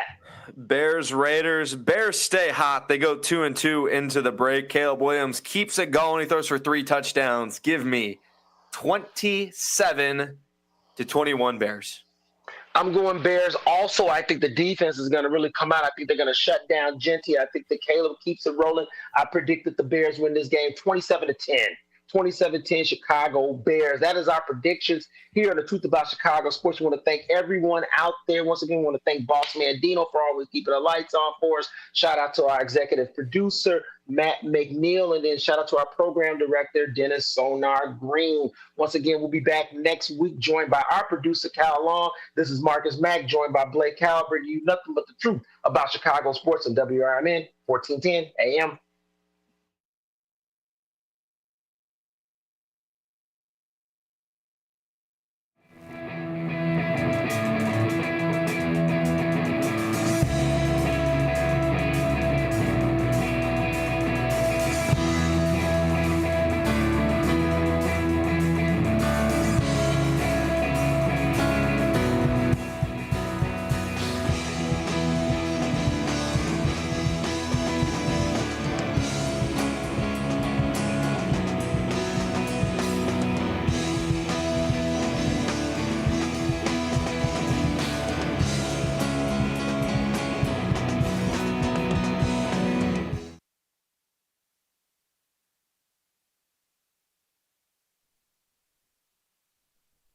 Now available on Amazon.com and BarnesandNoble.com is the book called DUI Jury Trial, which is the true story of a truck driver in Illinois who was charged with driving under the influence of alcohol. Not only was he facing a revocation of his driver's license, but also a lifetime disqualification of his CDL, which would prevent him from ever driving a semi-truck again. This book includes backstories of the truck driver, the lawyers that defended the case, and the DUI expert witness who analyzed the case and then testified at trial as to the proper protocol procedures of the field sobriety tests as well as the breathalyzer test. This nonfiction novel also includes the actual court transcript from the jury trial, a courtroom showdown in which the final verdict would determine the fate of the defendant's livelihood. The book DUI Jury Trial is now available on Amazon.com and BarnesandNoble.com. Your hometown radio station since 1949. We are WRMN AM 1410, Elgin time, 12 o'clock. News at Town Hall. I'm Bob Agnew in Washington. Tennessee Governor Bill Lee is welcoming National Guard troops to help the city of Memphis crack down on crime. The story of crime in Memphis is about to be a story of the past, and that's what we need it to be. That's what this effort is about. Lee's comments courtesy of WATN TV. Additional federal law enforcement agents will include some National Guard troops. Haya Panjawi reports President Trump is set to deploy troops to Portland, Oregon. Trump said he's authorizing full force if necessary to handle what he's calling domestic terrorists. The ICE facility in Portland has been the target of frequent demonstrations, sometimes leading to violent clashes. Some federal agents have been injured and several protesters have been charged with assault. Haya Panjwani, Washington. Sinclair Broadcasting is returning Jimmy Kimmel Live to its ABC stations. In a Friday statement, it announced it's ending its preemption of the late night show over remarks he made about the killing of Charlie Kirk. The statement read, quote, "Our objective throughout this process has been to ensure that programming remains accurate and engaging for the widest possible audience. We take seriously our responsibility as local broadcasters to provide programming that serves the interests of our communities while also honoring our obligations to air national network programming." That is Bernie Bennett reporting. New census data refutes a claim that America is systemically racist. Here's correspondent Ken Lord. The statistics come from the new Census Bureau report on household incomes. It shows a rapid rise in incomes for Asian and Hispanic households over the past year, which continues a positive trend that dates back to the early 1980s. In fact, one statistic indicates that Asian households now make on average $120,000 a year, or one-third more income than white households do. More on these stories at townhall.com. So my mother is thinking of switching from Verizon to Pure Talk, but she's worried the deal sounds too good to be true. Michael, she said, how can those Pure Talk people offer me the same basic service as Verizon for so much less money? I said, Ma, go ask Google how much Verizon spends on advertising and promotions. A few seconds later, my mother said, oh my goodness, $12 billion a year? That must be a typo. I'll tell you what I told my mom. It's not a typo. Verizon spends $12 billion a year on advertising and promotions, and their customers are paying for it. Well, Pure Talk doesn't spend that kind of money on commercials. Trust me, I would know. That's why they can offer you and my mother unlimited talk, text, and plenty of data on a crazy fast 5G network for just $25 a month. And if you're a business owner, you could really save a fortune. Dial pound 250, say the words Mike Rowe, and you'll get an additional 50% off your first month. That's pound 250 Mike Rowe. Pure Talk. Everything you need and nothing you don't. New digital ID cards are making their way to the United Kingdom. Prime Minister Keir Starmer has announced British citizens and permanent residents will have to produce a mandatory digital identification card in order to get work. The plan will help reduce unauthorised immigration by making it harder for people to work in the underground economy. It will also make it simpler for people to access healthcare, welfare, childcare and other public services. Britain has not had compulsory identity cards for ordinary citizens since shortly after World War II. I'm Charles de Ledesma. A court victory for President Trump, the Supreme Court allowing the administration to slash foreign aid payments. The administration is objecting to paying out some $4 billion already appropriated by Congress, and using the rescission process has been seeking to claw back some of that money to help balance the federal budget. Breaking news and analysis at townhall.com. The profit margin on flipping a home these days is now at a 17-year low. It pays less and less to buy and flip a home these days. The typical home flipping profit margin fell in the second quarter to its lowest level since 2008, with a typical return of 25.1% before expenses. That's according to an analysis by Atom, a real estate data company. Rising home prices are driving up acquisition costs, making flipping less profitable. Meanwhile, with many aspiring homeowners priced out of the market, real estate investors are taking up a bigger share of U.S. home sales overall. Ron Taylor reporting. Private investment firms that are helping finance America's artificial intelligence race and a huge build-out of energy-hungry data centers are getting interested in the local utilities that deliver electricity to regular customers as well. Also, the servers that power all that AI, billions of dollars from such firms are now flowing toward electric utilities in places like New Mexico, Wisconsin, and Minnesota. More from townhall.com. Join your co-hosts Mike Tooman and Paul Burvitt on our weekly radio hour, Chief Guard of the Republic, where we talk about all things national security, defense, personal security, safety, and dealing with law enforcement situations. Call in 847-931-1410. Ask us questions. We will get you answers. Every week, Saturday, noon to 1 on 1410 AM WRMN Elgin. Streaming on WRMN1410.com. Chat with us on WRMN's YouTube live channel.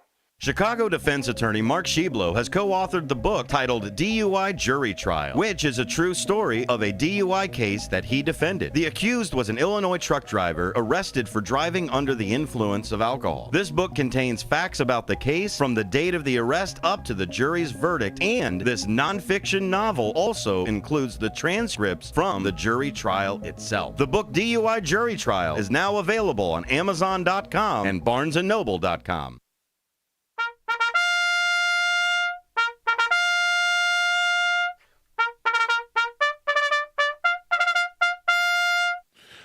Six Bandits, comrades. This is Chief Guard of the Republic Radio Show with your co-hosts Mike Tooman and Paul Burvitt every Saturday, noon until 2 on AM 1410 WRMN Elgin. Or you can stream us live on the WRMN YouTube channel.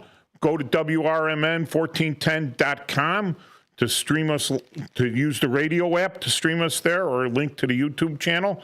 You can call us here at our studio number of 847-931-1410, or you could text us in on the Magic New Mexico text number 505-926-1410.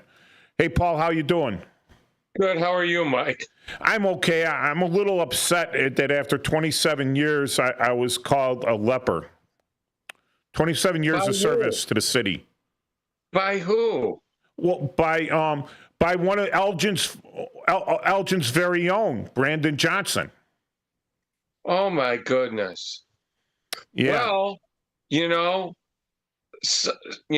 don't want to say too much, but teach isn't teaching so well, if you get my drift. Yeah, I know. I mean, I guess the guy, I don't know what denomination he is or what church he goes to or whatever he proclaims, but obviously the dude never heard the Beatitudes.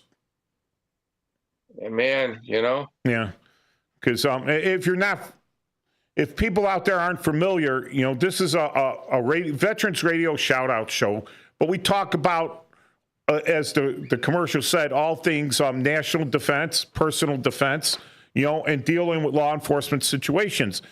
And my bona fides here is that I was 27 years as a Chicago police detective, and I did 38 years in the Army Reserve with multiple deployments as a military intelligence and psychological operations professional. And Paul, you were a prosecutor. You're right. And I also trained. Well, I'm a licensed to train at all the state police academies in the state. I can teach them about murder, forfeiture, investigations, and even AR-15 rifles and all of that. So I'm also licensed to teach by the state of Illinois at all police academies. So, I've got a deep interest in law enforcement. And I think, I think it's really sad when we elevate what we would call activists or community organizers to positions where they have to be in charge of everyone, just not a specific group. Well, look at our governor, the governor of our state, standing in front of a community organizer 2 days before he murders someone. And it's sad. It's really sad.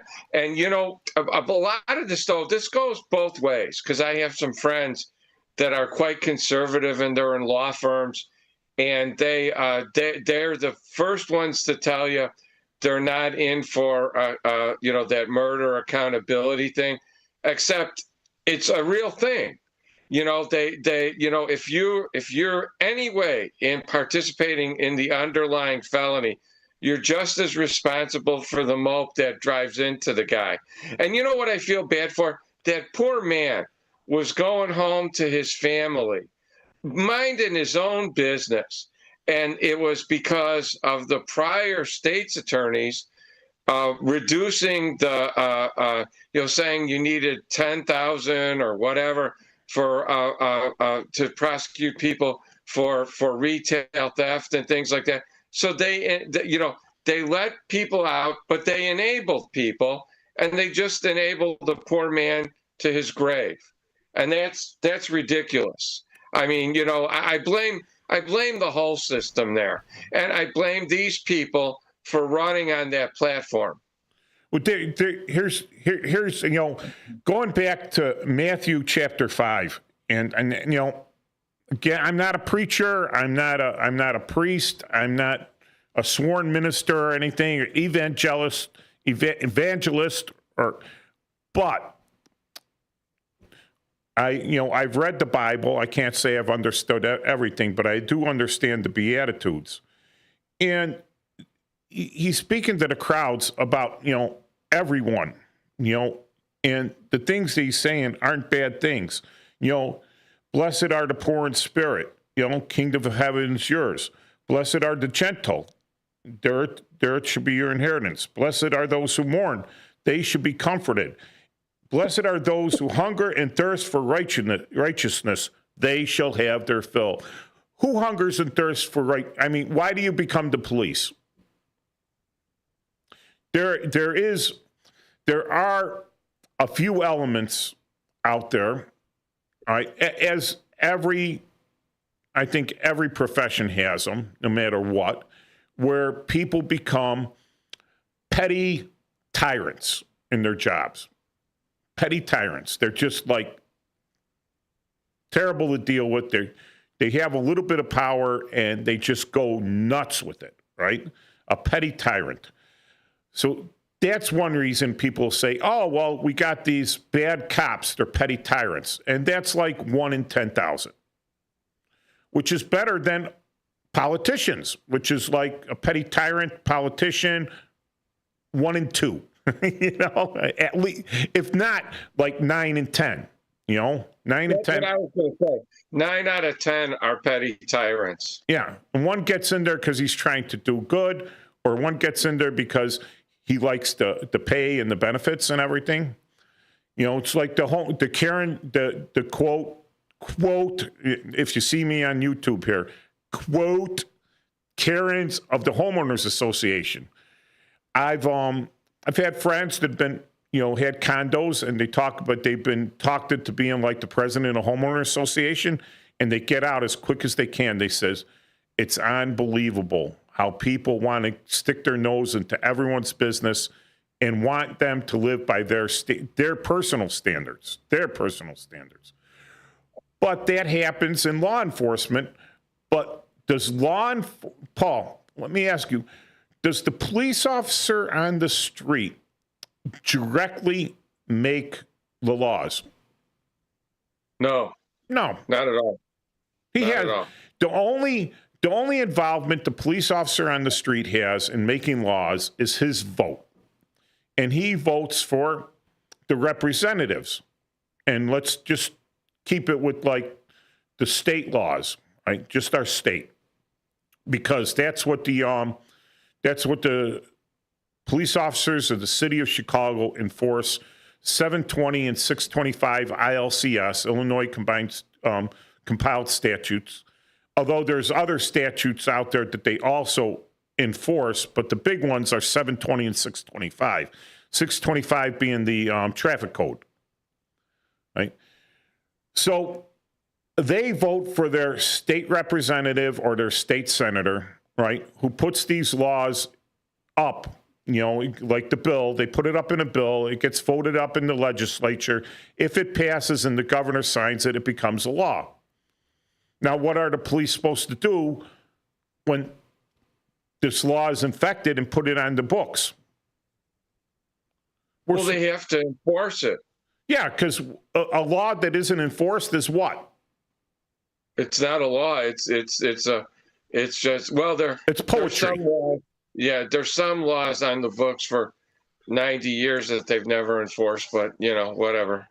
Yeah, and, you know, you'd think when they went from Chapter 38 to 720, 625 and all that stuff, that they would have shaken out those laws and said, hey, let's do a mass repeal of archaic laws that no longer apply. But I think they're lazy, right? You know, I learned real quickly about a lot of things because there was a guy, he was an insurance broker, and he was doing a Ponzi scheme, you know. And coming up in the investigation, I found out that he was married to 2 women at the same time, okay? And he took the second wife's family for some money. So, you know, being the diligent young guy I was trying to charge him with everything I could, which was theft, securities fraud, theft by unauthorized control. Bigamy. And I wanted to do bigamy in there, you know. And I got pulled in by the top honcho in the office underneath the elected official, and he goes, what are you doing here? And I go, well, he's married to 2 people at the same time, and he took the second family for, and they go, no, we're not doing that. And I go, what do you mean? He goes, the next thing you know, he says to me is, you'll be wanting to charge people with adultery. And I said, well, that's a crime too. Maybe we should start. And then that was it. That was over with. And they took that one away. So, it could happen, but there are laws. They were on there for a reason. And they thought it must have been a reason because diligent people, probably 118 at the time, thought it was something to put in the law. But, we just don't enforce them sometimes, Yeah, so the same thing you're saying there. A detective at Area 3, Special Victims Unit, we handle domestic stuff, and bigamy is one of the cases we handled, right? And one of the detectives actually drew a bigamy case. And he put on the complaining witness, which was the second wife, right? Yeah. And one of the wives was complaining witness on this, right? And so he put it on her to gather all this evidence that he needed. He looked at the law and he looked what he needed for a prosecution and everything. And she goes out and she gets everything. She comes in, he calls the state for felony approval, and they said, no, absolutely not. And he's like, maybe, sometimes on some of these older cases, you should older laws that you don't see enforced so much. But getting back to it, so the police officer's out there, and he's sworn to uphold the Constitution of the state of Illinois. And the Constitution is the ultimate law of the state of Illinois, and all the other laws fall under it. Without the Constitution, there are no other laws. So he is sworn to uphold the Constitution, to enforce the laws. And apparently, the people that take that job and swear, that is now a disease. So it's a disease, wanting to enforce the laws, even though they make you swear to it. You're a sworn officer. You swear to enforce those laws. And the mayor is now saying, the mayor who employs you is saying that to swear to enforce the laws is a disease. Well, then, you know what? That's a disease I want to catch. Yeah. So we got a caller. Okay. Hey, how you doing? You're on the air here with the Chief Guard of the Republic radio show. Hello? Hello. Hello. Hey, how you doing, John? Hey, how are you? I finally made it. Yep. So John's one of our guys out there at the Dunkin' Donuts Veterans, which meets every Tuesday, 9 o'clock. During the summer and good weather, we meet at the Bunker Hill Woods. And then during inclement weather, when it's colder out, we meet at the Dunkin' Donuts on Dempster, 7137 on Dempster, or 39. It's in Niles. So, John, right. What's on your mind today? I was looking for something about benefits, but your previous story, or not story, but what I was listening to was very interesting, and it really brings a lot to mind, and I understand what you guys were talking about, and I approve of it. Thank you. Yeah. So what were you asking about benefits? Because John, I'm not a qualified veteran service officer, but I know a little bit about things. No, I'm getting into the benefits statute or situation at a late time. I should have been in 30 years ago, but because of the way they ran things then, I didn't want any part of it. And I finally needed hearing aids, and I got a hold of Chris O'Donnell, or his name was given to me after I had been horsed around, and it took me a week to get from Rolling Meadows to Milwaukee, and then to Seattle, Hawaii, back to Seattle, to Hines. And when I got to Hines, nobody spoke English. So I got a hold of a friend of mine and I were talking, and he said, "I've got this retired Marine colonel. He's big with the VA Yes. harassment. Chris O'Donnell. Yes. You need something done, he gets it done." Yeah, he works up at Lowell, and I don't mean he works up there. That's where he goes most of the time. You know? Right. And what he did was, I got a hold of him on a Wednesday. We went on Thursday for an interview at Lovell. The following Tuesday, I had hearing aids. Nice. Very nice. I'm glad to hear that, John. I'm sure you're glad to hear that, too. Oh, yes. Thanks for calling in, John. You know, Hey, Mike. Yeah, Paul. Mike, he reads you 5 by 5 now. Yeah, 5 by 5. I don't even know what 5 by 5 means. All angles. Hey. It's all even. All even. All even. Yep. Yep. Hey, thanks for listening. I'll try you again when something else comes up. Have a good weekend. Thank you, John. See you Thanks for Tuesday. calling. I'll see you Tuesday. I'll be there. All right. So here's the thing, is that if Brandon Johnson really had any intestinal fortitude, and he stood by his word, now he swore the same oath. So by swearing that oath, he is implied in being diseased also, right?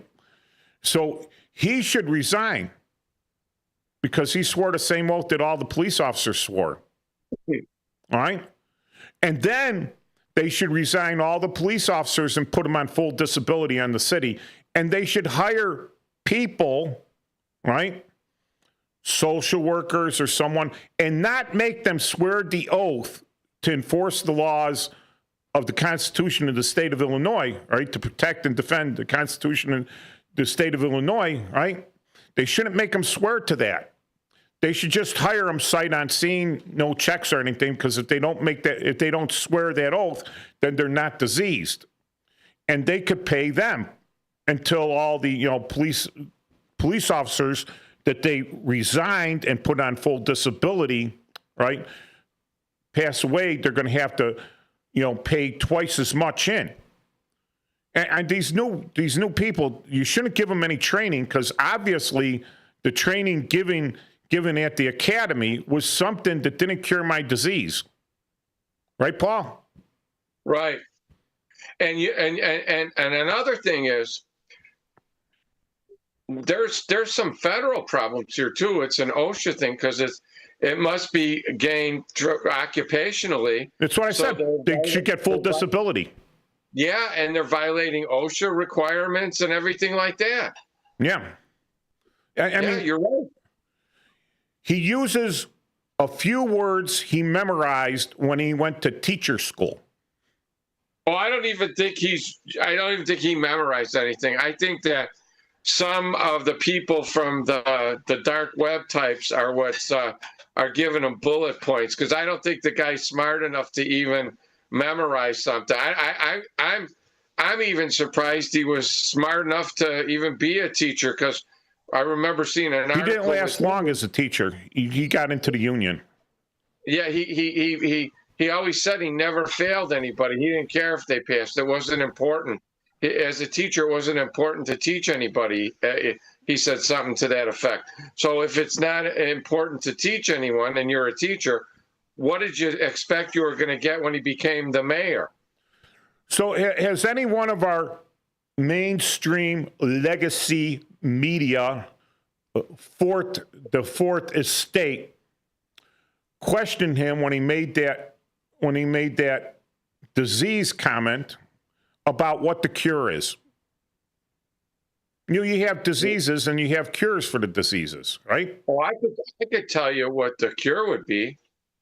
A targeted treatment, removing him.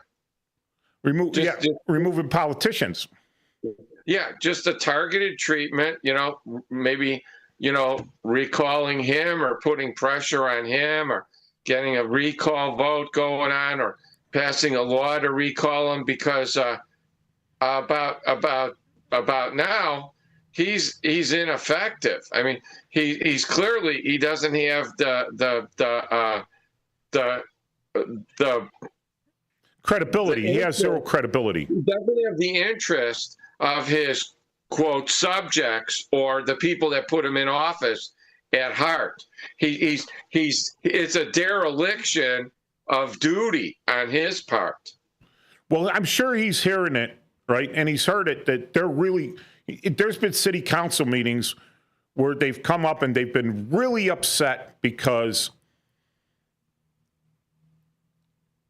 social services that have been created and put aside to service the social economically deprived areas of the city, right, were being redirected or canceled out to redirect in another way for illegal aliens, because we're a, quote, sanctuary city, right?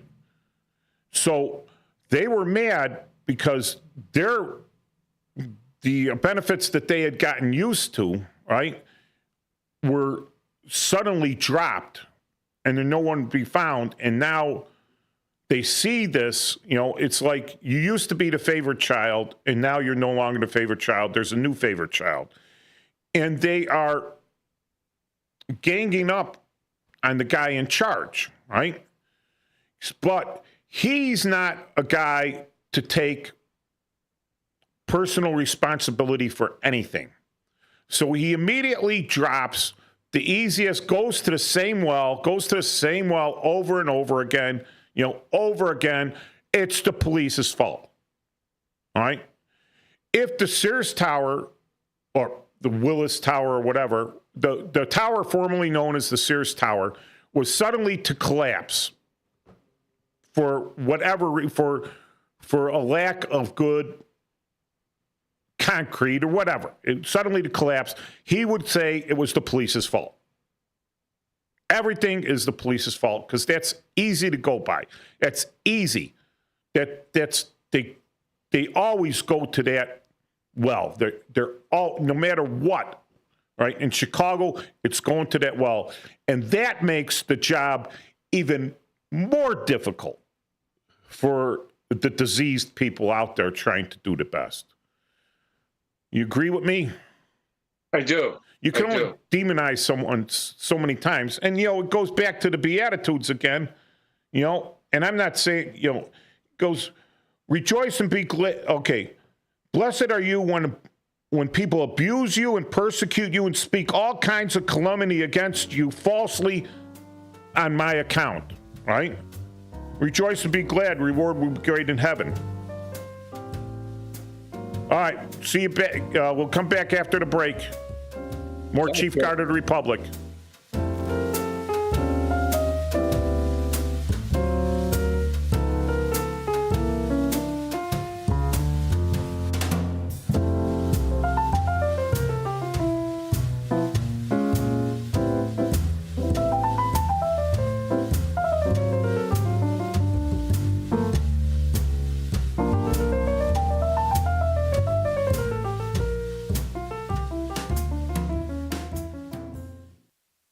Want to read some action-packed, exciting pulp fiction? Read the works of Michael Tooman, now featuring the international crime thriller, I Married a Bot Madam. Available on Amazon in hardcover, paperback, and Kindle editions. The paperback is also available at other book retailers. Check out Michael Tooman's webpage at scilink.net. That's Papa, Sierra, Yankee, Lima, India, November, Kilo, dot, November, Echo, Tango. Are you dreaming of a getaway? Want to leave the stress of daily life behind? Whether it's a relaxing cruise or an adventurous land escape, planning the perfect vacation doesn't have to be a hassle. At Cruises International, they specialize in vacation destinations, land and sea, making your dreams come true. Located at 1721 Moon Lake Boulevard in Hoffman Estates, Cruises International isn't just about booking travel. They're your personal concierge, trusted travel advisor, and advocate. Your preferences are unique, and they'll take the time to understand exactly what you're looking for. From personalized service to their global network of specialists, they ensure that your vacation is tailor-made just for you. It's time to plan the vacation of a lifetime.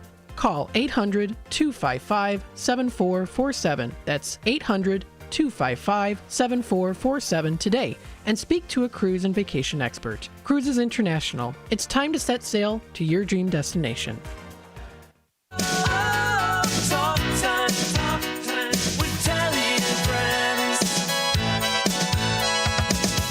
Hi there, Tammy Scully here from Talk Time with Tammy and Friends. Join me and my sidekicks Nancy and Becky for valuable lifestyle tips and unique views and insights on interesting topics and everyday situations, providing nonstop fun and chuckles for all. Get the scoop on consumer news, deep dive on current events, and learn about the newest economic trends, from exercise and gardening to music, travel, recipes, sports, pets, real estate, media, and everything in between. And it's all sprinkled with a healthy helping of bad dad jokes and interesting fun facts to boot. Tune in Mondays through Thursdays from 2 to 4 p.m. for a little fun, frolic, and infotainment. Join us, won't you?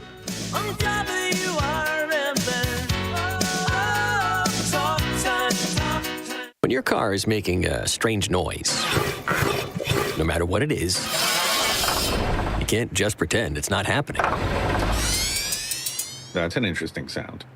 It's like your mental health. If you're struggling and feeling overwhelmed, it's important to do something about it.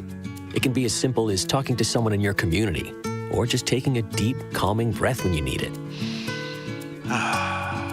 Nice. For mental health resources, check out loveyourmindtoday.org. At loveyourmindtoday.org, you'll find information that may help you get through a tough time. Things like tips for dealing with stress, how to navigate difficulties like financial worries, anger, substance use, and more. You can also find real stories of how people navigated their own mental health challenges. Because once you start to address the problem, you can go so much further.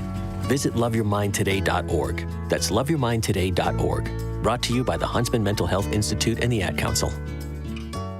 Join your co-hosts Mike Tooman and Paul Burvitt on our weekly radio hour, Chief Guard of the Republic, where we talk about all things national security, defense, personal security, safety, and dealing with law enforcement situations. Call in 847-931-1410. Ask us questions. We will get you answers. Every week, Saturday, noon to 1 on 1410 AM WRMN Elgin. Streaming on WRMN1410.com. Chat with us on WRMN's YouTube live channel.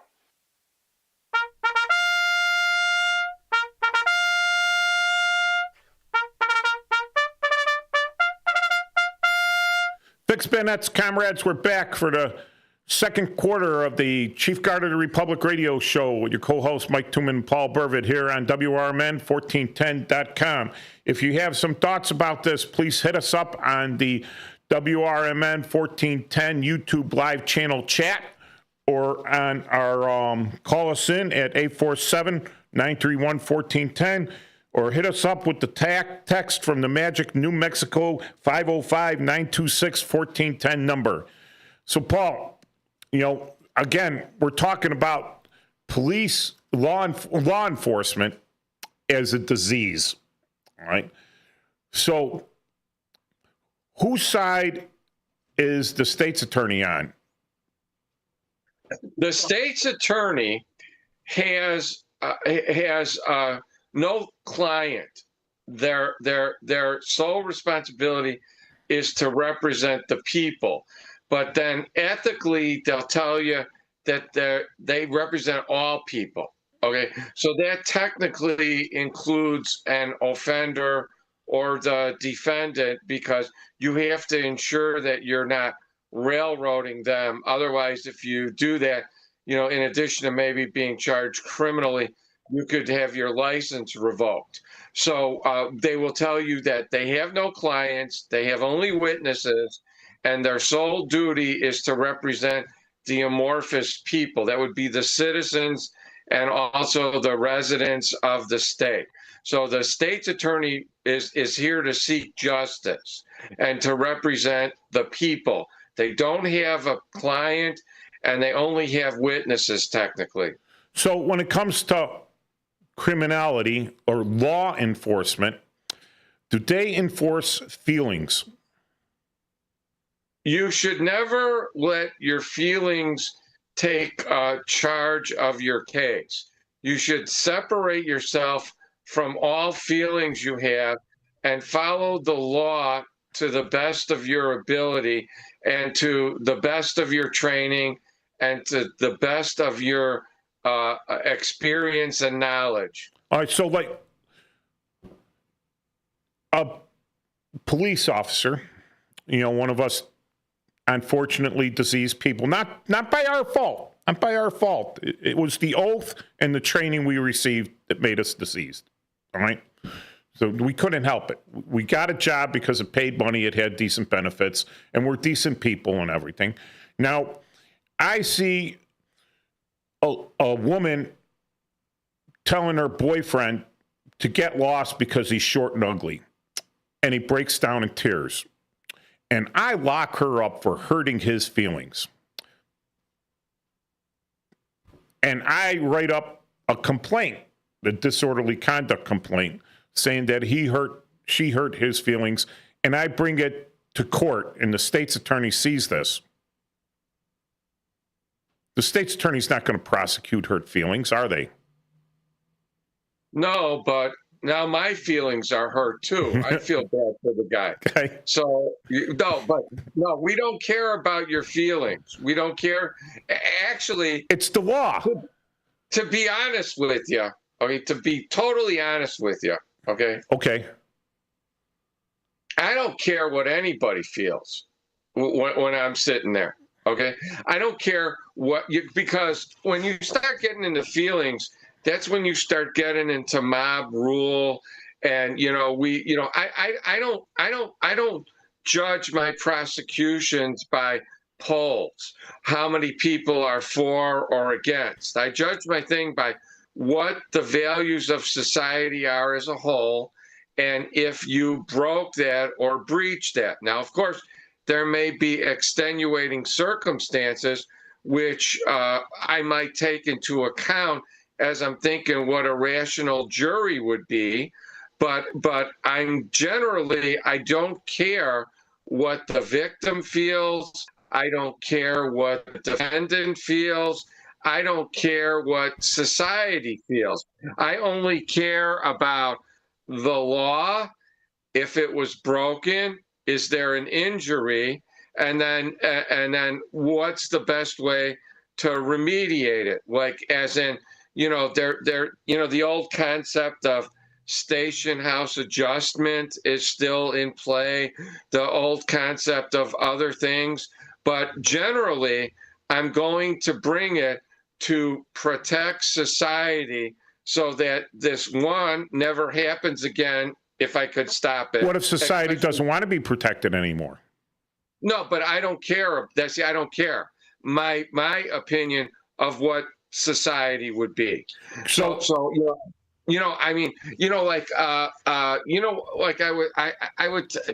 people would say to me, well, I didn't want to come forward. And I said, okay, but if you don't come forward, I said, the way you feel right now, what happens if that happens to another girl or another child or another man, or God forbid, they can't come home? So I really don't care how you feel, okay? I care about making sure this doesn't happen to another person, or that the person serves as an example. And by that, I mean a real big example, so that somebody thinks twice, even if they are sociopathic or psychopathic, that, if they think that they're going to rob candy from a baby and maybe get 99 years from it, they're not going to rob candy from a baby anymore. So that I really, emotions and feelings are like below zero on the way I kind of think about it. Okay, so Paul, these laws that you prosecute, all right, for the good of society, how many of them did you invent out of your head and prosecute, for just made up on your own? No.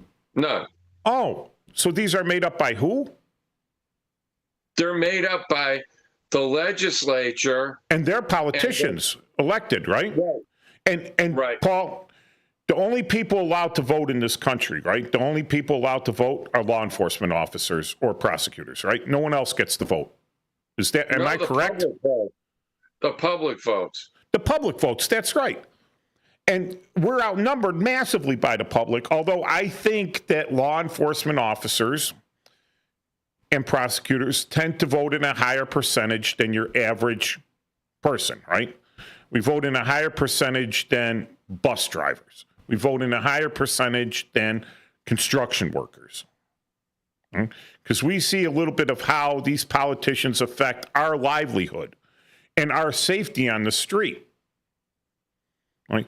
So when they're throwing this stuff at us, there's a law on the books, right, that we enforce, right? That was made by the politicians. If the politicians don't like that law being enforced, such as retail theft, then they should go and take it off the books, and then they should watch all the businesses leave their jurisdiction, leave their what do you call it, representative area, their district, just pull out, because hey, if they could just steal from me, why should I be here? And then watch the entire economy collapse. But they're not going to do that because these people also donate to their campaigns and everything. But then if I lock up someone, right, I'm the one at fault because I caught them committing the crime. Because without me catching them committing the crime, guess what? No crime. No criminals. Just going to say something, and I blame society for this, and I've said this before. Something happened somewhere about 60 years ago, and I'm going to just flat out put it on. It's the Great Society. That's what happened. But and that caused a lot of these problems. But when I told this story once before, and it's a true story. So I was working late at court, and I didn't have lunch, and it was 3:00. And the rule was if you didn't have lunch, it was 3:00, you could go home. And I was going to go home. But my partner was having car trouble, and he took a cab there, and he asked me, was I going downtown? I said, no, I was really going to go home and have lunch and then stay home. But I said, what'd you need? So he said, well, I need a ride downtown. Okay. Now, I took him downtown, and since we were going downtown, I used to park. I had a really great deal for parking at almost by 11th and State in a condo building. I said, well, you know what? Normally I drop you off, but since the lateness of the hour, I said, I'm going to walk in with you, and I'm going to sign in, check my mail, and then leave because I didn't have lunch. He said, okay. So we were walking. We were walking up. The street in State. No, the street in front of City Hall, LaSalle. Was that it? Yeah. And he had recently gotten engaged to somebody, and a very lovely woman. And over there in the corner that used to have that Bell Federal Savings where the bell would change colors with the weather, there was now a Walgreens. And as we approached the Walgreens, he said, oh, my God, my ex-girlfriend works across the street, and I hope she doesn't see me because that would be bad. So at the time, there used to be Nick's Fish Place over there, but now it was a McDonald's. And it's by the First National Bank, okay, which used to be Chase Bank, which was first, because my dad, while a policeman, worked construction, and they built that building. But they have like 6-inch squares, and they're brass, and they tell you what's the city line and what's the property line for Chase or First National Bank, right? And as we're getting closer, there's like a full contact brawl going on. Full contact brawl, okay? And it's a guy with, come to find out, his girlfriend or wife and his mother. And there's a bucket banger. And they're fighting. And it's like you're at a cage match. People, secretaries, lining the thing. I couldn't believe it. And he goes, what should I do? I said, call the police. And I had a briefcase and everything, and I always carried mace, you know. So finally, the kid was able to subdue the bucket banger, but he was kind of weakened. And it's sad because when you hear this, it sounds like a joke, you know. He said, "Ma, I can't hold him. Sit on his legs." And, you know, I had my briefcase and I had mace out, and I was tempted, if the bucket banger moved, I was going to spray him. But then technically, I don't know how this started. I just know how it ended. So anyway, we hear the TAC guys coming, okay? And they're coming down Madison, I guess. And there was a man in a suit there. And he was security for the bank. And he helped the mother off. And then he told the offender to run, which promptly really made me mad. And if you know anything about the First National Bank, they have buttresses. Yes. Where yes. He was hiding there. And I got my badge out. I got my briefcase. The first guy, to his credit, was the TAC lieutenant, okay? And I'm showing him my badge, and I'm pointing here. And the guy sees me, and I could see him. He's swearing at me and everything. And he runs into 3 First National to where me and the lieutenant grab him. And he said, "Did you see this?" I said, "Yeah, I saw the full contact brawl." I said, "There's my partner." I said, I'm an attorney general. My partner has got the victim, his girlfriend, and his mother. He goes, "Well, we know this guy." He goes, "Thanks for your help." And then I come to find out eventually that they let him go. And then the next day, he threw somebody through the window at Marcia Fields. Now, why I bring this up is I used to bring this up in class when I taught firearms, because I said it's better to not get involved in a deadly force type of way unless you actually have seen the whole thing. But I said you can participate in the apprehension possibly, or, you know, whatever. And one of the students who would remind you of Brandon Johnson said, "You know, you're a problem." He goes, "You're the problem. You should have minded your own business." And you know what? I feel that's pervasive in a certain element in society. And I feel that that's why nobody snitches, because I feel, and you know darn well. Wait. There's all right. So snitches get stitches is the thing, right? And, you know, they snitch on each other all the time, just in different ways. They're constantly calling on their neighbors. I had a drug dealer, right? Drug dealer, admitted drug dealer. He deals drugs, right? He called the police.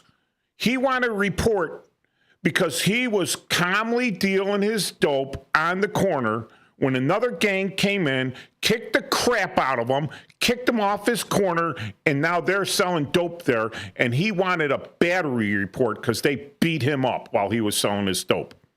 I gave him exactly what he said. I gave him the report. All right? But here he is, snitching. No, but I understand. I show up on a scene where a pregnant woman is shot twice, right? By some idiots that were just capping from half a block away. And I get there, first police officer there. I said, "Did anyone see this? Did anyone see what happened? Can I get a description? You know, which way did they go? What were they wearing so we could get them? The ambulance is on his way, right?" And I got a guy up in my face saying, "We ain't telling you nothing. You just do your job and find out who shot this woman." I'm like, well, I thought I'd started doing that, but obviously you're not answering me. All right. So here, a woman shot, right? Up, don't care, not going to plead. Up, oh my God, I lost my drug corner. Up, got to call the police. So you're dealing with this, the police, right? Now, if I had showed up on the scene as an undiseased, let's say I had the antibodies from the disease that Brandon says I have, right? That was caused by my swearing an oath to uphold the Constitution and the training that I received in the academy, right? So I have an immunity to that. So I show up, and the guy says, hey, I want to report. And I tell him, well, that's good for you. And I drive away. Okay, well, that's good. No crime occurred, right, Paul? Because it wasn't reported. Correct. See? That's what they want. Right. Because, that's my whole point. Like if they say that, let's just say that you say there's categories, and like an alien from the planet Mars is 16, but an alien from the planet Mongo is 5. Okay, and you could tell the difference of them because one's shaped like a plus sign and one's shaped like a minus sign. Okay, and say that a crime occurs, and we know it was the guy shaped like the plus sign. Okay, but they won't help you, and then they so now you're forced to look at all the people, the minus sign and the plus sign, and for sure the minus sign guy didn't do it, okay? But because of their action, because of what they say, you have to do that. Plus, the fact is, it would be so simpler to just identify the plus sign guy. But we don't do that. And then what happens is, they whenever a plus sign guy then gets picked up, okay, they're going to say, you put a case on him. And it's impossible. It's impossible because he's the guy that, the guy that did it is not a minus sign guy. He is a plus sign guy. Okay, so Paul, I'm on the street, patrolman, right? And I catch these two kids tagging underneath the expressway. They're tagging, right? And I grab them, and they're both juveniles. One is a plus sign, one's a minus sign, right? And I call the parent, the minus sign parent that I get in contact with, right? And they're from Hyde Park. He's a professor at the university. This is the minus sign's his father, right? Yeah. And the plus sign kid, no one's answering. He's not giving up anything. He's a juvenile. And so the father comes in, and he is giving me living hell that I put a case on his son because he was hanging out with a plus sign, right?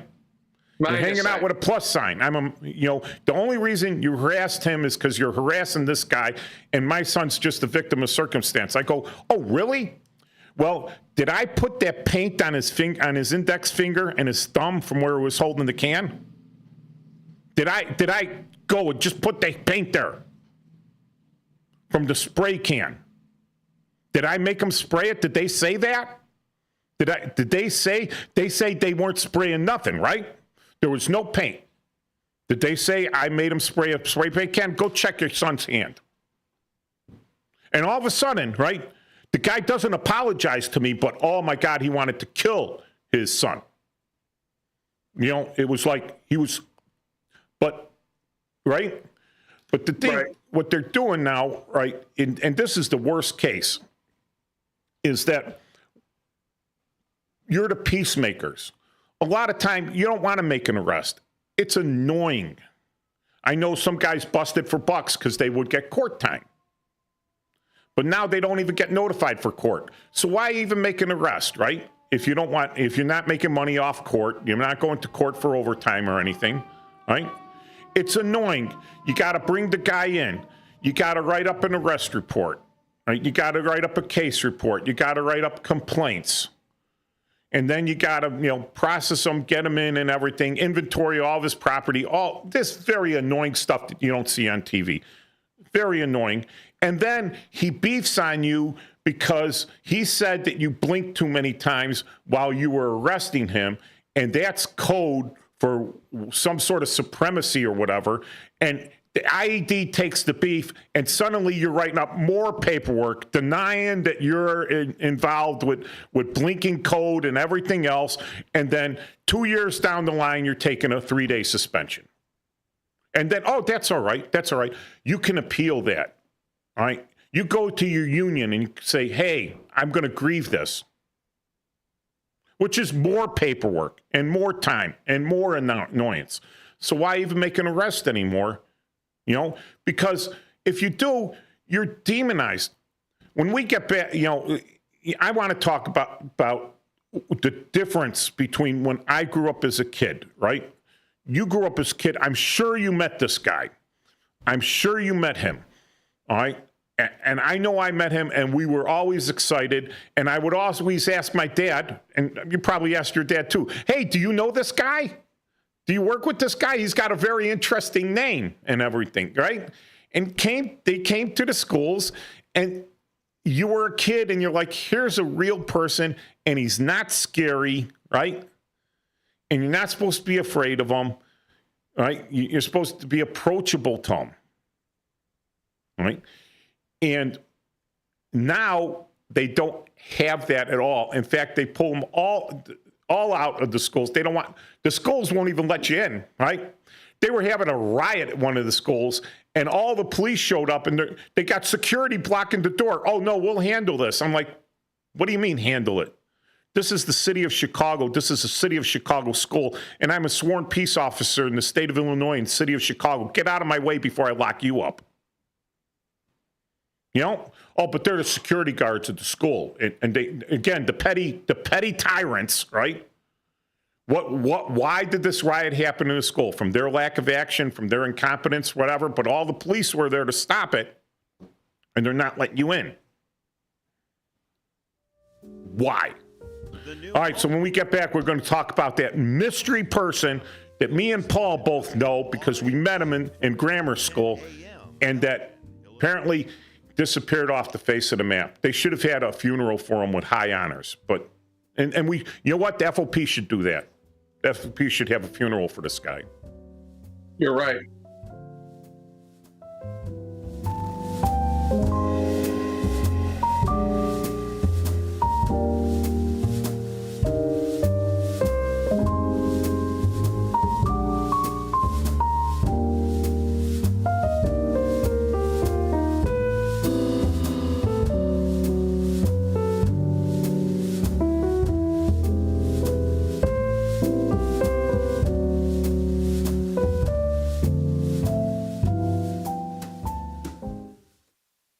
Want to read some action-packed, exciting pulp fiction? Read the works of Michael Tooman, now featuring their international crime thriller, I Married a Bot Madam. Available on Amazon in hardcover, paperback, and Kindle editions. The paperback is also available at other book retailers. Check out Michael Tooman's webpage at Scilink.net. That's Papa Sierra Yankee Lima India November Kilo dot November Echo Tango. Join your co-hosts Mike Tooman and Paul Burvitt on our weekly radio hour, Chief Guard of the Republic, where we talk about all things national security, defense, personal security, safety, and dealing with law enforcement situations. Call in 847-931-1410. Ask us questions. We will get you answers. Every week, Saturday, noon to 1 on 1410 AM WRMN Elgin. Streaming on WRMN1410.com. Chat with us on WRMN's YouTube Live channel. Your hometown radio station since 1949. We are WRMN AM 1410 Elgin time, 1 o'clock.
initiatives. The primary effect of these brutal green energy policies has not been to help the environment, but to redistribute manufacturing and industrial activity from developed countries that follow the insane rules that are put down to polluting countries that break the rules and are making a fortune. They're making a fortune. President Trump this week at the United Nations. More on these stories at townhall.com. We all hear the radio ads about the IRS. They tell you to be afraid, to be scared, and they try to frighten you into calling. I'm not here to do that. Tax Relief Advocates is different. TRA is here to tell you that if you owe money to the IRS, whether it's $5,000, $50,000, or $500,000, we have a solution. It doesn't matter if you're sitting in your car, at work, or with your kids. No matter where you are, call now. 800-583-0141. Don't lose hope. TRA can eliminate or reduce what you owe to the IRS. Generous programs are now available that can give you a fresh start. Our passion is taxes and helping individuals fix their IRS problems. We have over 1,000 5-star reviews on Google and an A+ with the Better Business Bureau. You don't need to be afraid of the IRS any longer. End your tax nightmare today by visiting us online at TRA.com or call 800-583-0141. That's 800-583-0141. Tax Relief Advocates, real solutions for real people. The Federal Reserve's favored inflation gauge accelerated slightly in August compared to a year ago. The Commerce Department reports that its personal consumption expenditures price index was up 2.7% in August from a year earlier, up from a 2.6% year-over-year increase in July and the most since February. Excluding volatile food and energy prices, so-called core PCE inflation showed a 2.9 increase in prices from August 2024, same as in July. The increases were what forecasters had expected. John Scott reporting. It pays less and less these days to buy and flip a home. The typical home flipping profit margin fell in the second quarter to its lowest level since 2008, with a typical return of 25.1% before expenses. That's according to analysis at Adam, a real estate data company. Breaking news at townhall.com. The Transportation Department will immediately tighten up the requirements for non-citizens to get commercial driver's licenses after 3 fatal crashes this year in Florida, Texas, and Alabama. Transportation Secretary Sean Duffy. This is a license to operate a massive 80,000-pound truck that's being issued to foreign drivers who are not U.S. citizens or lawful permanent residents. The process for issuing these licenses is absolutely 100% broken. Australian scientists have tested bite-resistant wetsuits, and they did it by letting sharks bite them in the open ocean. The study shows the suits can help to keep swimmers safe. Researchers at Flinders University tested 4 materials and found they all reduce damage from shark bites, but they say no matter what kind of suit you wear, you still need to show caution around the sharks. More from townhall.com. At Britain's Touchless Car Wash, they know life gets busy. That's why they're here 24/7 to keep your car looking spotless, fast, and easy. Their advanced brush-free wash technology delivers a sparkling clean without a single scratch, because they treat your car like it's their own. Here's the best part. Right now, you can get a free car wash just for joining their text club. It's simple. Just text BRITT to 30400, and your first wash is on them. Britain's Touchless Car Wash has 2 convenient locations, 1923 Larkin Avenue in Elgin and 555 Willow in West Dundee. They're proud to keep your car clean while giving back to our community. Text BRITT to 30400. That's BRITT to 30400. Now for your free car wash, and see why Britain's Touchless Car Wash is the fast, gentle, and reliable choice.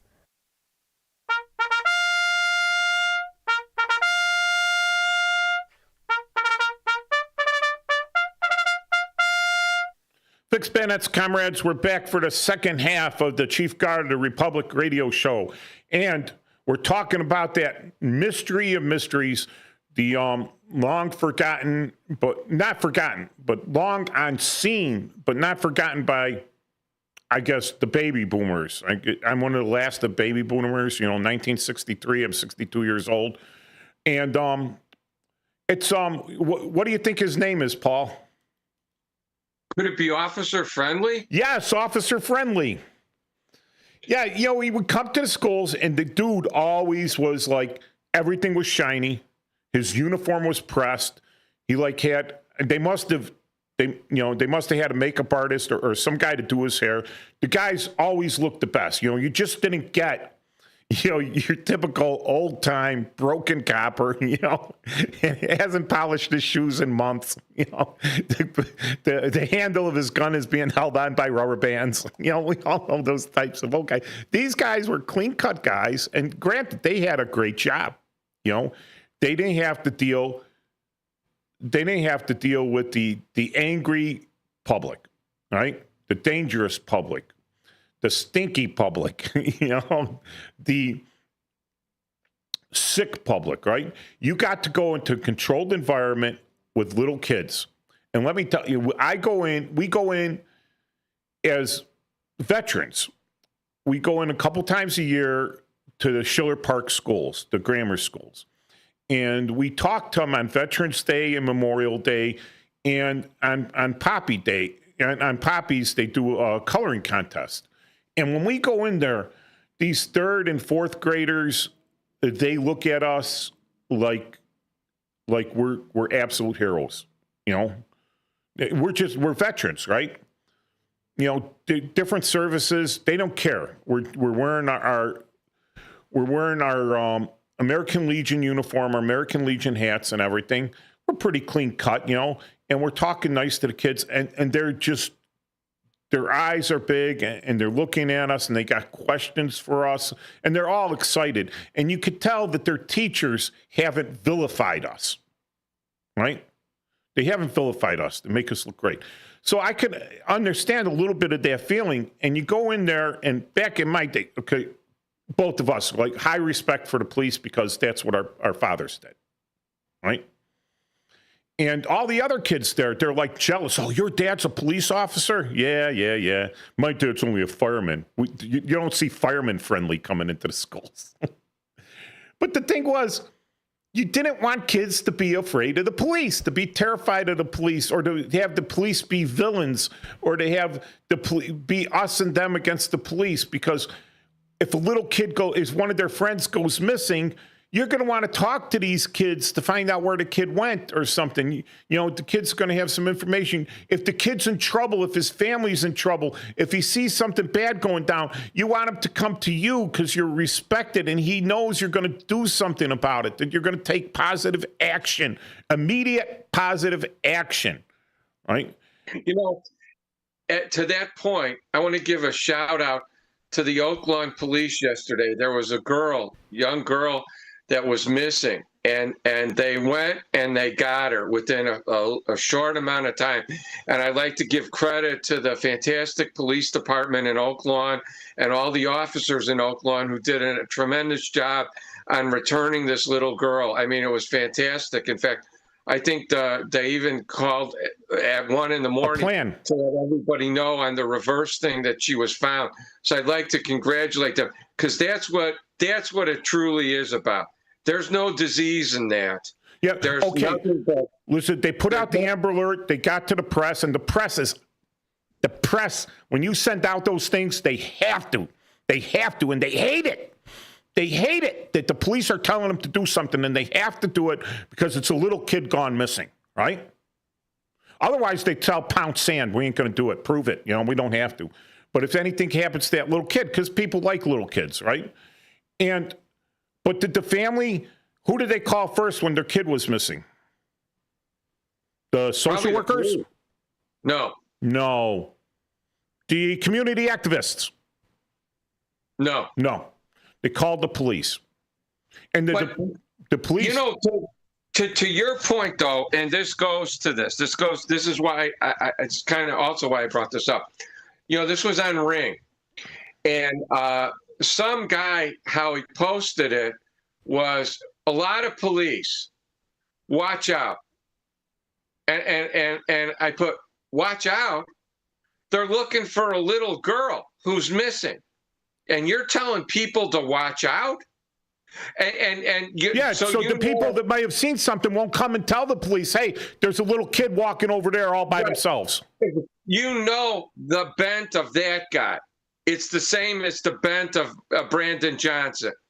They're a one-trick pony, a one-horse town, and they got nothing else. And they go to the well over and over. They got one trick, and they're beating the horse to death, and it's not working. Yeah, I got called out on a plan as a detective. A plan is when they bring all the police cars in because they got to do something immediately, immediate positive action, right? And a little kid was missing, and the family swore that they searched the house. And the police officers went in and said, yeah, the family said they searched the house. They're not there. And as a detective, I go, well, I'm going to search the house first before I do anything else. And I go in and I open the closet, and there she is asleep under a pile of laundry. But the family searched the whole house. Now, police could have been all over the place. We could have been looking for her, everything else. All right. So a little bit more experience, but the police come and take immediate positive action. Positive action to quell a riot. Positive action to stop a fight. All right? Positive action for all that. But with the little kids, if a little kid has, let's say, a 5-year-old, right? And the police have always been vilified in his home and in his school and everywhere else, right? And he gets lost because he's never been off his block. He made a wrong turn. He followed his buddies. His buddies stitched him because he was too slow, didn't have a bike or whatever. Now he's lost. He doesn't have a cell phone. And he sees all these police around. What does he do? They're looking for him, right? Yeah. What does he do when he sees all the police? Does he come out and say, hey, I'm lost, take me home? He hides because the police are the bad guys, right? So being vilifying are putting these kids in danger. Vilifying us puts everyone in danger, but more so it puts the police in danger. So I feel for these guys getting on the job. I mean, oh my God, dude, they vilified you. You're worse than the Joker and from Batman. Batman's the good guy because the police are incompetent. Really? All right. But the Joker's out there and they making the police look like the Joker, right? And again, it's the 1 in 10,000, the 1 in 10,000 versus the 9 in 10. So if you continue to vilify them, no one's coming to you because you're a bad guy. You only do bad things. Every cop is dirty. Right? Every cop is dirty in a way. The only reason you became the police was because you could steal from the public with a gun legally, right? But you don't. Why risk, your family? I'm making, you're making good money, decent money, not good money, not really good money. All right. Police get paid. Crap. You're making a living. You're making a decent living. A living. A middle class living. A lower middle class living if you got a couple kids, right? And you're sending them private school, right? Making kind of a lower middle class living, right? But you're risk adverse because you're a good person, right? You don't want to steal because you're going to lose your job and you won't be able to take care of your family anymore. You won't be able to get another job and everything. There's so much scrutiny. I mean, you have to pass a drug test. You have to pass all this stuff that the politicians don't even pass. You have to take these ethics training. And then you get vilified because maybe there were 1 or 2 coppers that were a little screwed up. But you know what's funny? The ones that are the most screwed up, all right, they've been getting away for it for years because they're politically connected. And they've been covered for years. Suddenly, their political connection, their clout, is dead or declouded or not there anymore. They have no high cover. And someone comes back and gets them. And now everything comes out that this guy was dirty for years. Oh, code of silence amongst the police department. No. Code of silence amongst the clout. They take care of their own there. But it's that one person that vilifies everyone else. And then they go back and vilify. And I saw the stuff going down, and that's why I retired. I retired earlier than I had to, way earlier than I had to, because I could see myself with my personality, with my thirst for righteousness, my hunger and thirst for righteousness, locking people up. And you know what? The crimes I investigated, child abuse cases. Child abuse. Who doesn't want to lock someone up that abuses children? I'll tell you who. Other child abusers. Right? But I'm locking up child abusers, and I'm still catching hell for it because people don't like being arrested. And when I figured that you can't even do that work without getting harassed by politicians who are going to vilify you, right? So that they could get a vote or so that they could hold it over someone else. All right. Look, and I covered you with that nasty detective that was getting ready to throw you in prison for breaking 5 ribs on that baby. I covered for you. Now you owe me. The disease was strong in me, Paul. Very strong. I think it is. I should sue the city. Yeah. Well, I think we should all sue the city. You're facing an uphill battle. You know what? What I'm surprised about is that the FOP, on behalf of the police officers and their bargaining unit members, because they're not a union, right? On behalf of them, has not personally sued Brandon Johnson for vilifying the police and putting their lives at risk, more risk than they need to be. I've always been surprised at that myself. I've always faulted the FOP for that. I mean, it's a great organization. No, it isn't. But and I'll tell you something else though. I also object to the way they treat disabled officers.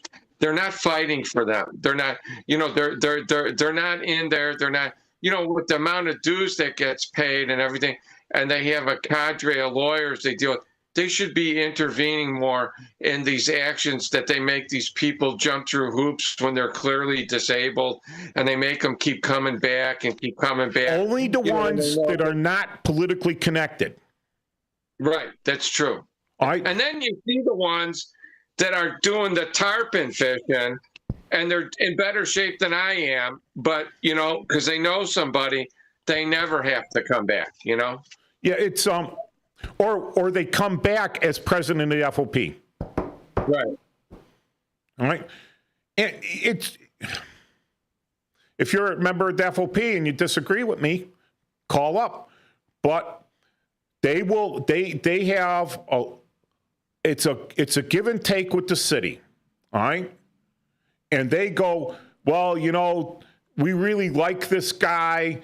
And, he got in a little trouble here, and they go to the city. They go, listen, can you just kind of back off on this guy because he's a good guy? And the city goes, yeah, well, you got to give us 3. So some guy comes in that messed up a parking ticket or swore at someone when they spit in his face or something. And the FOP's like, yeah, we're not going to help you on that one, or we're going to help you. Not, we'll help you, but it's not really helping. And they give the city theirs. And then, it's a trade-off, who and everything else. When it comes to being right, being in the right or being in the wrong, you could be more predictive with the magic 8-ball than you could with the FOP in the city. You could be assured if someone's politically connected to the right people that nothing's going to happen to them until their clout goes.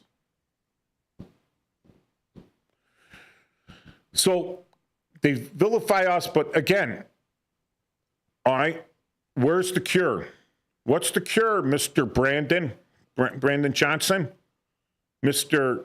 President of the Teachers Union and now Mayor of the City of Chicago? If the police are a disease, what's your cure? Please detail it. And why are you holding out on us? Why are you holding out? If you know it's a disease, then you have a cure, right? How do you spot the diseased people? Oh, well, they're all swore an oath. Well, so did you. Well, they were trained at the academy. Well, he wasn't, so maybe you have to swear an oath and be trained at the academy. Now, when was the last time you heard him vilify the fire department? Well, I know that there's an issue going on that some of the houses don't have the required men, and I know they're incurring a huge OSHA violation every day because they don't have the proper thing, and they can't, even if there's a call, they have to wait till another guy comes. So frequently it's a bugle officer that has to come, so they have enough guys. So I mean, he might not be vilifying them, but he's also going down the same path with them too. Underfunding them, because you know what? There were guys that sat on that list for 10 years before they got hired. We had kids out of high school. You're supposed to be 21. Out of high school, they took the test. They lied about their age on the test, said they were 21 when they were really 18. But by the time they got hired, they were 28 years old because they were on that list. Because, everyone wanted to be a fireman. And they were, if to get hired on the fire department, no, that was the greatest thing, right? So why aren't people want to be firemen anymore? Or the city's just holding back on hiring them? Then who's the problem there? If you have a building burnt down. What the problem is they diverted the money to the same people that were in the gangs, as we started the show out with, that the governor gave awards to that were criminals. They diverted the money to community groups that wear yellow vests and allegedly escort people and are interpreters for the gangs or stuff like that, instead of using the money where it's needed for police and fire and ambulance service. So they diverted the money so that they could, in my opinion, what they're doing is they're just giving show and no-show jobs to gang members and criminals, It's patronage. Right. It's a new form of patronage, right? And you create a socialized need, and then you fund it. Where do you fund it from? From the people that don't vote for you. You take that away, because once you're in the city. Now, here's the thing. Crime, right? Law enforcement is a disease. That's why we have crime, right? Well, yeah. Firefighting is a disease. That's why we have arson. Right. So we just had a 12 flat on the west side burned down again. Right. Are they blaming the fire department on that? Hey, you could have got there quicker and saved the building. Nope. But, a bunch of people are getting shot and the police don't show up. Well, you could extrapolate this out. This is what scares me, to where it comes to the point where the firemen just come and burn your books, if you get my drift. Yeah. So that to me, that's what everybody says the model is for the future with these people, that the police are a disease and the firemen come and burn down what doesn't please them. And it's really a dystopian universe. Fahrenheit 451. That's correct. And it's so where, our firemen bring the fire with them. That we don't have to, because knowledge against the state is what, or speaking out against the state is, and you're seeing this every day. I mean, you're seeing this every day. It's ridiculous. I don't want to get too far off the topic though, but I'm seeing this very in dystopian. I see this in our suburb, to where I had a conversation at a party yesterday for one of my relatives, and one of my relatives said something, that with the ICE enforcement or something like that, all they were was like dragged a little bit. And I said to him, I said, well, when I was a state's attorney, I said, I knew a police officer and all he did was get his pinky broken. But I said, you want to know something?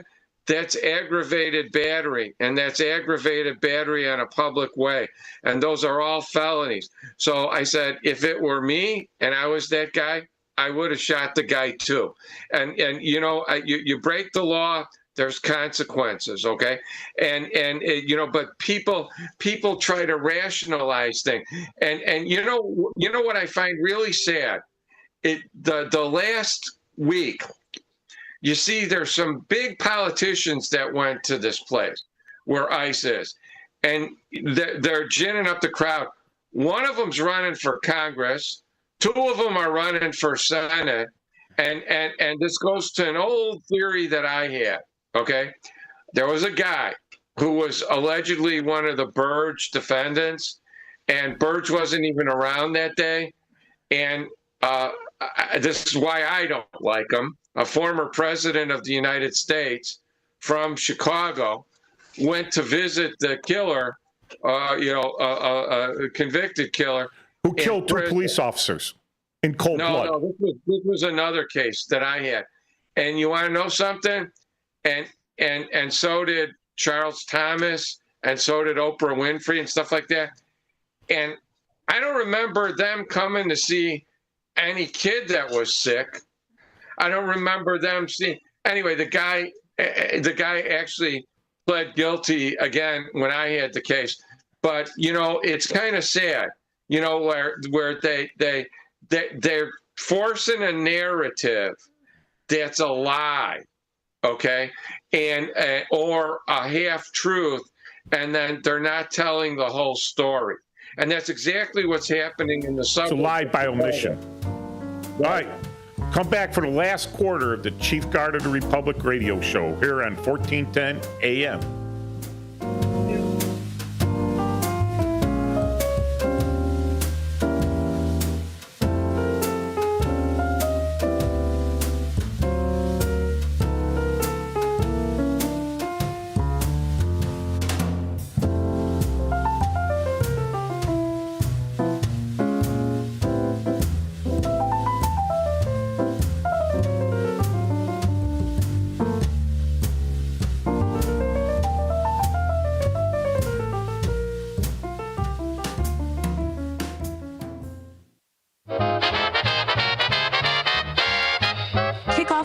With a little flair. It's Dino's Night Out every Friday from 2 to 4 p.m. on WRMN 1410 AM. Dino brings you the best of the Fox Valley's entertainment scene. Live music, local artists, street festivals, great eats, and the personalities behind them. If it's happening, Dino's talking about it. And bringing the spotlight is none other than the legendary Arcada Theater, located at 105 East Main Street in St. Charles. Catch dinner, drinks, and a show, all under one historic roof. So whether you're making plans or just love to know what's hot, make it a date with Dino's Night Out, Fridays, 2 to 4 p.m. on WRMN 1410 AM, or stream it live at WRMN1410.com. Dino's Night Out, powered by the Arcada Theater, where Fox Valley comes to play.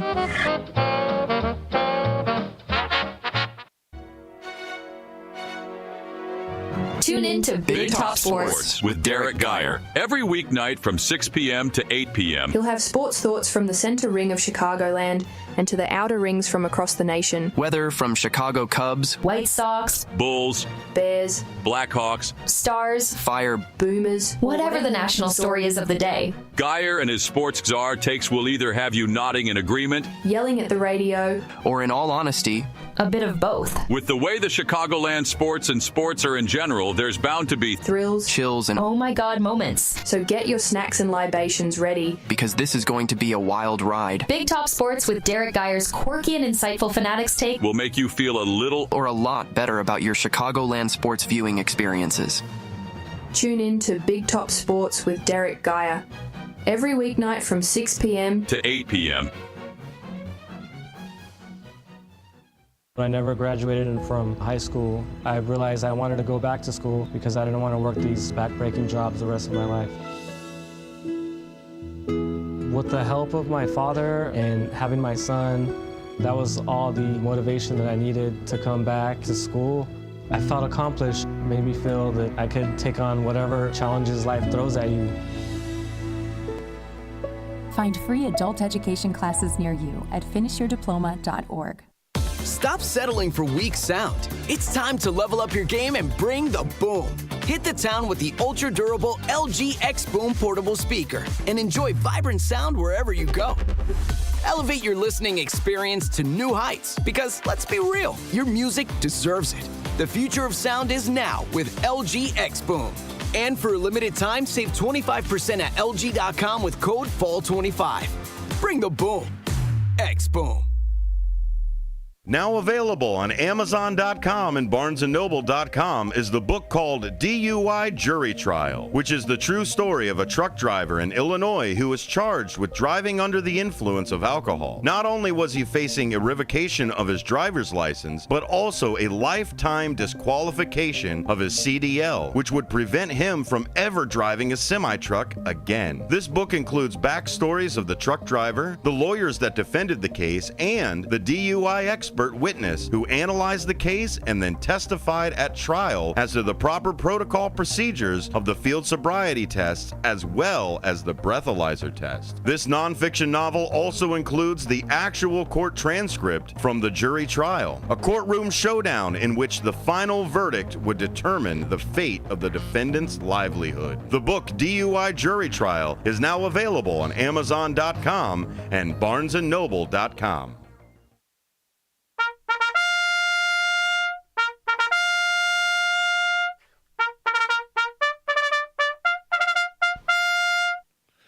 Fix Bandits, comrades, we're back here with the Chief Guard of the Republic radio shout-out show for veterans and law enforcement and everyone else there that has something to say about our law enforcement, our national defense, our anything related personal safety and public safety. We're on 1410 AM WRMN. You could watch us on the WRMN 1410's YouTube channel, or you could see us at 1410WRMN.com. Go to the website there. There's a link for listening to us live on your cell phone or on your computer or on your, what is that, Amazon Smart Box or whatever, Siri or whatever. Get that stuff up there. Or, it'll have a link to the YouTube channel. And as always, after the show, hopefully before Thursday, usually I'm doing it Thursday night. But I will take and I will cut out the commercials and I will re-upload this to the Chief Guard of the Republic YouTube channel. And there'll be links on cgr.silink.net to get there. All right, Paul. So I'm trying to figure out what a good cure would be. And I'm just thinking of a social experiment. All right. So what you do is you have a special election by the precincts.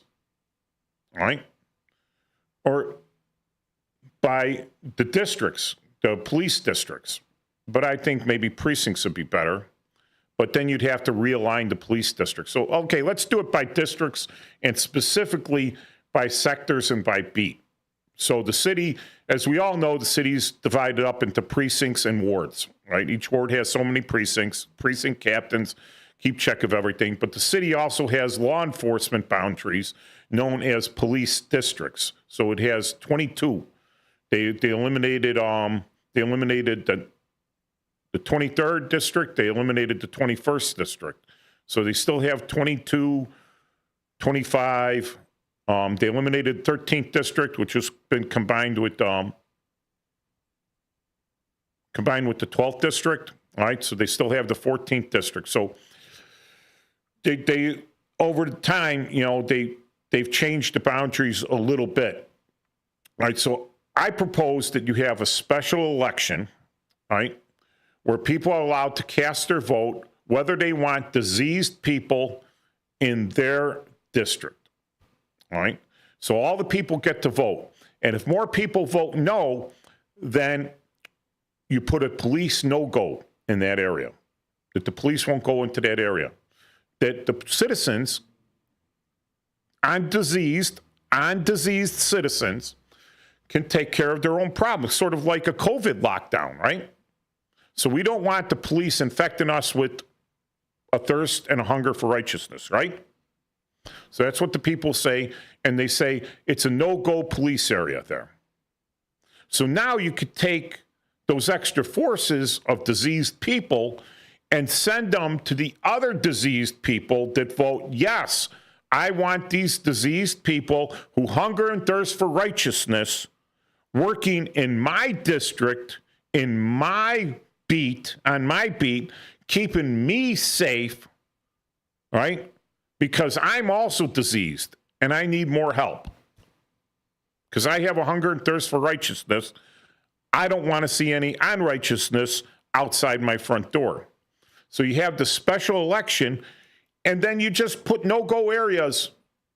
How long do you think those areas would last before they were screaming for diseased people back there? At least some of them. Not real long. Not real long. Yeah. The junkies won't even go in there to buy their dope anymore. Right. Although junkies are probably the most protected, even though they're like the lowest form of life in the ghetto. If we had a caste system in the United States, which we do, it's just not written into the Constitution, but there is an unwritten caste system. The lowest form is a needle junkie. That's the absolute lowest form. Needle junkies, the worst, right? They're protected going into the ghetto, into these crime-ridden areas, because they buy dope, and that's money for the dealer. So you don't mess with a junkie, because he's going to bring you back that $10, $20 once, twice, 3 times a day, at least once a day. He's going to bring you $10. You kill him, and you just cut your profit margin, by $70 a week. At least. So they're protected. They let them walk in, they sell them the dope, they leave. Yeah, you sold them dope once, but if you kill them on the way out, right, or whatever, they're not going to come back and buy dope because they're dead. So they're kind of a protected class there. The other people buying that stuff, but the rest of you're just a decent person. You're going to see that you're going to be outvoted by people who don't care about you or anything else. They care about themselves and the money that's rolling in from their relatives who are dealing dope, who are bringing maybe some scraps of money into them, right? So if you stop them, if the diseased people come in and stop them, now they don't have the disposable income that they had before. So you're the problem. No one's forcing these junkies to buy the dope except the terrible addiction. And yeah, addiction is a problem. It's a big problem. How do you stop addiction? There's only one way to stop addiction, Paul. Other than death. If you can't get it, you can't get addicted to it, can you? If you can't get heroin, if there's no heroin around, 0 heroin, and you're not a chemist and you can't make methadone or you can't make fentanyl, right? Synthetic heroin, right? If you can't make that stuff and you can't get heroin, you can't be addicted to it. You have to leave the area to get addicted to it. So that's the cure for addiction right there. If you're an addict to it and it's available to you, you have to have real powerful friends to fight those demons. All right? Is it a disease? Yes. Do you agree with that, Paul? I do. So addiction is a disease. There's addictions of many forms, right? And the one cure, I'll give you the cure for it, is to stop, to get rid of the substance that people are addicted to. So you stop it at the border. Do we grow poppies in the United States that you know of, Paul? No. The United States isn't too conducive to growing that stuff. I mean, we got hydroponic pot farms, right? Why couldn't we have hydroponic poppy farms? Because it's really labor intensive once a year. You only harvest the stuff once a year, and then you got to not only harvest the raw opium, you got to process it into heroin, right? Whereas pot, you just cut the buds off before they go to seed. You get rid of all the male plants, only leave the female plants in there, and then cut the buds off because they're constantly trying to bud to go to seed, but they can't go to seed because there's no male plants in there cross-pollinating them, right? And then you just harvest that stuff and sell it. And it's constantly. It's a constant thing. It's every day. It's not a once-a-year harvest. All right, so you stop that stuff at the border, boop, that addiction's gone. There's no heroin, you can't get addicted to heroin. If it's no food, you're going to starve. You're going to die. All right? So what I'm saying is, if you take all the diseased, righteous people out that hunger and thirst, much like addiction for righteousness, and you make that area a total non-righteous area, you've cured that disease in that area. Now you don't have to worry about it. So there you go, Brandon. There's your cure. Take all the police out of the areas of the people that don't want them there. Pull them all out. Don't give them any more police service. If you get a 911 call, go, I'm sorry, you're in a no police service area. Is that, now that violates one of the constitutional amendments, however. How long would it take a judge to put an injunction on that one? Oh, they'd probably put that on there immediately. Yeah, because it violates the equal protection under the law, right? It does. Yeah, so I guess there is no cure for that. And as it applies to the states. So it would be like the first, fifth, fourth, 10th, and I think it's the 14th Amendment as it applies to the states. Well, it's going to take someone smarter than me, though in constitutional law. I figured it out at the end after talking through it. I'm like, well, that would be unconstitutional.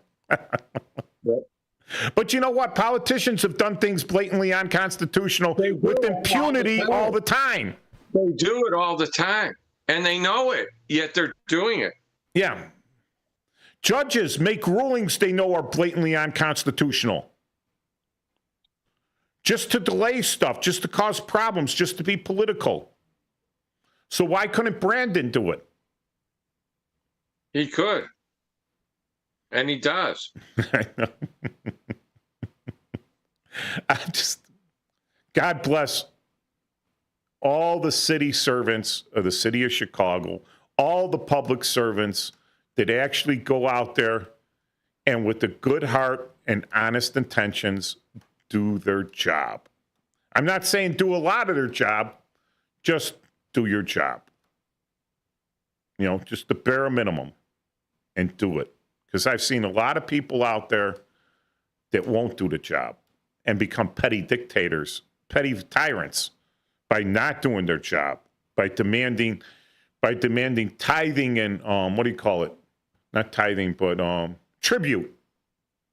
They're getting paid already, but they expect you to go in there and pay them additional tribute to have them do the job that they're already getting paid to do. How many people have seen that? I've seen it in the Army. Seen it in the Army, dude. This is your job, but you want me to kiss your ass to make you do your job. Oh, I'm sorry. I said a bad word. Does that... And that's supposed to be here on the 3-second delay going, beep. I think it's okay. Okay. Yeah. So, Paul, what do you have a cure or solution? Well, common sense would be the best cure, but obviously we don't have it. So, it's just really sad. I mean, it's really sad. I mean, when you see this, and it's disheartening because, we took a course this week on, they call them on threat assessment. And it was sponsored by the Homeland Security. It was a 3-hour course that we took. And it was very interesting. But they're using a phrase that we haven't used in a long time. It's called nihilism.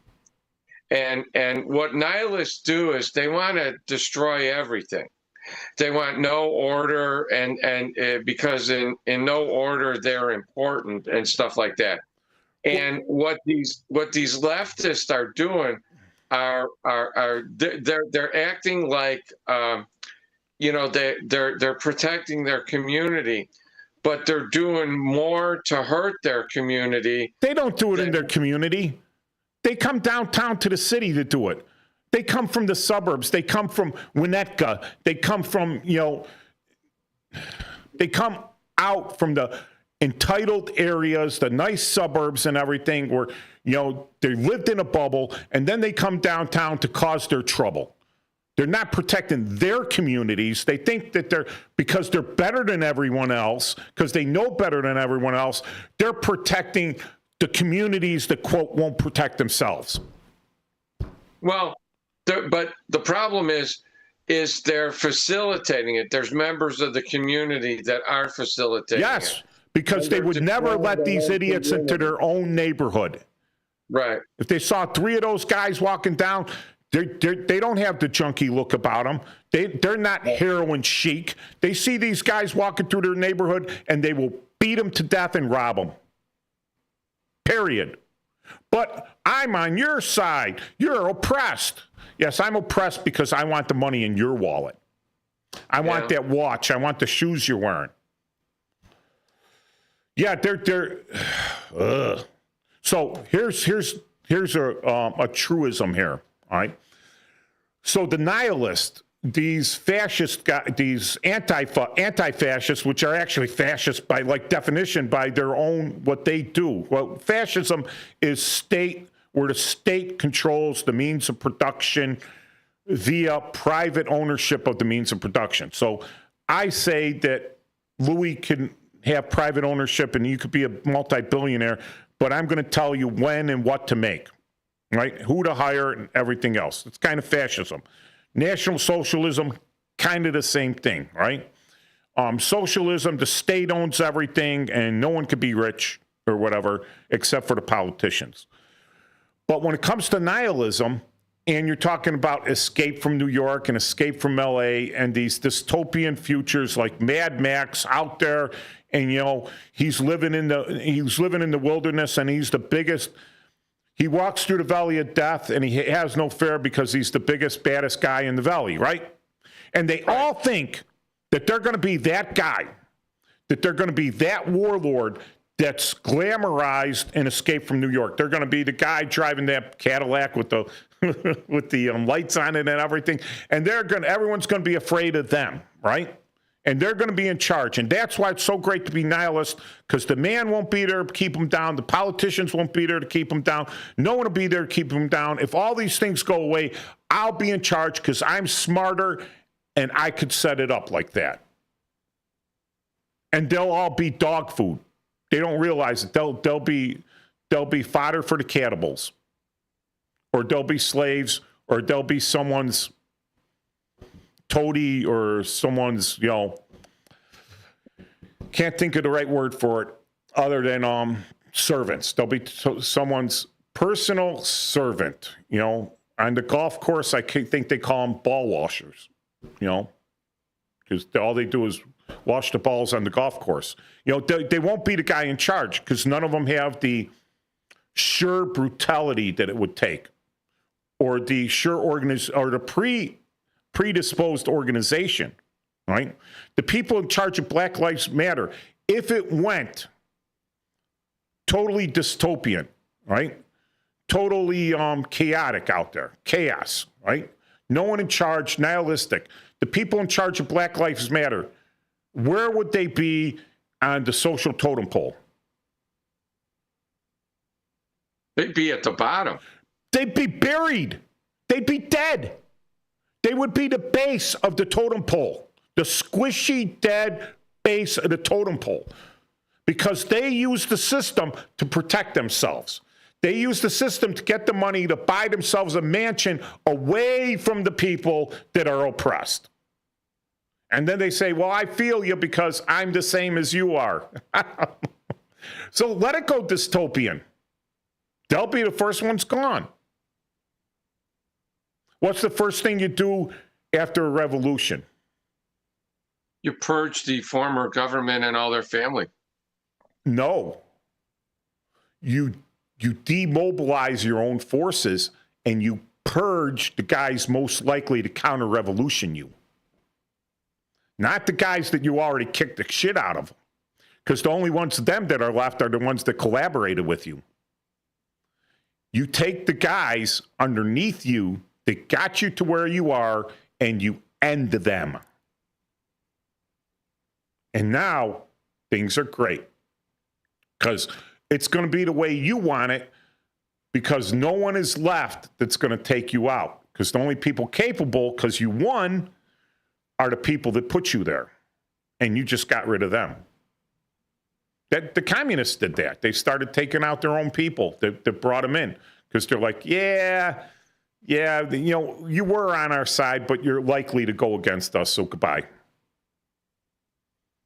So that's, you know, let it go dystopian.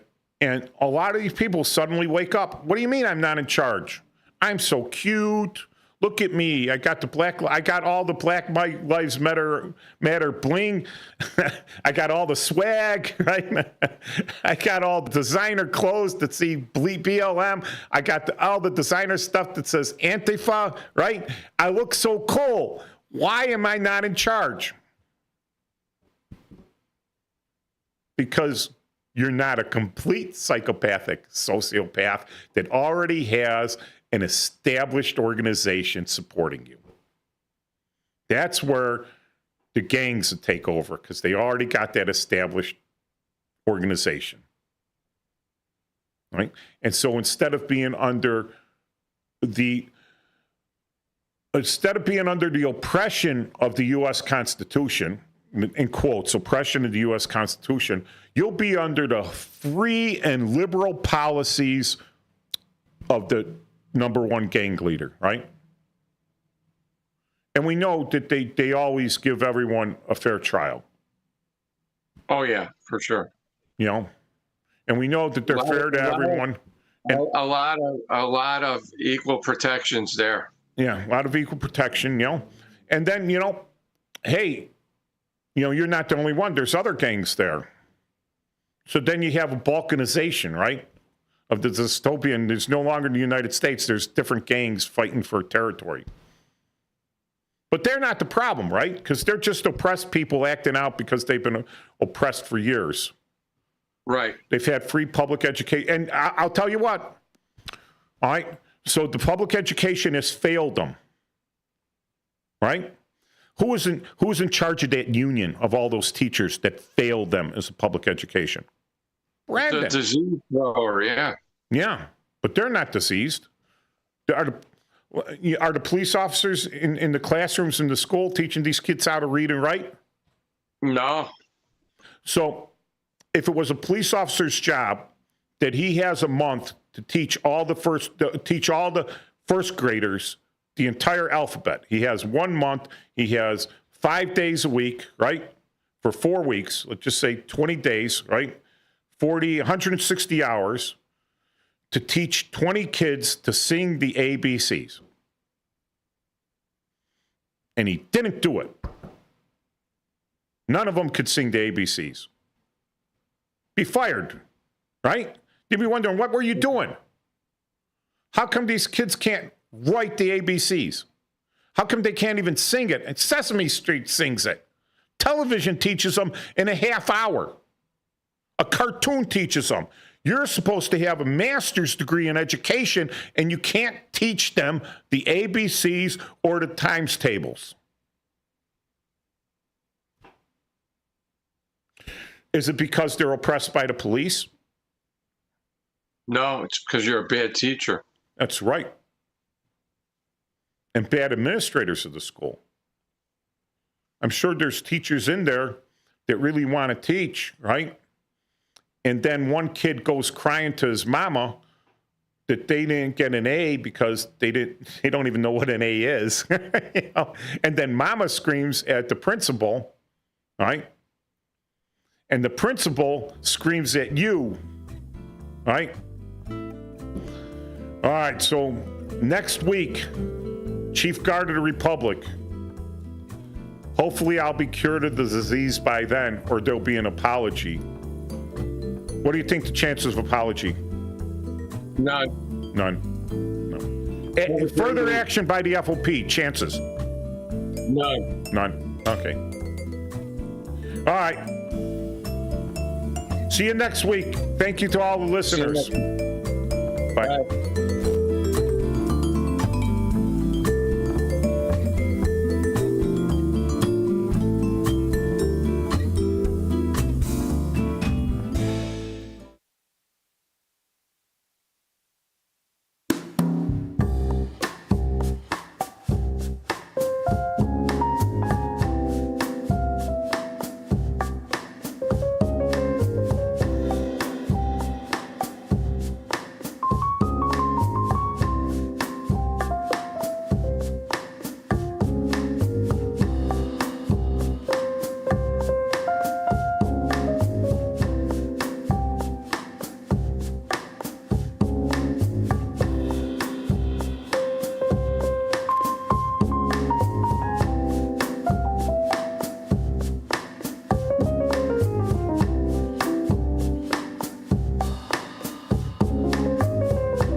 For nearly 50 years, the DuPage Senior Citizens Council and Kane Senior